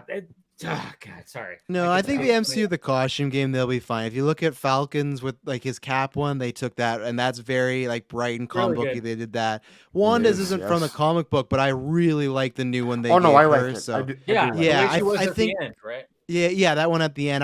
That I'm looking forward to, and I'm actually looking forward to when Daredevil does come over, what they do with his costume, like how samey is it to Netflix, or is it like really done over? Do you get a yellow version? But the costume department right now, I trust them quite a bit. I think we'll get very comic booky X-Men, but still in like a stylized, like this is why we wear it and this is why it works. But if it feels like Watchmen, I'm down. Yeah, that's a good comparison. Yeah. Because I feel like Watchmen did not at all in any way try to lean away from the comic bookiness of it. Watchmen really feels like a bunch of grown adults who like dress up on their own in these overly almost WWE. Like we're taking this very seriously. And yes, I'm wearing glitter pants. Like there's something kind of admirable about it. And I don't want to make it seem point. And I don't want to make it seem like the MCU does a horrible job with costumes. I'm struggling to think of one that I don't like. I'll be honest. I've been having issues with all the, and this is just me because I'm a big Spider-Man fan. But after I like the suit in Homecoming, and then every time they've tried to change it after that, I've been like, why? Because the Homecoming suit has like a very modern-esque. It looks Ditko enough. Yeah, it's a Ditko modern-esque, like because it's kind of like digital because the way that the spider looks, it's like kind of digital. I actually like the spider logo. I actually like the digital. I see what you're saying, Scott. I totally see what you're saying. I think that's why people like dug it was the fact. Well, we kind of saw it in Civil War, and it's just like, they took like the Ditko version and just kind of modernized it. Mm-hmm. Yeah. But it's like, but they keep changing it. But the only time I don't like it is just sometimes when it just looks a bit too CGI for me. I still love like the cloth look that Andrew and Toby have, and I don't mind the change up of suits because one, you got to sell some toys, and two, it's like, I'm always fine for variants and whatnot. But I am kind of disappointed. There was this rumor, and who knows how much is true. Is like, well, the reason in Spider-Man No Way Home that Tom's gonna have this full-on black suit is so the general audience can tell the three Spider-Men apart. And I just go, oh man, I hope that's not true. Oh God! I know, like we gotta handle it sometimes, but like we can. I really hope that's not the case. Yeah, I want like them in the classic ones, but yeah, I think for me sometimes with the MCU suits, I like them. There's just times where I hated like when Downey eventually stopped wearing the full piece, and in Civil War, which I love that movie, but he has like the floating head effect sometimes where it's not fully lining up, and I just wish like they would fine tune that sometimes a little bit. So that's why when I look at like Wanda's like perfect, it's practical, she can wear it, great. Like just sometimes and I get it, it's easy for them to change and they move along and whatnot, but there's sometimes I say like that Iron Man 1 and 2 era was like the perfect route of like CGI and Iron Man together, but now because they move so quick, they go, well, we just got to go. And Downey, honestly, he's like, I'm not fucking wearing that full thing anymore. Like, look at me, give me the 2 shoulder pads by my neck. We're good to slap go. an LED puck on my chest. That's all you're getting out of me, damn it. 100%. And I am somebody that like same thing with the Hulk. Like he's progressively gotten worse look wise, and I'm somebody I don't really care about Professor Hulk. I do like it. I know why people don't,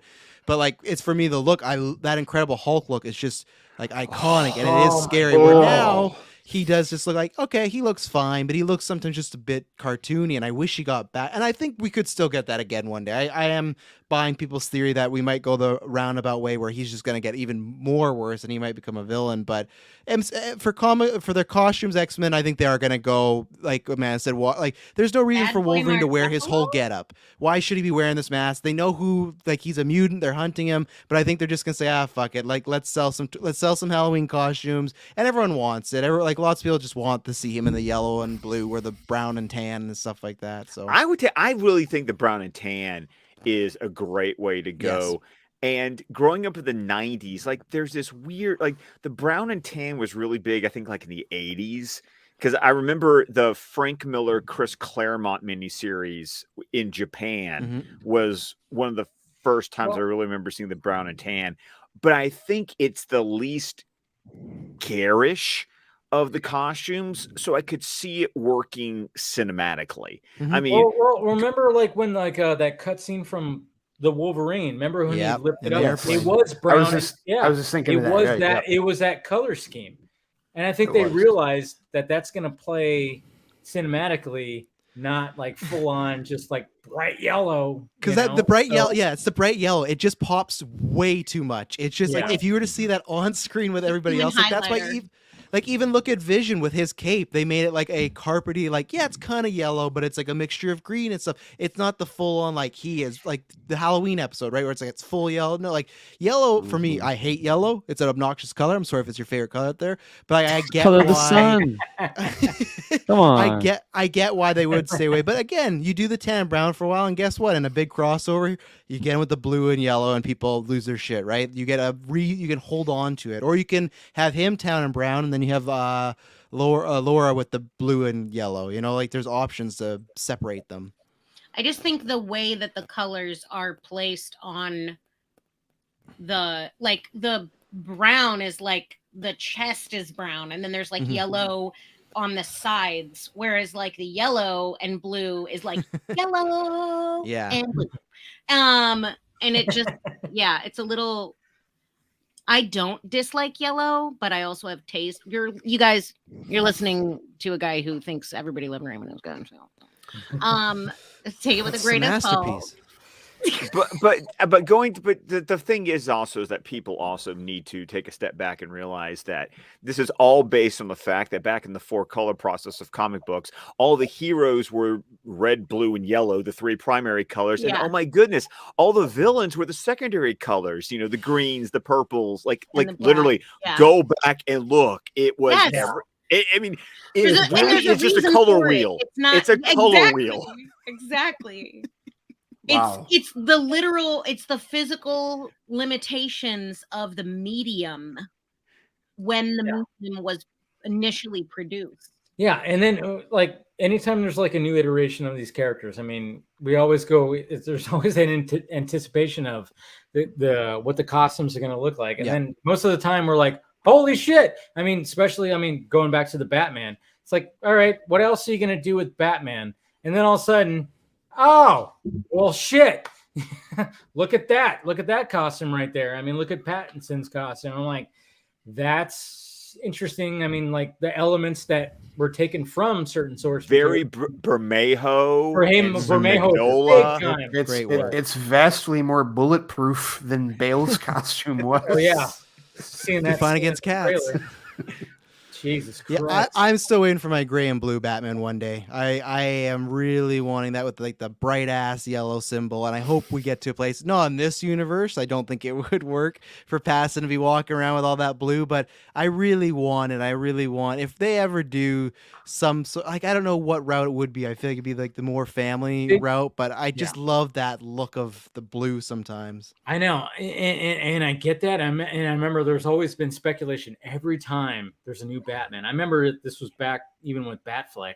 It's like, is he going to be, are they going to make it gray and blue, or something like that? But of course, it always goes to black. It always goes to black. He's like the closest, because at least with him, it was gray. It was a gray cloth almost. Like it wasn't like the hard rubber or the plastic. No. Yeah. Well, I mean, what Snyder did was like, let's make it Dark Knight Returns-esque, and he fucking nailed it, of course.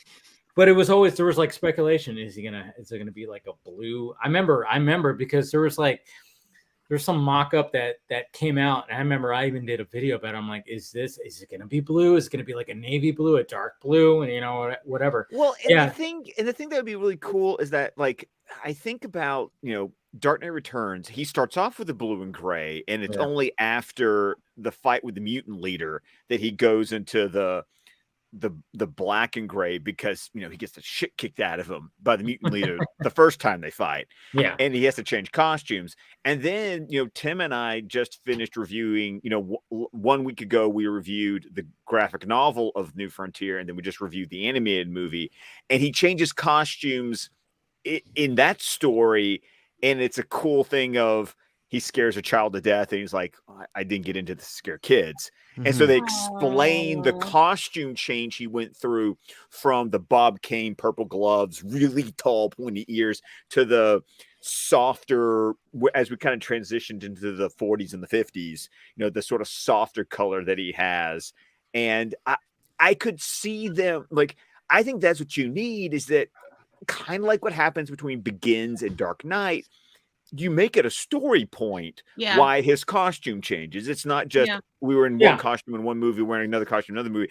I still love the fact that at the beginning of Dark Knight, he's still wearing the Begins costume. Yes. And then he changes into the Dark Knight version. Yeah. Which I will agree, the Begins version is still. I like the Begins version. The Begins version looks better because he looks like a much more of a creature. You got that neck that's happening. Well, of course he can't turn, but it's not practical. That's what's so great about it, is like that. And he's bulkier, and he's got that big neck that is happening, and it's like, we enjoy that, but it's not practical, and that's what I loved about what Nolan incorporated, is like. And they even make the joke is like, it would help, backing out of the driveway easier if he can turn his neck. And that's never been done in a Batman movie. And I love the fact that he incorporated that joke between Bruce and Lucius, because it was like, it's never been a time, because we all know the Batman turn. We've seen it so many times where it's basically just, your entire upper body. Like you're in a neck brace. And it was one of my rare criticisms of the Snyder Cut, was that when he got the tactical suit at the end of the movie, he couldn't move. he couldn't move, and also there was no explanation. Like I can infer why he's wearing a tactical suit. He's fighting fucking parademons. Thank you. But there still wasn't a moment where it where they like. I wanted just a little exposition, because it went from like Scott Master wanting Bruce, story. Master Bruce, like Alfred was like freaking out, like, he got it to work, and all of a sudden they're just like rising up, and then all of a sudden Bruce is wearing a completely different bat suit, and I'm like, that wasn't explained. Okay. See, there are people we don't think it's perfect. We love it. It's like one of the greatest movies we've ever seen, but it's not perfect. It's not perfect. So. Of course not. But I think, to Travis's point, though, I think that's how you get. I honestly think what you need is something like that over the course of a movie, because I think what you have to deal with is a general audience who's so used to seeing him in like an all black suit. Yes. I feel like you need a movie to like almost tell I know this. I hate feeling like you have to talk down the general audience, but then we say how you need to talk down the general audience. It's almost like you need to tell the general audience why he needs to be in the blue and gray. And I think, Travis, I think that's how you get that. Yeah, it'd be great. I think it won't happen this time, because I think if they were to go to Patterson's Batman so far, so like, hey, you're scaring kids, he'd be like, I don't give a fuck. And then he's going to keep being like, as of right now, he looks like he's in the place where he doesn't care if kids are upset. But that's what I was always kind of hoping with the Ben Affleck one, that I thought we were going to, when he had his like redemption arc, I thought, maybe we'll get some more colors and whatnot. But one day I'll get it. I love it. We got him at a vacation home with no suit. that's the redemption arc. We got the returns tank too, so I have a feeling that the next time, and it may not, it likely won't be with this particular iteration of the Justice League, but the next time they decide to go down that road, it's probably the direction they're going to take with him. That's what I was thinking. I'd eventually guess. Yeah, I don't know, man. I mean, it's always interesting, because it's like, how many times have they tested that? Just like the white eyes of like, hey, can Batman have white eyes? Because we can't. I know. Well, I mean, that's one of the things I asked Zach the first time I talked to him. I was like, did you ever, try to do the white eyes? I mean, obviously when he's in the armored suit, white eyes, that makes sense. But he brought up a good point. It's like, well, actors act with their eyes. I mean, Tom Hardy knows this to a T. Yeah. Because let's face it, because he's been in very much where he's covered his face, but he very much acts with his eyes because it's Tom fucking Hardy. That's the only reason Deadpool made it work is they made those CGI eyes. Like exactly. That's the only way. Can you show the emotion? Right. The same thing what they're trying to do with Tom Holland's Spider-Man is they're trying to move the eyes too, because it's like, yeah, you really have to have that. I mean, Scott, me and we do. We're watching the animated series. Yeah, and how many times have we seen the eyes? I mean, even though they're white eyes, they animate them to the point where it's like they can make them sad, they can make them angry. It's like there's so many different things that you could do with them. You try to do that live action, it's difficult. And by the way, in live action, that makes no fucking sense. It doesn't. No. It only the eye holes don't change shape the way that they do in animation. But when it came to the new Spidey, it was like they were going as he was like, it was like camera. It was like camera lenses. Yeah. Totally. But when it comes to Deadpool, who gives a shit? It's Deadpool. And I think you brought up like the armored bat suit that works. I think Nolan did a great tribute as well in Dark Knight when he's like has the phone lenses up and he's looking around. That's to me when Batman could have white eye slits. It's like, oh, there's smoke and it comes up for an action scene or something like that. I think that's when you can do it, kind of like the same way with Iron Man's like helmet go up and down. I think you do that with the eyes, but in those moments, like look at all those moments when he has with Zoe Kravitz and then cover his eyes. You're gonna kill all that, it's like you can't do that. I think you can do that for a cool shot here or there, but unless it's animated, you just got to stay away from it, and that's where like Favreau and the team were so smart back in Iron Man Day. Like, how do we you can't see Downey's face. What are we gonna do? Well, we're just gonna put a camera and you're gonna see from the inside. It's like, okay, perfect. Obviously Batman, you can't do that because it would just be like you can see like the ridges of his face. So like you can't do the white eye slit. You can't. It's the best way to go. Is like unfortunately, like you have characters like Daredevil would be great, but obviously there's a story reason for that, right? So if there's no story reason, you don't need to have Batman eyeless. It's funny you bring up the HUD vision, Travis, because I've never really thought of it that way, but that's an excellent point. Is the whole reason that HUD vision exists is so that you can see Robert Downey Jr.'s face. Yeah, right. He's in the suit.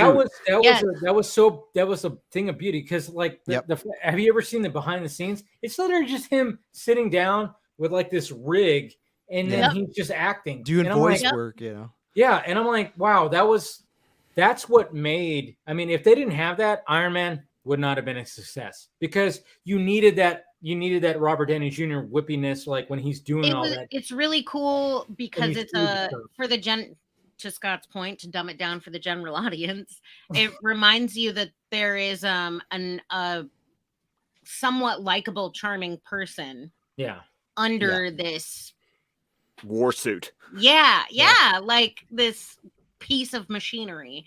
The Iron Man is not a machine. Right. Yeah. Like, well, no, I mean, like that whole concept, if that wasn't there, Iron Man would have not worked. You know, it was brilliant, and they use it for the villains. They use it for Rhodey. They use it for Pepper. They'll use it for Ironheart. It's just a simple idea. And it's been taken, like the CW has taken that ball and ran with it more than a few times in their shows for that. So it's been used elsewhere as well. Like they're seeing an idea like, actually to the best point it's been used. I mean, in Superman and Lois, because you know what I'm talking about, and I don't want to, and you don't want to spoil that for anyone who hasn't seen it because it really is guys, it really is a good show. It really is a good show. Amanda, Superman and Lois is fucking good. It he really has is. underwear Really good. on. No, he doesn't. No, he doesn't. No underwear. No. There's a flashback scene that you see underwear, but in the present day, That's the Fletcher. That's the Fletcher suit. Right, that's the Fletcher suit that you see the undies. But other than that, no undies. Yeah, no, that was Amanda. That was such a. And the CW is like. That's the point. Superman and Lois is like something else. It's actually better than what they. I'm still whatever's happening in the Flash. Fuck whatever. Yeah. No, I'm still pissed that like when the pilot episode aired of Superman and Lois, you had all these people that just paid attention to the 30 seconds of him in the Fleischer suit, and they were tweeting. Which I thought was great. It was great. Good. But, so fucking awesome. Anybody who's watched those old cartoons, especially. It's like fuck. It was great. The problem is though, Dave, that's not the whole fucking show. I know. And you had so many people that were like, "This is the show," and it's like that's not the whole fucking. That's not the show. I know. I saw so many like people, like especially in the Snyder, like this is what you guys want. It's like that was literally for like 47 seconds. It's not not a whole thing, guys. And by the way, if you actually have a love and appreciation for the legacy of a character, how fucking awesome was it to see the Fleischer suit in live action? Awesome. I remember I had the VHSs of those old cartoons that displayed that shit. Here, I tell you what, Amanda. Here's how Scott will attest to this. Well, we've recorded enough episodes about the show. The way that I describe Superman and Lois is, it's Man of Steel 20 years later. Yeah, it's literally what it is.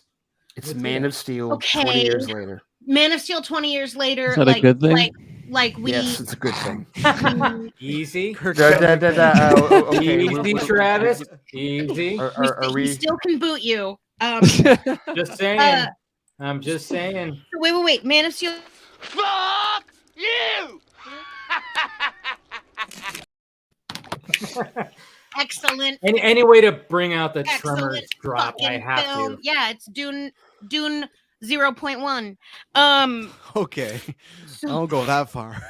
I like Tremors and all. But I know. You said that to me, Amanda, and I'm like, oh, okay, I guess. No, not at all. I just really like. I know it's a good joke. It's a good joke. It's a good joke. I got the joke. I got the joke. So like, is it Man of Steel 20 years later? Where like that's where we end, and then 20 years goes by, and you're saying that the rest of the trilogy doesn't happen? No. Just saying, take the tone, take the feeling, and then you got. But now you've got a Superman who's married with 2 kids and living his life. Right. It's the natural evolution. Like if it was Cavill's Clark and Adam's Lois, but instead it's Hecklin and Bitsy Tulloch. I think I was like 18 the first time I gave a fuck about Superman at all, because again, goody two shoes and like can't fucking relate. Yeah. But this one you probably could. Yeah, no, this one. That's what I'm saying. When I turned 18, 19, I think one of my speech coaches wrote a like short story basically for one of our students to perform as Lois. And she talks about how Superman can't not hear everything. So when you just described him having 2 kids, the reason why I said fuck is because like as a parent you rarely ever get a moment of peace and quiet anyway. No, they deal with that. There's episodes where they deal with that. Yes. Does he fucking knock himself out, please? Does he like swallow some fucking kryptonite or some shit? No, I'm going to tell you this, Amanda. Ray and I had this conversation where part of what has made me love Superman and Lois so much is they take family drama and do it really well, and then that's just what imagine Superman that is. That's like you gotta watch this. All the tropes that we're used to seeing with family dramas, this show flatly avoids. And by the way, your dad's Superman, right? Yeah, it's just There's a lot of layers in what when the whole Tyler Hoechlin like Superman came to be, and I watched some things and I was like, it's like I was not a fan. I was not a fan. But then when it came to Superman and Lois, I was like, okay, you guys went like, hey, let's do this. You gave him his own show and gave him good writing. Yeah, he's vastly better in this show than he was in anything else that he was Superman in. I will also say that I feel like the look, like his look, feels like. I will say his emblem needs to be bigger. It needs to be bigger. Yes, it's a little small. And I remember I did an edit on that, and a lot of people were like, "Yeah," and I was like, "Yeah, I just did that real quick right now." Just quick.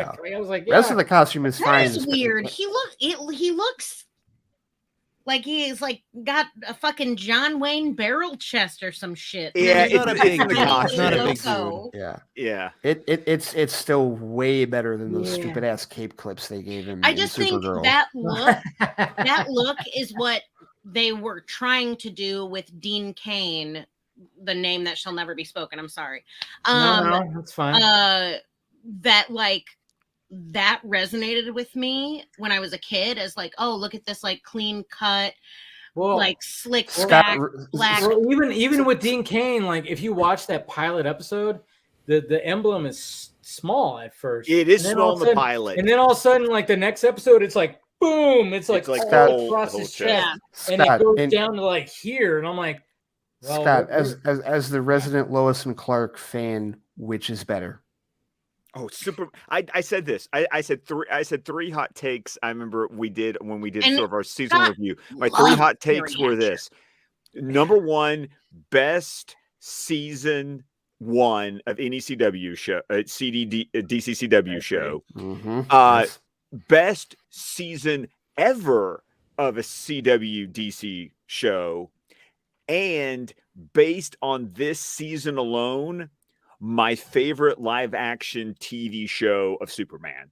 The only thing TV show wise that beats it is Superman the Animated Series.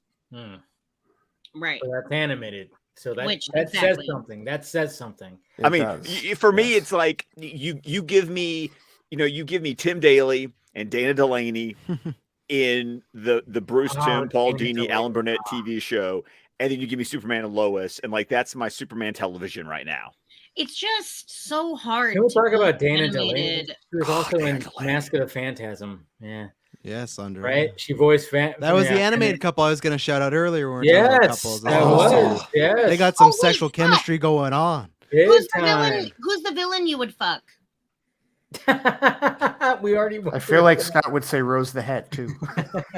God, yeah, I would.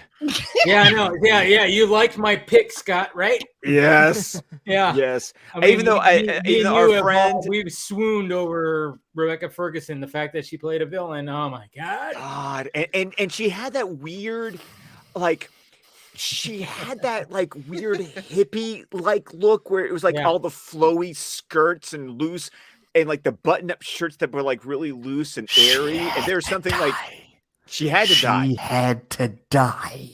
Yes, but if I could tap that and not die myself, yes. Even if you were gonna die yourself. Yeah, she'd shank you.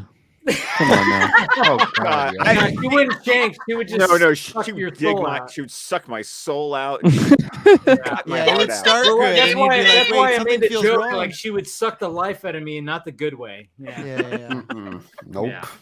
Sure not. That's not what happened to Baseball Boy. I understand. Oh my god, Ugh. that scene! God. That scene is so fucking Hurts my heart. dude, That- Jesus Christ! When you watch that scene, like when I even like, I mean, that's obviously part of the theatrical. I remember watching that in the theater. I was like, Jesus! I was like uncomfortable. Oh I- God, I- be a It's not a parent and comforting watch scene. that scene. Oh yeah, I can only imagine. I can only imagine. being a parent. had she, the movie would have been ruined for me had she not been, had justice not been served. Yeah. Oh, As far as sure. that goes, No, I- it- that- well, yeah, there's we no- well, of course we know that the villain's gone. Yeah. It's fine, but I mean, like, Jesus Christ, that scene was just because you had that I forgot his name, who played the baseball boy. Like Trombley. he was Jacob in, Tremblay. he was in Room. He's a fucking really good actor, and just oh god, just yeah, I can only imagine watching it as a parent. I can only Oh, yeah. imagine that. Mike Because Flanagan does even- that Yeah. in so much of his work, where he just is so good at relaying real life situations and then putting on like a situation that you'd never think of, like some woman sucking the soul out of your child and stuff like that. But like, he, like for me, Flanagan, everything he does with horror, with Haunting of Bly and Hill House and then Midnight Mass, like absolutely love. Like if that was a movie, that'd be my number one of the year. Like, and then Dr. Sleep, like he's just so fucking good. Anytime that guy does anything, he's just. Have you guys read Turn of the Screw? Yes, of course. No. I knew you had, Scott. I didn't know. Turn of the Screw is the OG short story that Bly House is Bly Manor Blind Manor yeah, is Blind mainly Manor, yeah. because he amalgamated a lot of different Henry James stories, Yes, kind of like correct. he's going to do with this next one, where it's going to be called The Fall of the House of Usher, but he's going to Yeah. amalgamate a lot of Edgar Allan Poe. Dude, am I Just a so bunch of- ready Oh, for God. that? I'm already Edgar Allan hot. Poe? Like Yeah, Dude, that's his next he's thing. doing Edgar Allan Poe. He's doing yeah. Edgar Allan Poe next. he's Yeah, doing a it's- Poe-verse. Yeah. He is doing a What- Poe verse. yes. wait. What's he doing? Like, It's from called Poe? The Fall of the House of Usher. But he's taking a bunch of different concepts. Like there'll probably be a fucking raven around all the fucking time. They'll probably cast Some dude someone under will the get fucking buried behind a floorboard. wall. Some There'll be a fucking ca- guy buried in the fucking What wall of a about basement. the Mask of the Red Death? Oh, you better believe he's gonna Yes, do that's that. what I'm Yes. saying. It's like it's like every Poe thing. Poe is like in one a of the thing. creepiest writers ever, but I really love his style. Y'all, Well, that's what again, as a Flanagan's true gonna crime bring. fan, we could Yeah, talk Flanagan about how will that knock fucker it out of the died park. for- Oh, And Flanagan. Netflix and him just have such a good relationship. They're just like, you want to do this? Sure, do Yes. this. You want to do Gerald's game? All right, Oh do God, Gerald's game. Gerald's game. Oh my Yeah. god! Oh, I still Oh haven't my watched that. god! It's really good. It's really, really good. It's not fair how good it is. You know what? Okay, so like if I feel like if Carla Gugino had ever become like if she ever was Catwoman, that'd probably be Scott's pick too. I mean, come on. Oh God, yes. Come on. Come on. No. Come Have on. you watched Jet yet? It's on HBO Max. Listen, I don't haven't, know. but Oh. I've seen gifs. Oh yeah, there's a whole Carla show will there. be 80, There's a whole and I show will there, still be man. like, you pick the toe, I will suck it. Let's go. Like that woman is just God Sex damn. on a She's like the leg. definition of fine wine. Mm. I'm just saying, she ages. oof, She's so actually one of those women who is gotten damn sexier the older she's gotten. Correct. That's what I said, fine wine. She's, I mean, it always amazes me, like some people who I see when they're younger, and it's like, okay, you're fine, but like, yeah. you're like When in you your watch 40s and your Son-in-Law, when you watch 50s. Son-in-Law, you're like, okay, cool. But then when she gets, John Wick Chapter 3. Oh, Halle Berry, yeah. Mhm. John Wick chapter. yeah, Halle Berry's up there too. Yeah. Guns and Dogs. Oh yeah. At age- Well, at age Halle 52. Berry is hotter now than she was in her 20s. Yeah. Totally I get think that. Jennifer Garner fits in there. I don't Yeah, know. Maybe Jennifer Garner. it's just because we're getting old that we're like, oh, older Yeah. people. Look at these old people. They look so Look at good these now. Old people are so hot. Maybe that's what it is. It's like denial. It could be that. It could be that. Kirkland's over here, like, I just got my first pubes. I'm a youngin. Shouts out to Manscaped, GV Pod. He's like, Yeah, I know. Yeah, he's literally wearing a man's Man, I used to fucking soft Good pitch job, that one to Kirkland. you too. Good job. Nice. Kirkland. That's a valid point. I mean, Manscaped, also for Vajuder havers. I mean, there is definitely some. I mean, we've talked about Mr. Ed tonight. We've talked about black and white sitcoms. Fuck yeah. Yeah, that's. And Yeah. We just talked about Kirkland's pubes. My one. Having it out with Kirkland's pubes. Okay, My no, single. but for real though, Taylor, you never did answer.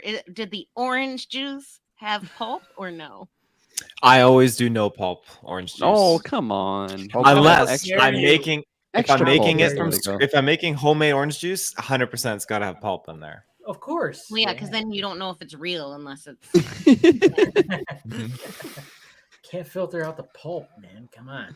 I It's like hate eating pulp. orange. I'm like the extra pulp person. Yeah, Yeah. no, me too. I'm a pulpy kind of person One, too. If one I'm of gonna one drink of the worst pranks you could pull on me is if like you fill my refrigerator with like extra pulp orange juice. I will throw you out of my house. Why is that? It's like That's you're pulp eating an orange, fiction, so. Ray. Because I don't chew my drink. I drink my drink. I don't It's chew. my not- drink. Okay, listen. It's you don't chew it. Come Can you on. not swallow pills or some shit? What kind of pussy ass It's like a bitch is slushie. this? Okay, but you're No, not he drink- puts it you're in not his drinking applesauce. pills. You're not drinking pills. Like that's a different. Like if I want to drink my medicine, You obviously dry NyQuil or swallow whatever. a like- pill? Okay, there it is. Dr. Mm. Sleep. There it is. There you go. For Very director's cut. nice. No, but like, It's in there. no. Yes. Is Oh, it there? is in Cool, there. yeah. Yes. My copy's No, on because you remember Netflix. the director's cut was never released on 4K disc. You only get the theatrical on 4K, and the director's cut came on Blu-ray. That was, I've said this before, like between that, because Scott and I talked about that. We also talked about it, chapter 2. Between like Mike Flanagan and Andy Muschietti, I discovered that I don't dislike horror movies. I just like good ones with story. Whoa. It was like a month ago that you were like, not really a fan. Like, No, Amanda, we had this discussion whole before. genre. I told you I need story. Like I need actual. What he like, discovered is he likes Stephen King. Is I one. do like. Yes, I do like. That's true. That helps. That is That true. I do like helps. Stephen King, but yeah. Have you but- seen Gerald's Game? No, I'm just kidding. no, but I do want to see You it. But no, should. just like Everybody you know, should I- read Stephen King's book about writing books. On writing. Yes. Yeah. Yes. Such a good book. It's Such an amazing book. Yeah. But I'm just not into like the torture porn ones and like the gore fests and it's like the jump Yes, me scares. as well. That's Can I fair. have a plot, please? Can I have a I story? really love Can I have like character supernatural development? stuff. My because man. that's, like, But I guarantee you, there's so many people that say the exact same thing about comic movies, right? Oh, I like the good ones, but I don't like, kind of almost same with rom-coms, right? It's I guarantee hard- so many people say that. Oh, I'm not a big rom-com fan, but the good ones. Like, oh I my think god, horror. we did talk about rom-coms. We We did talk did. about rom-coms. A Yeah, lot about rom-coms. I think No, right I now missed with the horror, I rom-com think discussion. You did. no, Yeah, we had a Rom-com. rom-com discussion. Yeah, We did have a rom-com discussion. Yes. I'm sorry, but It what was started it? with me saying that Venom was my villain because Tom Hardy, and also Yeah. No, but if we're talking about rom-coms, again going back to that Crazy Stupid Love. yes. Yeah, was such a good fantastic. one. the Yeah. love So is good. so good. Yeah, But and I think I've said this before, but I'm such a sucker for like those late '80s, early '90s. oh, There was the course. late '80s, early '90s, like the Sleepless top- in Seattle. Sleepless in Seattle, When Harry Met Sally. You've got mail. You've got mail is like a revival, That was, like, like late in the late 90s, like 2000s. 94, 95. That was like late 90s. Yeah, it's like That was like 95. '99 because Yeah. there was that. Yeah, that was like that and Kate and Leopold and. We brought up Kate We talked about We like, did. Yeah. Did we talk? Oh, there was the Someone Like You, the Ashley Judd and Hugh Jackman and Greg Kinnear. That's right. I Oh, forgot about that wow. movie. Wow. Yep. You've got Yeah. mail was 98. Yeah. Damn. No, Dave, you brought up Crazy Stupid Love. Shonda and I remember we did a like earlier that came out like earlier when we were dating. We did a double feature one day. We went and saw Friends with Benefits and Crazy Stupid Love on the same like Yeah, back to Friends back. with Benefits, a good Friends with movie. Benefits was good. Screw that. Was Friends it? with Benefits. Yes, it was. Friends with Okay, Oh, so it's which one was great. that? Because there was It's two that great. came out. There was Friends with Benefits was the better version of No Strings Attached. No Strings Attached wasn't it? Okay, But it which got one had Kutcher Timberlake and and which Kula's one had married Natalie again, I Portman? know. There was like The Ashton one that Kutcher. had Friends Natalie with Port the one Benefits that had was Mila Natalie Kunis. Portman was No Strings Attached. Friends with Benefits was Timberlake and Mila Kunis. right. Kunis, Yeah, I had okay. that's right. That was the better one. That was the much better one. But we Yeah. saw that, and then we saw Crazy Stupid Love. And the reason we saw Friends with Benefits is because we saw No Strings Attached earlier that year. And we were like, Friends with Failure to Benefits looks like the better Launch. version of this movie. How to Lose a Guy in Failure to 10 Days. 13. How to Lose a Guy in 10 days. Oh Hey, my The Kate God. Hudson era. Yeah, the Kate. Yeah, there was there. Kate Like, Hudson Oh, she was in a ton of them. It oh ended no, with my there was best also friend's the one. girl or There was whatever. also the one with Luke Wilson. The one with Luke Wilson where they were like she was the stenographer. Oh, shoot. What was that? Oh one? man. Oh, I know what shoot. you're talking about. I can't remember the name. Alex and Emma. Yes, Alex and Emma. Yes. Okay. I had to Google it because I could like see it in my head. I was like, the two of them, fuck me. You, me, and Dupree. Oh Oh yeah. God, I that's don't not know with what Terry. that is. Isn't Terry Bradshaw in that movie? Wow. That Wow. remember though is the Russos directed that movie as well. Oh wow. There it is. There it Yeah. is. See, for me, Bringing it back. my introduction to the Russos was Community because I love Yeah, that yeah. show. Well, and also God, damn it. Community's so good. What was that show that they fucking with Jason Bateman? I'm totally drawing a blank on it right now. Arrested Development. Arrested Arrested Development. Development. There it is. That Oh, show. Fuck. Fantastic. I am Lucille 1 and 2, bitches. Yes, you. I would kill to play that role. That's what I'm telling you. My goal in life. I passed up the like young hot acting time, right? So I'm gonna wait until I'm fucking old, and then I'm gonna take all those fucking roles. I'm gonna be like the next Jane Fonda and fucking Gracie and Frankie. Grace and Frankie. Yes. Fuck Hey, yes. you know what? Which one am I? Fucking hang on. both. You know what though? Because perfect segue. My favorite Jason Bateman, Jane Fonda team up. This is where I leave you. Watch that watch that fucking movie if you've never seen it.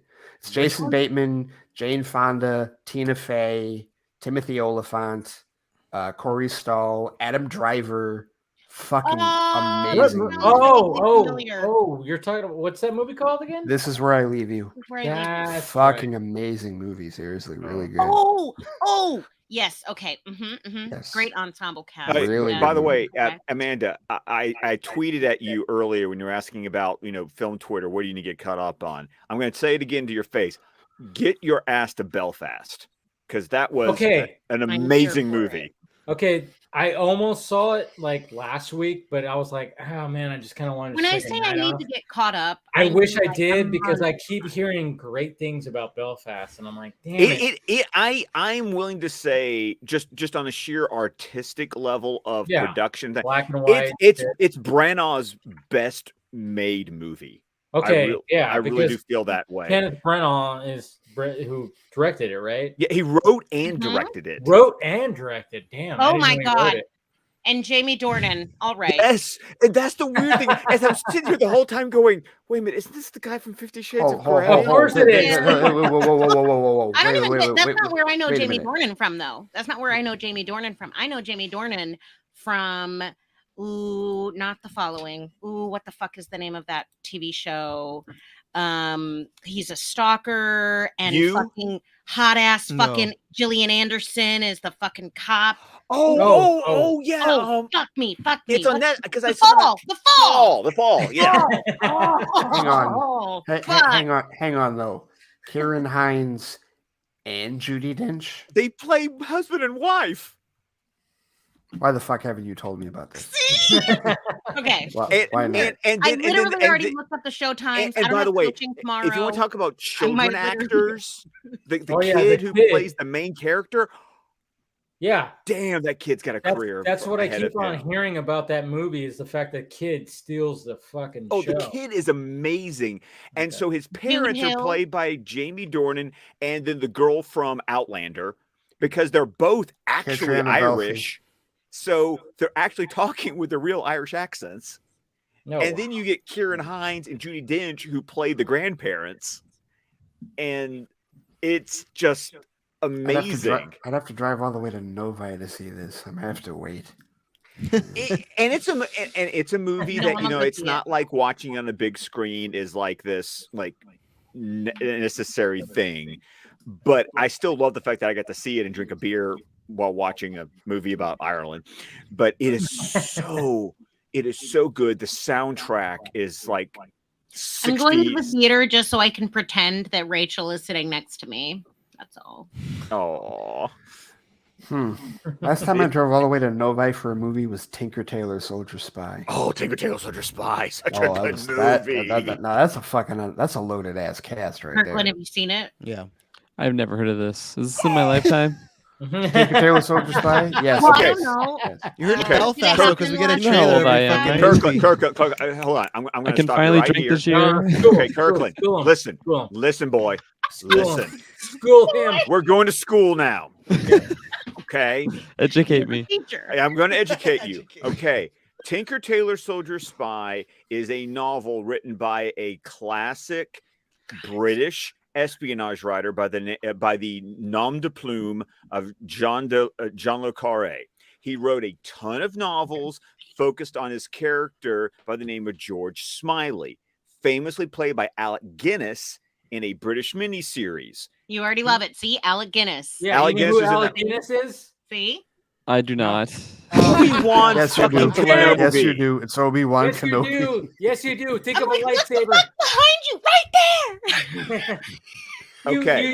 You have Star Wars right I'm behind buying you. it. I'm buying Okay. into it. So in this film version of Tinker Tailor Soldier Spy, George Smiley Man, is fetuses are played really by young these Gary Oldman, and the cast Right. has Mark Strong and Colin Firth and John Tom Hurt and Tom Hardy and Yeah, Benedict Tom Cumberbatch Hardy, let's go. and Stephen Graham and Toby Jones. Okay. He got excited for and Tom John Hardy. Le Carre. Tom Hardy got him. That's my Venom. He actually was MI6. So he's writing an espionage novel, like real espionage. Like this is what being a spy is really like. Actually, like, yeah. And it is all swimming in the moral grayness of the world, and it is incredible. There was Is it a another 2011 movie? I wasn't even out of high school It at is this time. Come on. arguably. You're kidding, right, Kirkland? George You're kidding. Smiley is arguably the coolest character Gary Oldman has ever played. Did you guys seriously bring a fetus on here? He's not even allowed to drink. Dave's fucked. No. I know, right? I'm like, Jesus Christ. There's a scene. Taylor's the only one that's drinking. There's a scene in the movie where he's like, he just never loses his composure the entirety of the movie. But the scene on a runway with a plane. That's all I'm gonna say. Like that's one of the coolest scenes Gary Oldman has ever played in his life. I mean, you put it on my radar for sure. Yeah. And anything that Le Carre wrote has been turned into, like, there was The Constant Gardener with Ray Fiennes. Yes. There's an old Richard Burton movie called The Spy Who Came in from the Cold. I think one of Philip Seymour Hoffman's last movies, A Most Wanted Man. These are all based on Le Carre novels because it's all about the moral grayness, ambiguity The of Le Carre verse, as in. Right, because he wrote this entire series of novels. There was I was connecting this with something Dave did because there was an AMC BBC co-production called The Night Manager with Tom Hiddleston and Hugh Laurie. So good. That was Le Carre. And then their follow-up was a modernization. Then they did a period adaptation of Little Drummer Girl, which had Michael Shannon and my first experience with Florence Pugh because she's the little drummer girl. Oh, okay. Dave. I can't. It's hard to not say her name without doing that. I resisted once earlier. So I'm telling you, if you want to dip your toe cinematically, Tinker Tailor Soldier Spy with Gary Oldman is a excellent. You can't. Excellent choice. It's fucking amazing, and I'm sure we've forgotten somebody that's in the cast. That's because everyone's in this fucking. There's cast. so many. Like you ever? It's like British Dune. I've said this before. no, but Travis, I've said before, like with British movies, it's like they'll all come together, right? Like watch a Harry Potter movie, and it's just like all the who's who of British actors. David Tennant's even in those movies, right? It's like David Tennant, Bill Nighy, freaking what's her name that plays McGonagall. Maggie Smith, don't you call her what's her name? I couldn't you remember. Son of a bitch. I couldn't remember. Helena Bonham Carter, like like British actors just like fuck it, we'll do it. American actors like give me put some zeros in front of that check before they'll do it. But like in Britain, they're just like fuck it, we'll all do it. Yes. Yeah, that's what happens when you live with socialism. You don't have to fucking work for your money. I'm just kidding. Fuck yeah. I'm political. It's supposed to be a joke. It's a joke. It's a joke. I know. Anyway, the point is, no, but I totally. My kids were watching Harry Potter earlier this evening, and I was like, I just love that they put Doctor Who in this. And Stephen goes, and also that sparkly vampire guy, and I was like.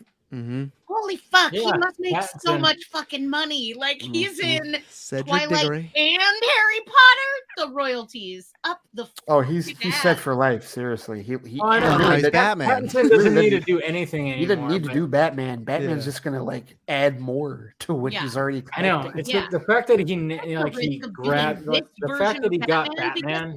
Jesus Christ. Yeah. Oh, and Amanda, to your point, I still remember the first time I got Liam to watch those movies, and I miss the days when I loved it when I had a 4-year-old who every time he saw the name Harry Potter, he only knew to pronounce it Harry Potter.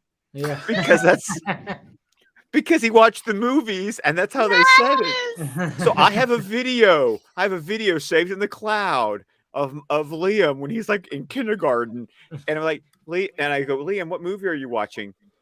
Harry Potter.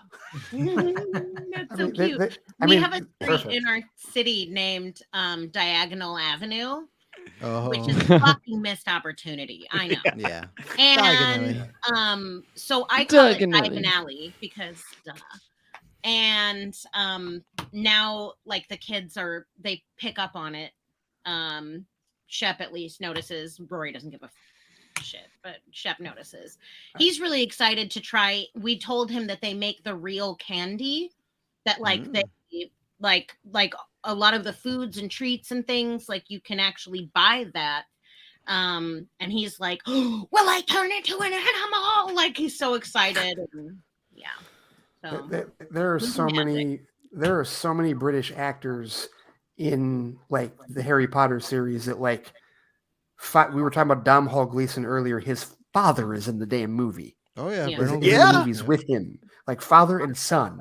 Yep, like in real life in the movies. Like it's insane. Like Schitt's Creek, man. Wait, and by the way, and then speaking of Brendan Gleeson, who's going to be playing King Duncan in the Joel Coen Macbeth movie coming out. Already watching Tinker Tailor Soldier Spy. I'm watching right now. 20 minutes in. Sorry. For subtitles. No, I just find because I'm just gonna. I still thank Dave for bringing me on that stream where I even found out about the Joel Coen. Yeah, Macbeth with movie. Wayne T. Carr, right? With Wayne T. Carr and Ray Porter, and I'm sitting here going, I was like, you mean there's a Macbeth movie with Denzel Washington and Frances McDormand coming out? How did I not know about we got this? That first teaser, and we're like, oh shit, you okay? That's okay. That's a movie. That's a movie I will be watching because Fassbender did a good job with Macbeth. I just have issues with his Macbeth movie. It looks gorgeous. Yeah. But they do the whisper thing. Nothing pisses me off more in a Shakespeare movie when they're like whispering the entire time. It's like you can fucking say the lines. It's okay. Like, you know. Also, to be historically accurate, y'all bitches were projecting because there were no microphones. So like even the aside, the reason why it's only the fucking chorus standing on stage is because they're yelling it at you like this. Fucking it anyway. We're not nerding out or anything. Not at all. No nerds here. That's no. Yeah, what are we talking about? I mean, these guys aren't called the Geek Verse. No, we're geeks. I know. We have we're the not nerds. They're geeks. They're not They're nerds. Oh, I'm losers. sorry. There is a geeks. nerdverse out there. Those motherfuckers, you know. Yeah, I'm still waiting for Travis here to like full on Hulk out because he's been green like this. You have been. No, what are you green talking this about? He's whole Lex time. Luthor. He's Lex Luthor. That's the kryptonite. He There's a bunch of Oh, kryptonite. is that what that You is? send to Okay. Scott's house at any moment, and then I can go to Hell's Kitchen. No, that's blue. Shit. I read somewhere in there. No, that's the red background is the Jolly Rancher. That is Jolly Rancher. Now he's. Oh wait, hold on. Go back. Oh, there it Go is. back. Okay. Now he's. Oh, now he's Sapphire. in Jessica Jones. Yeah. Jessica Jones. There it is. Okay, the Jessica Now I'm Jones just one super was good, green. though. But yeah, it's a great investment. It's you get to change up every cast. It's Listen, themed. And my- whatnot. True. My I could do that children too. have those in their rooms instead of their like main lights. They have LED light bulbs, and my daughter, refuses to go to sleep. That's unless- really twisted, Amanda. I'd be very careful with that. What? You said sister daughter, and I'm just like I that's like We were just talking about Shakespeare. I know it gets weird, classics, whatever. So anyway, she refuses to go to sleep unless the light is pink and it looks exactly. No, like actually, I was pink. thinking Chinatown, but okay. I love the fact that somebody said like he's in Suspiria right now. Yeah, I saw that. Yes, That's great. Yeah. yes. If anybody knows a little bit of Dario Argento, you know, Yeah. Suspiria, please watch it. I haven't watched the remake though. I have not watched that yet. With what's her name from 50 Shades of Grey? Dakota Johnson. Yeah, I haven't watched the new Tilda one, Swinton. Yeah. but I love the original. Johnson. I love the original. Yeah. What did I say? Jones. Close enough. We're all tired. Yeah, I know. Like I said, this is probably a good time to wrap up. We're like 4.5 hours. into the Oh, stream. it's only 4.5 hours, Dave. I mean, I know, yeah. Oh, shut up, Scott. You've only been here for like 2.5 hours for it. Hey, but I was going and supporting Ghostbusters Afterlife, which all Thank you you. people still watching, go support Ghostbusters Afterlife. Thank you. And I am quietly, well, not quietly, I'm going to say it right now. I think we should do a Ghostbusters spoiler discussion stream. We'll see what happens. Anybody here wants to be a part of it? We could do it. I'm trying to prepare because I would love to, because Ghostbusters near and dear to my heart, and I would love to talk about this movie in depth. It's one of those where it's like, and even like, because there's a thing that's been going on with the critics, or like they've been comparing it to like Force Awakens, and there's a really distinctive reason why that's a bad comparison, but I can't say it without being spoilery. Yeah, I think the only thing I'd compare it to is like how Force Awakens captured the nostalgia and spirit of the original trilogy. I think this does it, but you're right as far as with Force Awakens, which I absolutely love that movie. You can make a case of like, yeah, it's a cover song. You can't really make a case for that being this is not a cover song of the original Ghostbusters. Here's how I would this is the best way I can do it without like being heavily spoilery. Force Awakens is like history is doomed to repeat itself. Yes. Yeah. Ghostbusters Afterlife is not if that. At first you don't succeed, try again. Yeah. Oh my God, man. I know. That's why I wanted to discuss this movie. So yeah. But I will say this: it would behoove any of you watching who have not seen Afterlife, going back and rewatching 84. Yeah. Not a bad idea. Not a bad idea at all. Nope. We would definitely recommend that. Yes. Exactly. And we'll see what happens with that. I definitely want to do something when it comes to that. So we'll see what happens. But anyways, I think we're going to wrap this vodka stream up. This has been a lot of fun, guys. The Geek Verse guys, thank you for joining tonight. Thanks so much for having us. Tons of fun. Yeah, exactly. You guys are welcome to, come back whenever, Absolutely. If you guys want to just join and just talk some shit on Friday. I want to hear what Kirkland has to say about... While drinking some screwdrivers or milk, whatever the hell. I want to hear Kirkland's thoughts. I thought you were going to pass out at one moment. I will see this movie before the next time I'm on here. I want to know what you think about Tinker Tailor Soldier Spy. That's your homework. Exactly. You guys got some homework, so the next time you're on, And I got an essay, assignment to make sure that you've actually done the reading. Come on, Scott. I've been out of school for a few years now. You never stop learning. Oh, lifelong learner. That's what it is. All right. We're going to go around the horn and we're all promote ourselves. So Travis, go first. Travis B. Snail on Twitter and Geek Verse Cast. That's where we're doing everything. And yeah, Dave, thanks for having us on. It was great too, because I've all talked to these people a little bit, Amanda, Ray, and Scott. But we just hung out for a half a shift's work, and it was tons of fun. And yeah, I would love to do again. So, and I hope everyone has a good weekend and everyone's safe out there. So, nice. Thank you, Taylor.